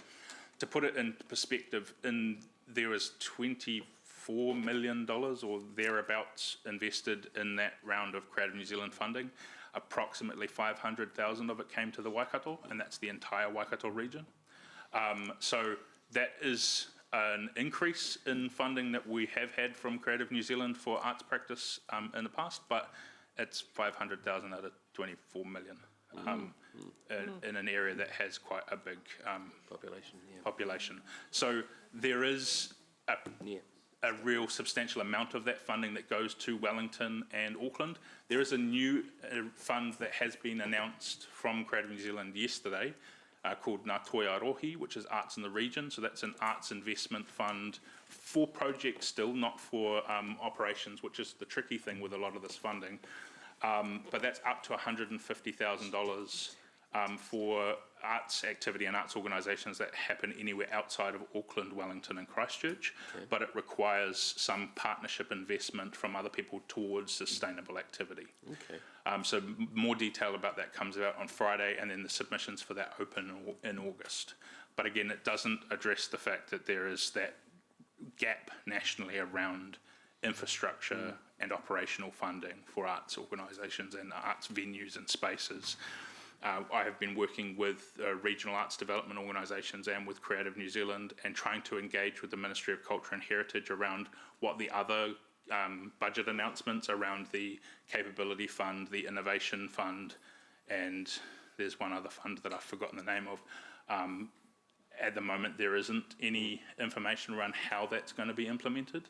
And so we're working to find that out. And I would like to hope that with combined advocacy from ourselves, from Creative New Zealand, from potentially yourselves around the way that that could work to support grassroots infrastructure, because the thing to remember is that in the arts ecosystem, both here and in the Waikato and nationally, is that that ecosystem doesn't just serve one strata. So even though it's a community-run arts organisation, it doesn't just serve grassroots participatory arts making. It also has touring shows that come in. It also has shows that are developed and rehearsed here that are taken internationally. It has work that's created here that's sold digitally online. So it supports all levels of the arts sector, the economy and the community wellbeing. So it's much bigger than just a grassroots community investment. Right. Thanks, Jason. Jeremy. Thank you very much. So your views are largely in support of some of the other theatre and creative sectors, including Nancy, in terms of that fund. Yep, I would. And some kind of match funding is your preference? I think match funding would be great. I would point out in response to the last speaker, not all of the trusts are actually able to borrow. So I know that the Meteor trust deed and I believe Clarence trust deed state that they can't borrow to support. So setting up a fund that enables people to borrow actually probably won't address that unless if they rewrite trust deeds and all kinds of other things. So grant making and investment is going to be the most proactive way of making that happen. Thank you very much. Yeah, I think what Jeremy's referring to is the deed of gift doesn't allow for the trust to borrow, those two trusts to borrow. So that is something that we could change, because the deed of gift is between the council and the trust. Right. You'll find most trust deeds do allow for the trust itself to borrow. Right. But it couldn't borrow against the security of the property. Right. Okay, thank you. That's useful and something to add into our mix of the conversation on Thursday with staff. Thank you. Thank you very much. And Awesome. thank you for the good event yesterday. I've been giving the posters out, ko Awesome. Tahitanga, and That's it was great. a really good installation. So. Thank you so much. Have a great day. Okay, we are going to, we're really due for a break, but I know that some submitters have some pressures upon them. So I'm going to ask Margaret, do you think if we took you and then we took a very short break, would that work for you? I see that you've got 2 submissions for 10 minutes each. Is there any way of combining those? Because they're on 2 completely separate topics? But they're still from the same organisation. I'm not sure how that happened because I'm not sure I would have necessarily allowed for one organisation to divide into 2 topics and get double the time. So we'll see what we can get through. But do you want to go next, or? And I'm sorry to anybody else who here is waiting. We've had some people waiting a while. And can I grab some extra chairs? Please, Neil. Next time, I think we can go to 2. Which one of those? I should have through that. It's double by Jerry. Totally opposed. So, councillors, we'll take this one and then we will take a 5-minute break just to comfort stop and to bring back a cup of tea or something. We're quite happy with that. Okay. Mayor, may I introduce our group? This is to do with the Founders Theatre project. Mm-hmm. And I'll go from this way. This is Neil Kujanvan, who is the New Zealand History Federation. Pirihera Kaio, I'm sure you know, she keeps an eye on tangata whenua issues for us. And you won't know, well, you may know, Mike Angelo. Mike is the director of the architectural firm that now owns the original plans for the Founders Theatre. That's through Mark Delisle, who was the son of Aubrey Delisle, who was the original architect. And I think that's therefore pretty explanatory why he is here. You will have all read the submission. It's very brief. What we are asking for at this stage is not money, it's time. We've done an original step. I think everybody got so enthusiastic over the COVID lockdown that the creative genes were really flourishing, and we've joined a few dots together. It is recognised that there are a lot of people who would like to see the founders remain. We are pragmatic enough to know that the founders, as it is today, needs renovating, and we mean renovating in terms of usage as well as the physical structure. So the idea that we have creates the opportunity to see a town hall for a variety of activities that are currently not so well served in the city. And I want to emphasise that we have notified all of the theatre groups that this is our plan, and emphasised that this is not to be in competition with them, rather it is to work with them and create an added value. So that's really all I've got to say. We're asking you to give us the time to do more detailed work, particularly from the architectural point of view, and we hopefully will have something back to you by maybe February, which would allow it to be properly considered in time for your 10-year plan review. Now, Neil, do you want to say something? No, I'm right, because as you say, it's not, let's go into detail as to what could or couldn't happen with it. Let's have the opportunity to promote something that we know would be commercially active and would give a return, and it would retain the Founders Theatre for the community as it was put here for. So that's my support for it. Okay, thank you. My interest in this is the rejuvenation of an existing building, a heritage building, one that could be repurposed, and that repurpose is the interest that we have, and is open to a lot of debate, I'd say, but one that has a lot of possibilities, and we'd be more than interested in having a look at it. It's okay.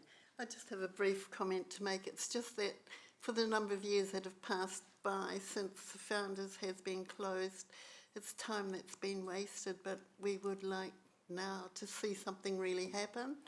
and to be given that little extra time to basically get our proposal through for what we would like to see happen. Can I also add, we have Richard, he's still here? Richard Swanson is with us, and Richard's a fine example of the heritage within the Founders Theatre. He was the person who did the research that showed that Louis Armstrong was the first international star to feature at the opening of the Founders 50 plus years ago.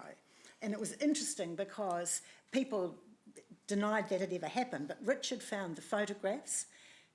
Martin, I think, remembered his parents going to the show. That just gives an example of the sort of exhibitions that bring heritage up to today that we think are possible in a rejuvenated building. Thank you. Yeah, if the walls could talk and you could... somebody needs to write a book, Jeff Taylor, somebody. I think You're you right. should write a book, yes, of all the various things that have been in there. Question from me, and then I can see Martin's waiting too. So you're talking about repurposing it still for the performing arts or for any use? The performing... Yeah. We refer to it as halls of heritage.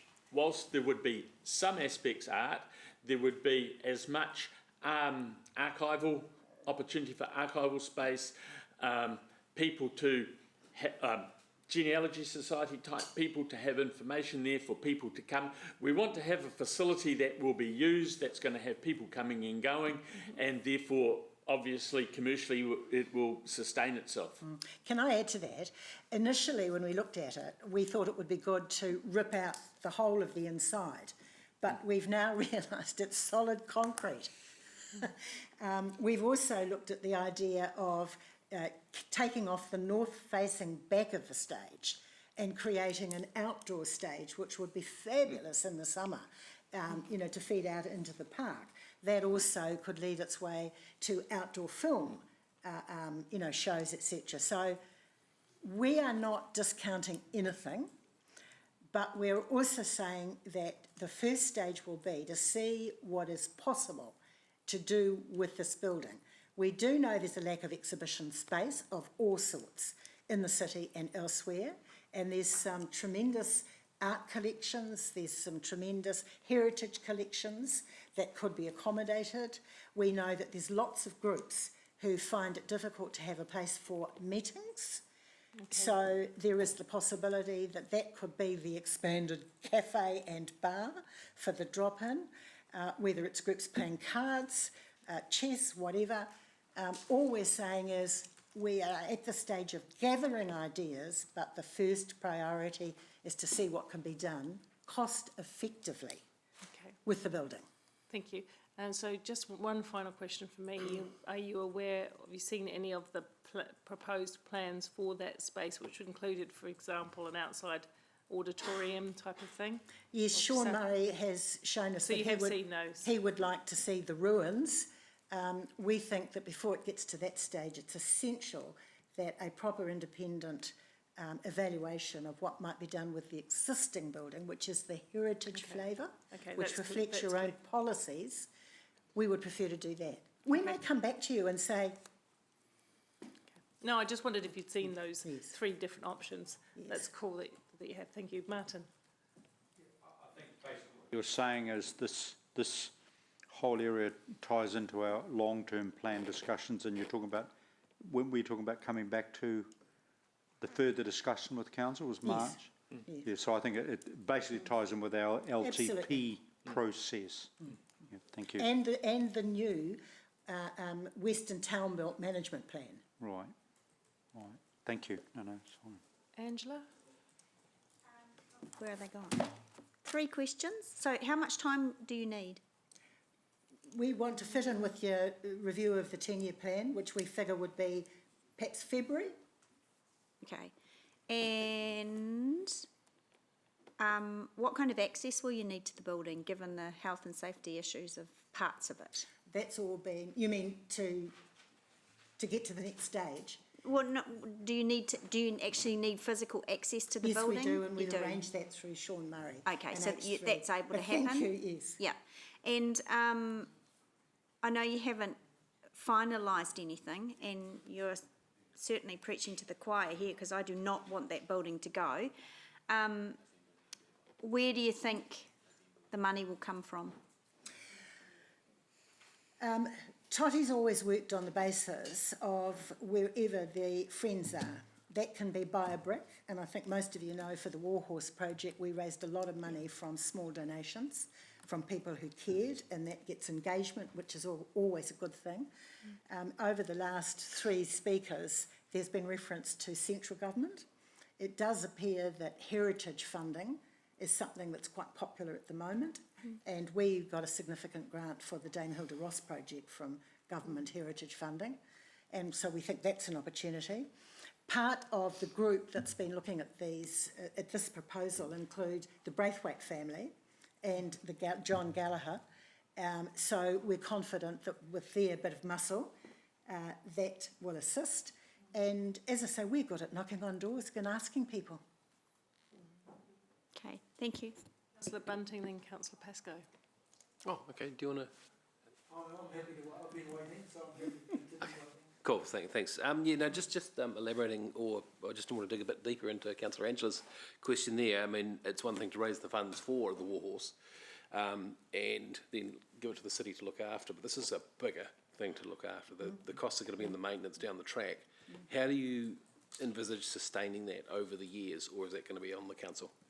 I could probably talk for half an hour on this, Councillor Mark. Yeah. Can I say I'm an old-fashioned socialist, and I believe certain things should be in public ownership through their local councils. Right. You would not be hearing from Riverlea or from Clarence Street today if you, as the council, still owned those buildings.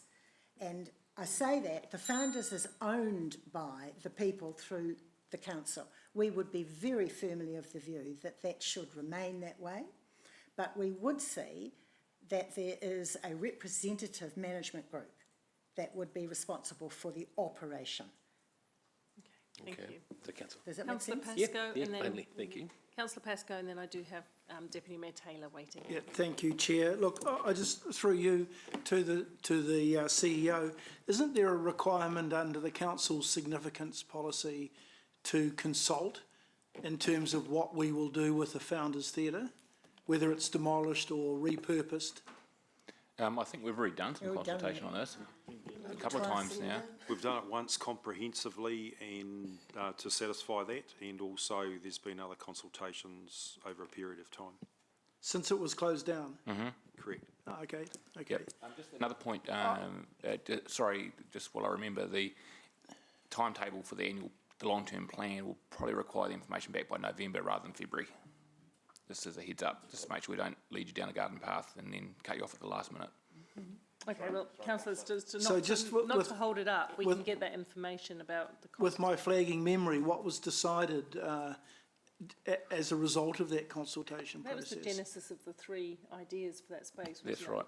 So yeah, there was a EOI process for people to come back with ideas for it. Yep. And to be honest, council never made a definitive decision around that.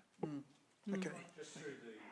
So it was never finished. Request, and obviously we can follow it up tomorrow, but the information, while it's fresh in my mind, I'd like the detail of that particular consultation process, because I just get the impression we went so far, but I'm not quite sure in terms of of focusing on a final decision. I don't want to spend time on that sure. today, Okay, but I think that's valid. Thank you. That's Follow a it up valid tomorrow. request for information. But what I'm suggesting here is that isn't this a discussion at another time in a different forum? Yeah, so we can bring that to the table on Thursday and take it from there, because I think the questions are valid. So, but you know, okay. So I still Can I answer that, both of those from Richard's perspective? We raised it now because we knew there would be deadlines that related to the 10-year plan review. So that's the very reason we're saying to you, give us some time. If you say November, we will have something to you by November. That's clear, thank you. We understood that's what you were hoping for. Deputy Mayor Taylor has the final question on this one. Thanks, Mayor Southgate, and thanks, Margaret and team, for coming in and telling us about this.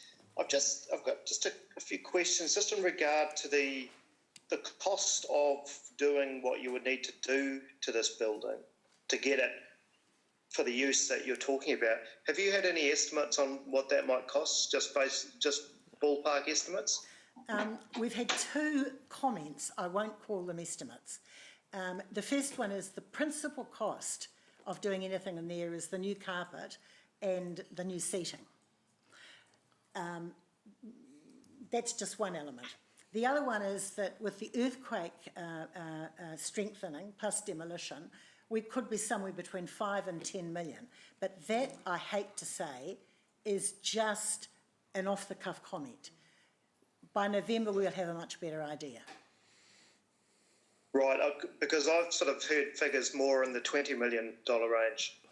Yes, we've heard those figures too, and I think those have been reported to the council. Some of the people we've been working with think that the job can be done much more cheaply than that. And Councillor Jeff, you probably are aware that we are strong believers in pro bono and significant discounts when it comes to good purpose public projects. Sure. So just looking at what you're talking about here is that you want some time to bring us a formal costed proposal.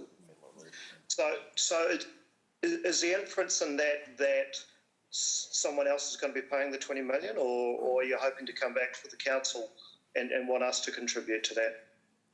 At this stage, we haven't decided that. I mean, for instance, if it came up at 9 million and we raised 8 million, we'd probably come back.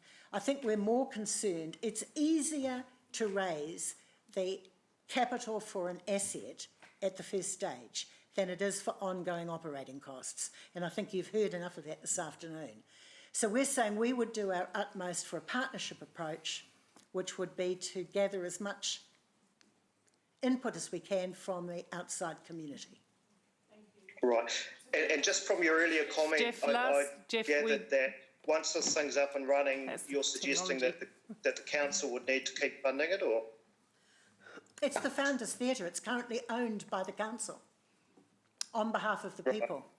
Okay, I need to draw that to a close because Toto, you also have another submission that will take some time to get through. So sorry, you've had beyond your time. So we'll raise some questions for staff on Thursday, and we'll put that submission aside now and go to your second submission, after which we're going to take a very short break. So the second submission is related to the Claudin's grandstand, right? Yes. Okay. So if we can just look at that one, councillors, and then I promise you we'll have a break. We've been sitting quite a while. This is an entirely separate submission, and that doesn't involve you if you don't like. Mark can be excused. Thank you, Mark. Peddleforth Architects, very good at their jobs. The second proposal has got a similar element to it, in that we're asking for time to present a proposal again for the 10-year plan. In a nutshell, it involves the preservation of some heritage buildings. It's joining the dots again. At the moment, you are proposing to spend quite a lot of money again on Beale Cottage. Neil has been involved with Hocken House up at the hospital. You have a management plan for the gardens that's up for discussion at the moment, which envisages moving the original station master's house. All around the place, people are concerned about the loss of heritage buildings. One of the ways in which this is met is to pick up some of those heritage buildings and move them into a village cluster, which turns them into both an educational resource but also a visitor centre.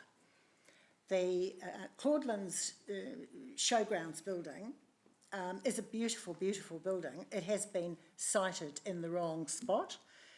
It's very cold from the wind. It would be great to see it lifted up and moved around. Hocken is in need of quite significant repairs. It's a bit of a lost soul up there. It could well have a whole new life in a different site, and I've already mentioned Beale Cottage.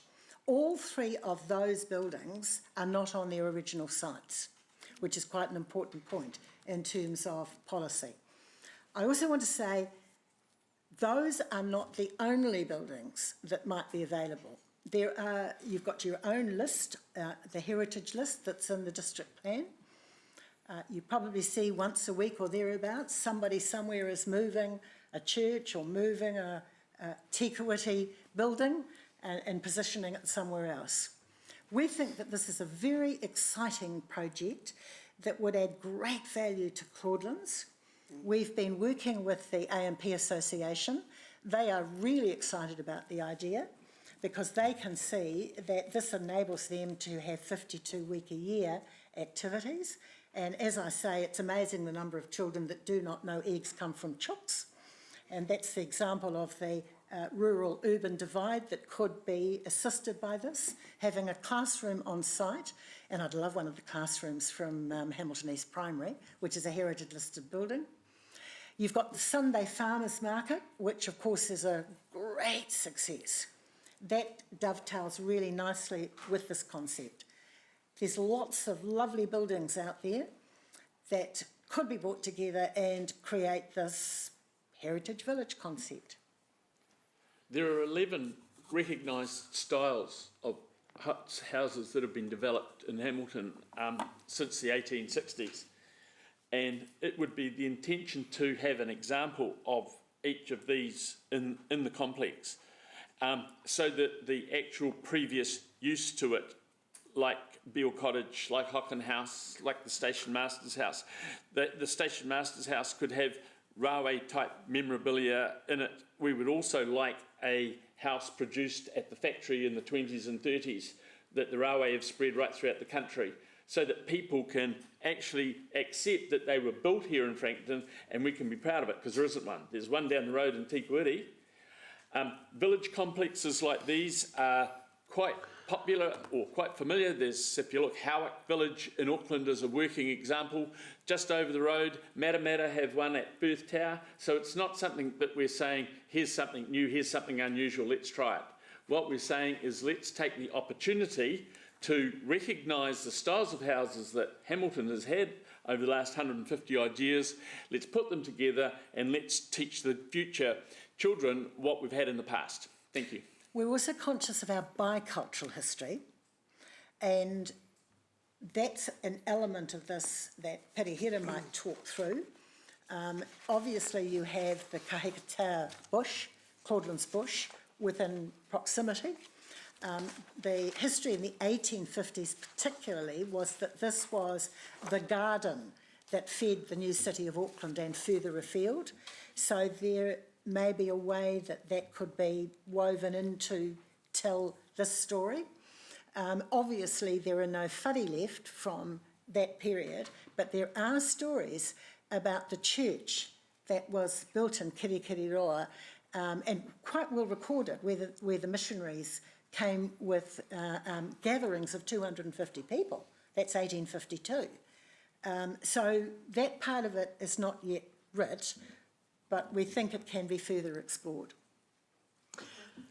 Well, I think we already have an example of Frankton, the small village of Frankton, Railway Village, albeit that it was back in the 1940s, 50s, where a lot of our people, Māori, lived that came from the rural districts and settled in Frankton and Fairfield. So this would be a further enhancement of the knowledge of that time.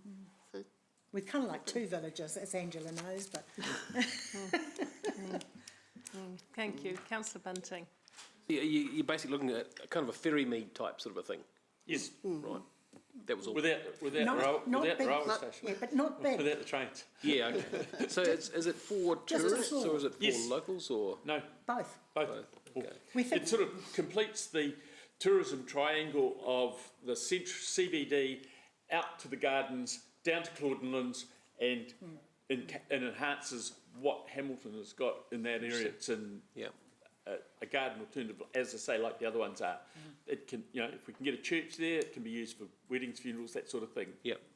Have you talked to the Showing Association about it? Sorry? Have you talked to the Show Association? Yes. They're very supportive. Are they? Yeah, very supportive, because we would have them involved. Okay. And they can see that their own people can do all sorts of activities. If there's a building there that, you know, I mean, it might be a little shop selling products, whatever. Yeah, so it's not going to get in the way of their AMP shows or anything like But that. we also see the importance of, you know, there's this great feeling at present about teaching the children about history. And we all know that young people learn better in situ, hands-on, and we can see it could become a really, really valuable addition both to the zoo but also to the museum. The first Okay, thank you. opportunity will be to get tradespeople out of their retirement, because there aren't too many so-called built carpenters or house builders these days that would be able to handle some of the buildings. But I do have a subcommittee that meets on a very regular basis that have discussed the potential of developing their skills and teaching people how to restore heritage buildings. Right. And the major house moving company in New Zealand is based in Hamilton. So thank you for that. I think we need to move this along. Just one question though, because what you're asking of us at this stage, I was a little bit confused. You're asking for it to be included in the annual plan, but it's going to be a long-term plan project. How does that work? What are you requiring of us at this point in time? Because there's no action happening in a hurry, so you can bring this as a long-term plan proposal. What are you asking for here in the annual plan? Essentially the same thing as the founders. We don't want anything. Just time between now and November to be able to put together a costed presentation. So it doesn't have to be an improved project in the annual plan, but you're asking council while you've got this audience to... Well, you're also going to spend quite a lot of money on Beale Cottage. And we're saying that maybe you shouldn't do that at this stage. Maybe just pause that, delay that, and we were happy to work with you on that. Okay. And Neil has confirmed that Beale Cottage, there was some doubt whether Beale Cottage was on its original site. It isn't, it has been moved. Information that we have through the history group is that it's not an original site there, and so that would free up the land for the council to use it as they wished. Yeah, so you could make money in it. Okay, well, thank you, everyone. So we're going to now be adjourned until 22, just to go and come for a stop and get a drink and come back. Thank you.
Okay, councillors.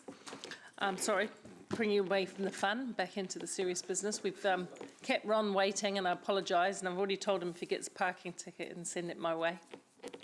The means I can pay for it personally. Well, no, I'm not saying that. So welcome. Thank you for waiting. We appreciate that. Fortunately, I am retired.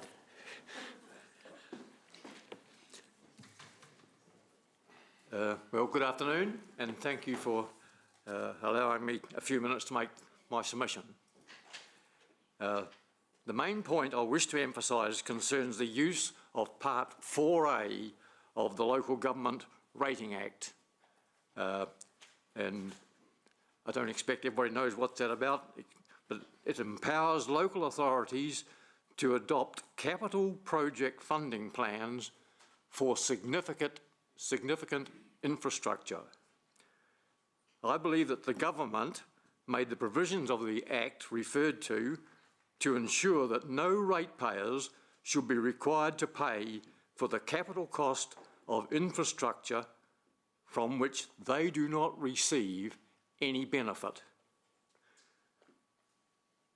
Basically, I'm asking this council why it does not use the provisions of that part of the Act, and also to ask them, do they intend to use it in future? I raised this matter last August at a public forum and also by writing a letter to the editor of the paper. To restate my original question, why should ratepayers in the older parts of Hamilton, who have already paid all the capital costs in providing the infrastructure in their part of the city, now be required to help pay the capital costs for constructing infrastructure in the newer areas? Why should we have to make further payments? We don't get any benefit. In response to the letter I wrote to the Waikato Times back in August, the chief executive of the city is quoted as saying that when the Peacock suburb is complete, more than 90% of the infrastructure will be paid by the new ratepayers, the government and developers. However, he did not state any reason why he considered that the other ratepayers of Hamilton should pay for the balance. Why should we pay for infrastructure in the new areas when we don't receive any direct benefit? With my submission, I attached a list of capital projects which I extracted from the budget figures. You have budgeted for $302 million for presumably capital projects. And of those, nearly a half, 149 million, relate, I believe, to infrastructure projects. And I've got them there listed at Peacocks, Rotokauri, Rototuna.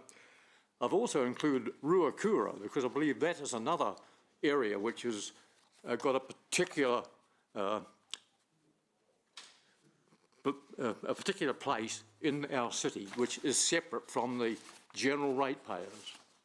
And I've included miscellaneous at the end, which is various upgrades. And I include upgrades for the purpose that those upgrades are being made to increase the capacity of our treatment station. Why should we have to fund the increases when what we provided was more than adequate for that central or earlier parts of the city? And so they're there for your information, just to see what I'm getting at. Now, I haven't been able to get all the information that I required. Well, I'm really out of time. The average cost of financing the debt is about 26 million in the current thing. That means that each ratepayer is paying about $445 per assessment.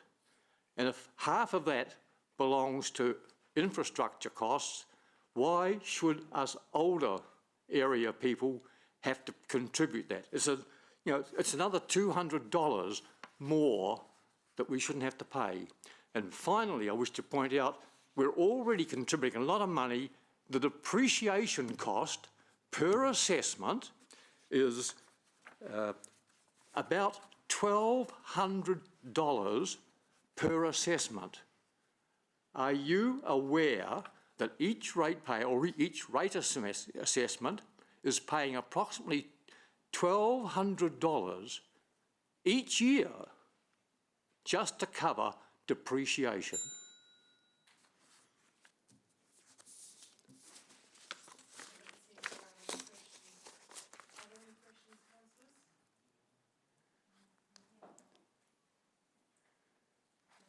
No questions? It's all nice and clear for you. Thank you. Yep. Cost of infrastructure doesn't come across in part on the general ratepayer. Have you thought about how it might be recovered? Would that be targeted rates, or would it be on the developers, or how would that be taken care of for a growing city, do you think? Yes, well, the reason why I mentioned the depreciation figure, by the way, is because that is not cash out of the bank account. It just means it is a way of getting extra money out of us ratepayers to fund the capital or part of the capital costs. And so we're actually getting a fairly heavy demand made on us each year to help pay for capital infrastructure. And let's face it, the more central part of Hamilton isn't going to get a lot of new infrastructure out of that money that they're paying. Okay, thank you. Thank you very much. Thank you. Thank you very much for taking the time and for your patience this afternoon. I appreciate that. Roderick. Welcome. Thank you again, as always, for being a regular submitter and taking an interest in what Council does. We appreciate it. Yes, thank you. Mate, it's a bit easier this time than trying to do it over Zoom, getting all sorts of hassles.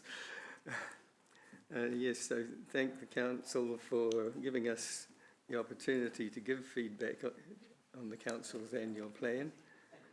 I make my suggestions as an ordinary citizen of Hamilton who wants the best for the city and its people. A couple of quick items. I do agree with the Council supporting the community through targeted options. I meant to go back and choose to support that option in the questionnaire, but after I checked out just what those were, I forgot to go back and check it. Secondly, I strongly support spending the $353,000 to increase the minimum wage for all staff directly employed by the Council to match the living wage rate. It's the right thing to do. It's not right for any organisation to pay workers less than a living wage, and the Hamilton City Council should lead by example and pay all their directly employed staff and contractors a living wage. And I think COVID-19 has made us realise just the value of many of the essential workers, most of whom are on minimal wages. The next item, I think it's item 58, and it's the Eastern Pathways School Link and University Link development, and also the biking connectivity projects, which have been deferred.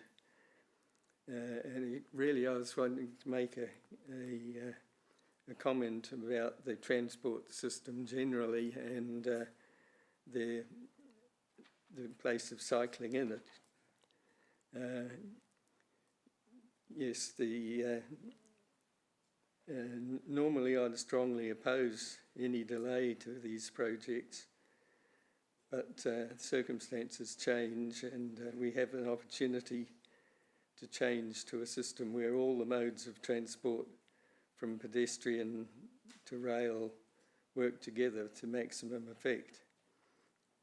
And but this needs to happen in the whole of New Zealand. It's not something the council can do on its own, and we need to make provision for a much higher proportion of e-bikes and e-vehicles generally in the transport system, rather than making a short-term provisions which end up not really solving the problem. So I'd support the council deferring these projects, but only if they form part of a new system where all the modes of transport work together. Hamilton does have a chance to become the cycling capital of New Zealand. It should have happened years ago. It's got all the best circumstances with the flat terrain and so on, but it's not at all the way it should be, because the motor vehicle is king still, and you take your life in your hands when you go cycling these days. Any councillors cycle regularly in Hamilton? Yes, you'll know what I mean. Yes, the next item is the Gully biodiversity and the provision of the $100,000 to ensure that the current loss of biodiversity in the Gully areas does not accelerate. I don't think councillors realise how rapidly the invasive plants and weeds are taking over the gullies, including the reserves. As far as I know, only Hammond Park and Waiwhakareke maintaining or improving their biodiversity. Elsewhere, the plants and the life that they support are being overrun. This is undoing everything that has been invested so far: the resources, time of staff, involvement of volunteers, the skills built up.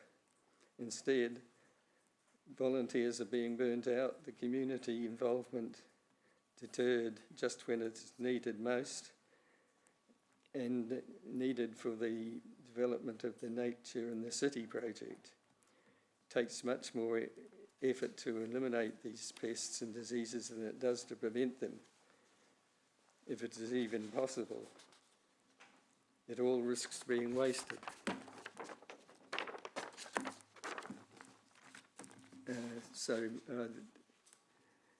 So it's vital that the council invest in the $100,000 to stop the rapid loss of diversity, and to follow this by urgently developing the nature and the city project.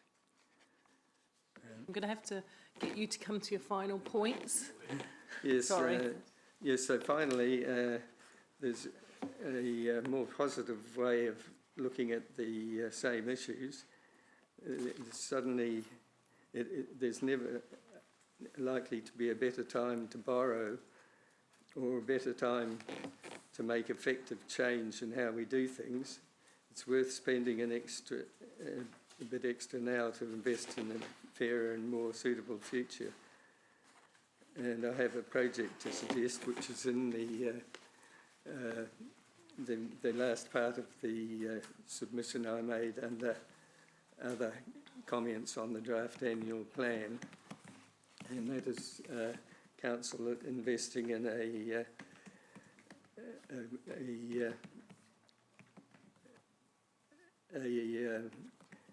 is it?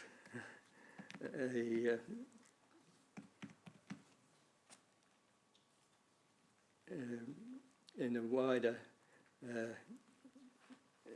biodiversity project where you link all the developing, all the areas in Hamilton with the wider Waikato. So if you like to look at the document I've sent in, it's got all the advantages that you could combine in the one project and make an asset instead of having a problem. Thank you. It was actually a very clear submission with some very good points about the connectivity of biodiversity, which was good. Any questions, councillors? No? I think that's because you made your point so clear, Roderick. Well, I hope so. No, and it was very, very clearly expressed. So thank you very much for taking the time to both write in and to come in. We appreciate it. Thank you.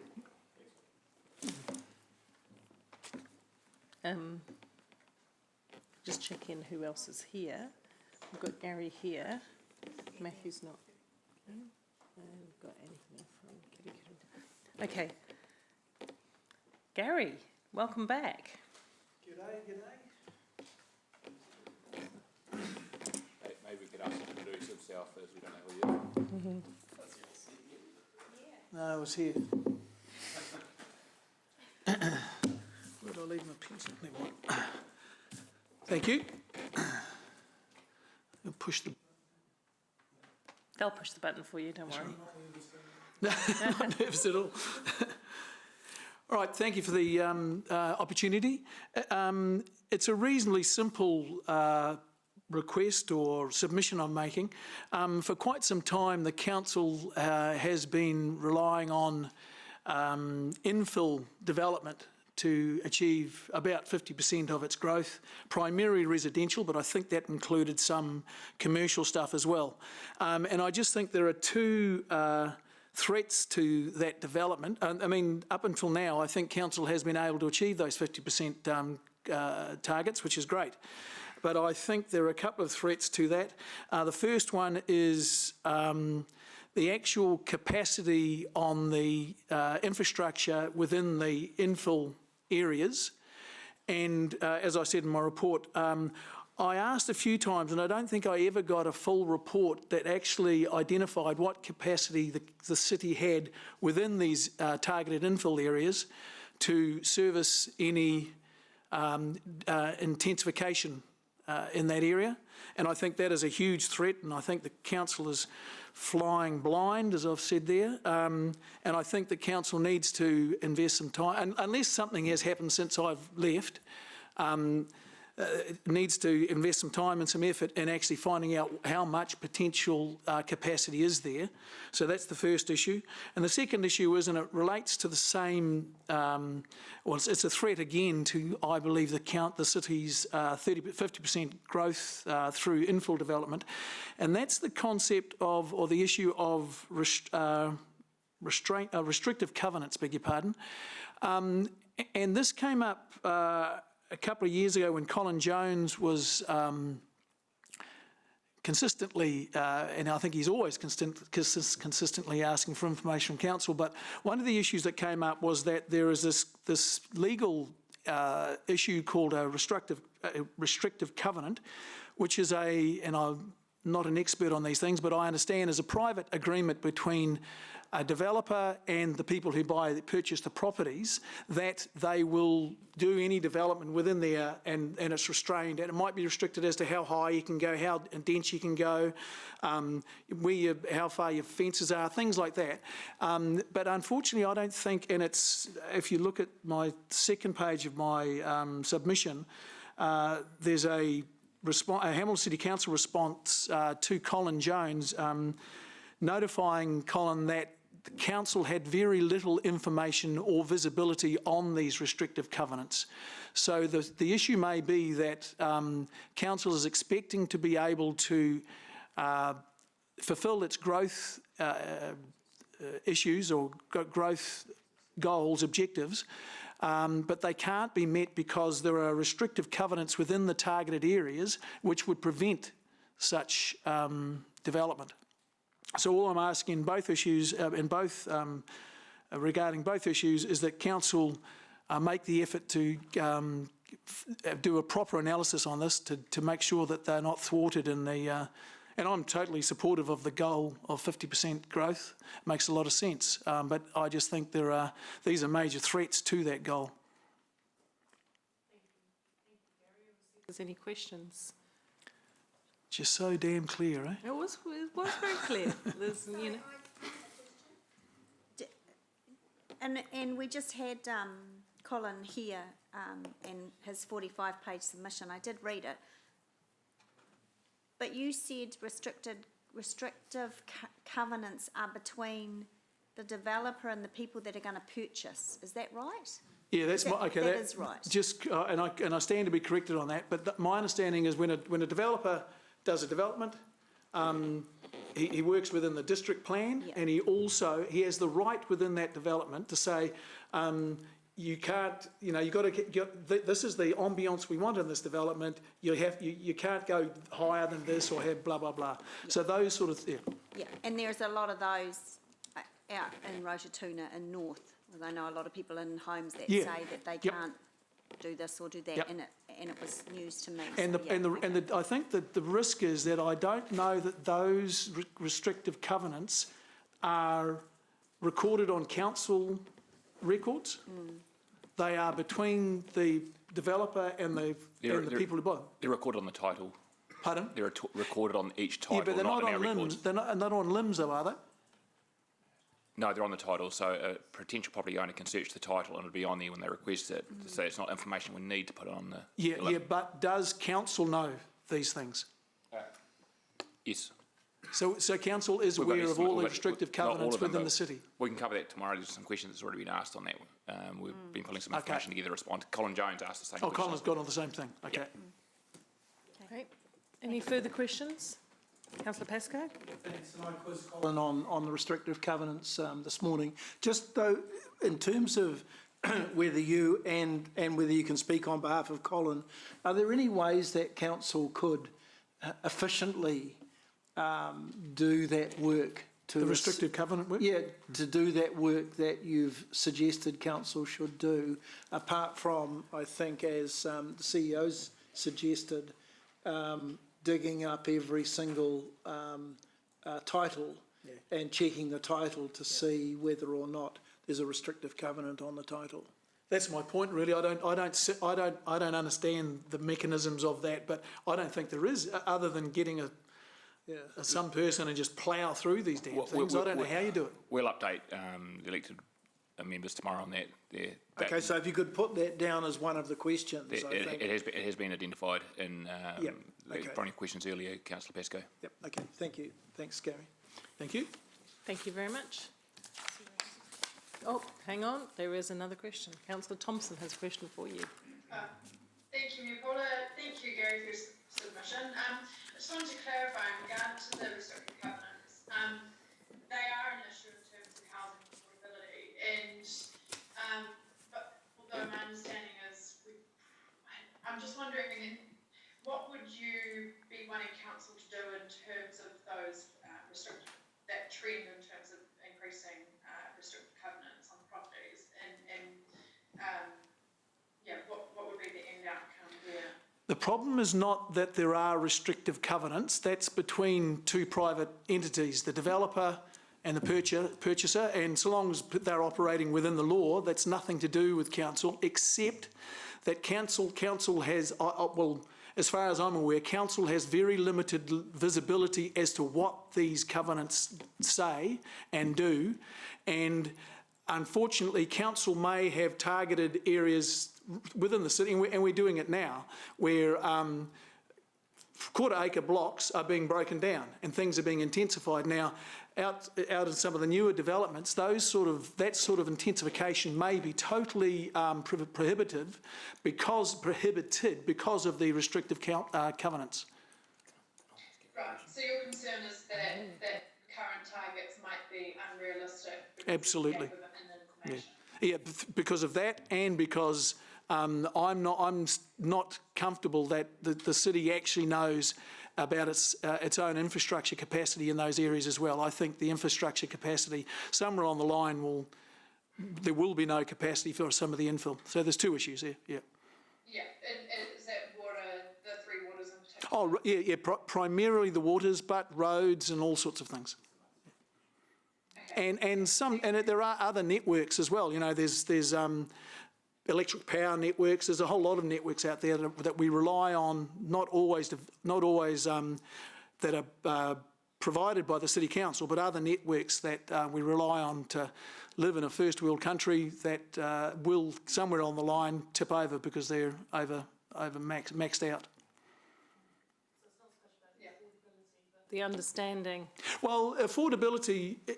Potential consequence. If you are hoping to house 10 families where currently 2 families live, but you can't do that, then you've got your supply has been significantly reduced. Mm-hmm. When your supply drops and your demand remains the same or increases, immediately prices go up. Okay. So that's the affordability and you're saying side that of it. At the moment, we don't know what that looks like because we don't. I don't think we know. I mean, I used to get dear old Chris would answer, "Yep, we're pretty comfortable," but that was.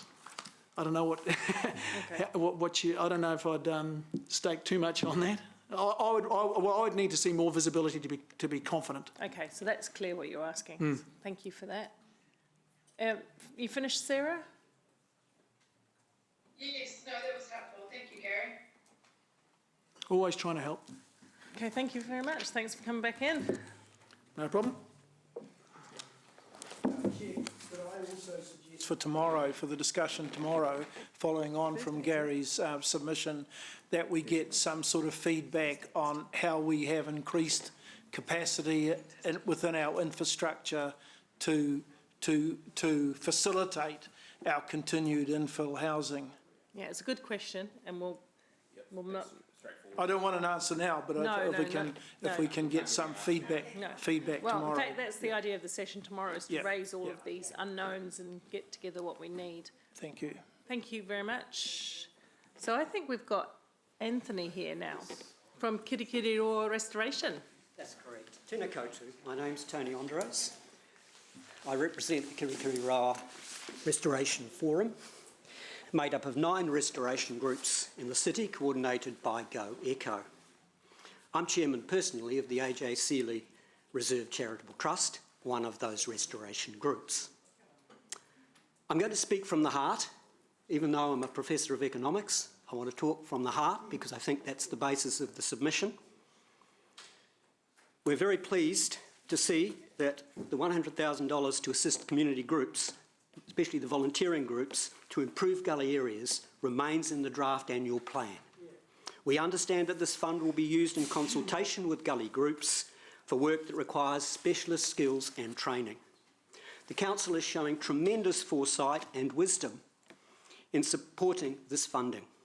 All 9 restoration groups are supported by an army of volunteers and can mobilise those volunteers at short notice. All their respective restoration areas are in different stages of development. First and foremost, the funding is an investment. It's an investment in the morale of the volunteering groups. We're glad to know that you have our backs. Secondly, it's an investment in meeting biodiversity goals that are increasingly being pressed down upon us from central government. Thirdly, it's an investment in retaining gains in some areas where there's already biodiverse fauna and flora, but where that flora in particular lacks maintenance and protection, and that maintenance is urgently required. Would you let your house crumble down around you and watch it as it crumbled? No, you would get involved in some basic maintenance. One of the most disillusioning things as a volunteer, and I've been volunteering and planting in Gully areas for the last 10 years, is that you see the work of a few years ago being overtaken, overridden by gorse, by blackberry, and by invasive weeds.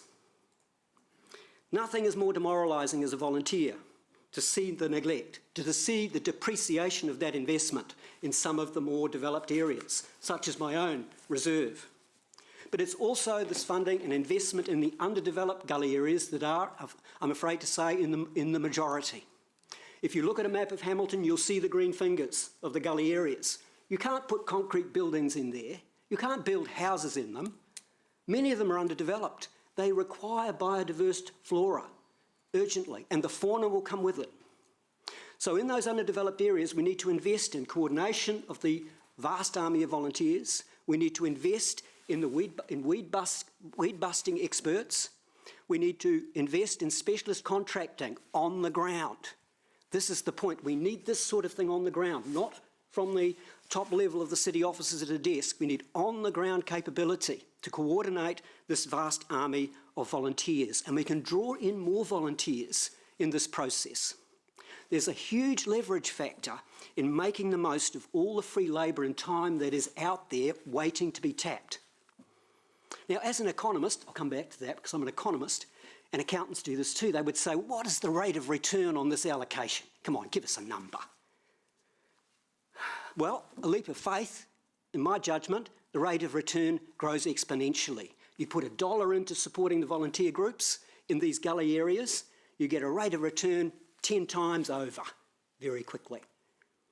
But in the end, this kind of allocation is not easily measurable or quantifiable. What do you get? What do you get from it, all right? There's community wellbeing for sure, and wellbeing budgets are now becoming popular around the world, and in New Zealand we're leading at central government in developing wellbeing budgets. This is an allocation towards a wellbeing budget to some extent. You're getting there without knowing it. But you know, after many years of volunteering, I never cease to be amazed at the number of people who turn up, give of their time freely. I'm an economist, I'm saying, what the hell? Where's the return in that? But more importantly, here's a measure you can't get a quantity on. 10 days ago, in my 4,000 square metres of bush adjacent to the Sealy Reserve, which will eventually be folded into that reserve, I come across a kiraroo. For the first time in living memory, my parents started living there in the early 20s. A kiraroo is there just 8 minutes walk away, setting up home in that reserve, on the edges of the reserve. Magical. Your experience of that, I got some pictures, sent it off to the regional council, because I thought there would be disbelievers. The die-hard sceptic in me is all gone now, for sure.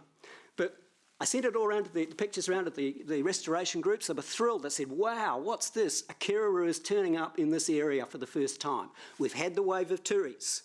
Now the kiraroo are arriving. Now, this is the result of many years of HCC investment in that particular reserve. We've been very lucky in that area, but many of the other areas haven't got a cent. But unfortunately, that investment is depreciating, and that's a real problem. The experience was magical. It was transfixing. I wish I had some kids with me, young people, in that half hour, because I just was engaged. If you've seen a kiraroo up close, they're friendly. And those kids, I reckon, would have been transfixed. You've got them away from their screens, which they're popular in their school holiday time, as you'll know if you've got kids. And next week, I bet they'd come to the Gully Care Day to help us out. They'd be volunteers too, because they know what sort of magical experience they can get from that kind of thing. So I'm out of a job as an economist, because I can't measure these things. I give up. But I tell you what, one more thing, if I can say it, you can measure something in the long term for the city, and that's the carbon capture measure. We got one from a climate scientist for the Sealy Reserve in its current state. 10 tonnes of carbon sunk per annum. Yeah, it's a drop in the bucket, you say, because you know that net emissions in New Zealand are 93 million tonnes. Net gross emissions. We've got to get that down to zero, says the central government. How the hell are we going to do that? Well, this city has the potential as a city to get net emissions to zero, leading all other cities by developing these gully areas. We've got Whaikakariki, which is of course a jewel, and that's going to be a great carbon sink in the longer term. But the gully systems are already made. This stuff can grow fast. We can sink a lot of carbon, we can get the measures, we can lead the country in getting to zero emissions net before any other city in this country. You've got the potential in this city. Support this funding for the gully areas. So overall, I speak for the restoration groups in saying we're genuinely grateful for the fact that you've got our backs on this. You'll not be disappointed In the short term, we'll make effective use of those resources. In the long term, the effects will just be tremendous. We'll be meeting all kinds of targets that will be imposed on us by central government regardless. And I personally think they're very, very good targets. Climate change is real, and we should take it seriously. Thank you very much indeed. Yes. Thank you, Tony. I just have a question myself. The 9 members of the Kirikiri Restoration Forum. Yes. That doesn't represent all of our gullies whatsoever, does it? That's no. About a third, perhaps. Yeah. Am I right? That's about right. Some gullies don't have any representation at all. Right. So the 100,000 is presently going to be administrated by GoEco to only those 9 at this point. Well, I agree. Administrated is quite complicated. I would have thought there would be some oversight from Parks and Open Spaces in terms of the kinds of projects that might be supported, and there might be advice and oversight from the council officers themselves. But yes, GoEco has been able to coordinate only these 9 groups. There are areas that are going to be neglected, there's no doubt about that, that have no representation at this current stage. Okay, thank you.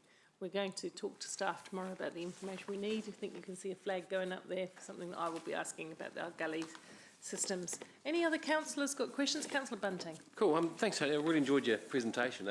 You're an awesome speaker. What's your position on gullies being used as walkways and transport networks, or walking trails and the likes? Well, I can only let me speak from the point of view of the Sealy Reserve, which can connect Grey Street with Tiara Street through from Hamilton East School. And we were hoping eventually there'd be a walkway and even a cycleway through there for people to take shortcuts. Right. So, of course, there are gullies where there'd be that great opportunity for walking and cycling. Right. And the Sealy Reserve, well, we've had that on the list, on the wish list for a while. Yeah. Okay. Cool. No, because I sort of think the natural troughs, aren't they? So the water forms in the bottom of them. Yep. And a lot of us have talked about them being a transport arterial. But how does that work? Do you have boardwalks, or like you do down in Taharoa, or? Yeah, you'd have to have wide boardwalks if you're going to have cycleways. Yeah. Because you've got people walking and you've got the combination, you have to manage that. Okay. I don't know how you do. I'm not an engineer, so I wouldn't know how it would work in practice. But the potential's there, no question. Great. Okay, so that might be some questions to our staff too. Yeah, cool. Thank you for that. And just before you go, can we just acknowledge the great work that Sealy Gully Reserve Trust have done over many, many years. Very much grateful for the gift to the city. And not only was it a gift with a very high quality environmental outcome. So, I know that the trust got a volunteer award as well. And, look, we treasure it. We do treasure it, and we treasure every hour that you put into it, as we do with the other gullies that are, in fact, resourced. But just wanted to make that point while you're here. That's very kind of you, Paula. Can I make just a short anecdote, because Martin might be interested in the anecdote. When I was an 8-year-old, Ollie Sealy made me plant trees. He took everyone's tonsils out, might have taken, and Martin's. But the point is, we had to go into the swamp and plant in the early 60s. And I went up to my mother and I said, Mum, this guy, madman's making me plant trees. She didn't understand the great wisdom of all that. And she said, do what you're told, he's a doctor. Yeah. 25, 30 years later, you realise how important, he wasn't just a doctor, he was a man of great foresight. He was. At least he didn't say, do what you're told or I'll move something else. I've got to be glad for that. Well, no. Yeah, no. Thanks again for the good work you do. We've just got one more person here representing GoEco. And Matthew Small has been a not show, so... Pardon? Yeah. Do we not have anybody from GoEco at this point? You were just there, yeah. I was speaking on their behalf. So you were speaking on their behalf as well as for the Restoration Forum? Okay, cool, because we had separate times. So we're actually finished. They've gone eco. Thank you, everyone. Thank you for a great day. If I can just ask for your time tomorrow to read through the other submissions that haven't been spoken to, and just make sure that you do gather up all the questions that you need of staff, because that will be useful to us in getting through the process, expediently. So make sure. Pardon? I think Sean has suggested we Zoom, which I'm happy with either way. Who?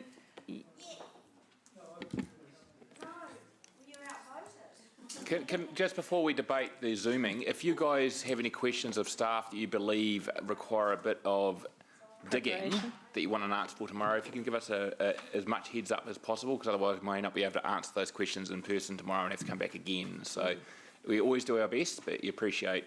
So my understanding is, though, Richard, the real purpose of tomorrow afternoon is for the exercise of gathering up what we need to know, not necessarily answering it, Sean. Yeah. So we get Correct, Mayor Paula. Okay, so there'll be you're not reports expecting any generated answers off tomorrow then, Sean? When we've heard a few things today, and so to the degree possible, we'll be able to share some of that tomorrow. But by and large, it's about making sure we understand the questions so that when we bring back the report on the 23rd of July, we're answering the questions as part of that report. And the other aspect is we're aiming to get the deliberations report out Friday, which is within the statutory deadline but not within the standing orders, mainly because we have to wait till tomorrow to finish the session before we can actually finalise the report. So this time has constrained us a little bit, but it'll be available Friday. Well, the whole timelines of the annual plan have been bung from the get-go, so I guess we just roll with it now. That's a good scientific word, by the way, bung. Bung, and rolling with it is a new management term. It's very similar to agile. It's better than pivot. There you go. There are no more submissions tomorrow, is that right? No, Just, and we have given you that morning because there were quite a lot to read, and maybe you haven't read them all. But yeah, thanks to the staff, thanks everyone. Think of your questions, get them all down, send them in if you want. Question before we go. If you want, because I don't want to bring the staff in here, drag them all down here to set up. If you would prefer to Zoom, and I know it won't be everyone, please raise your hand, give us an indication. We've got 4 Zoomers at home anyway.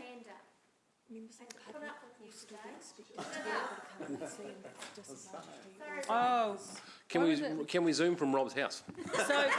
So just to challenge that, because I was quite comfortable with Zoom, Sean. We talked about this. I understand. It appears that the members of the public might have some expectation to oversee but won't it be online? We're live streaming, but it would mean that members of the public who have seen the agenda where it states that we're holding this meeting in the chamber. Oh, come on, Rob, you got our vote, get over it. Rob. Will not be able to attend the meeting. But how, and respectfully, wouldn't we? We'd put a note on the front of their door notifying that you can still watch it online, but it is something Can to we be put a aware. message out on Facebook? I'll put it down when I come in. You'll be on your own. Well, look, I'm easy either way, but I don't want to waste people's time, so. I think, how many are we expecting to come in? Me, maybe Rob, perhaps, would be. Yeah, all I'm saying is that of the public, it could, It's one thing well, to be aware of. I'm Zoom, anyway, I'm going to Zoom tomorrow. I suggest that there seems an overwhelming flavour for some Zoom and some communication for those that were intending to come in. Yeah, that's what I was saying. Put it on our Facebook, our website, let them know that they can Zoom in, give them the link, Sean. Councillor Pesco, you can come in on your phone and Zoom in this room. We'll open it for you. Paula, just to get a sense around what we will do tomorrow, is tomorrow really to come in with a list of questions, isn't it? Yeah. The staff to bring back in the final. If we think there's missing information. Yeah, we need to know more about. This is something we'd like to think about in our deliberations for you to help inform. Oh, the meeting's adjourned, by the way, until 1:30 tomorrow by Zoom. Hey, can I just say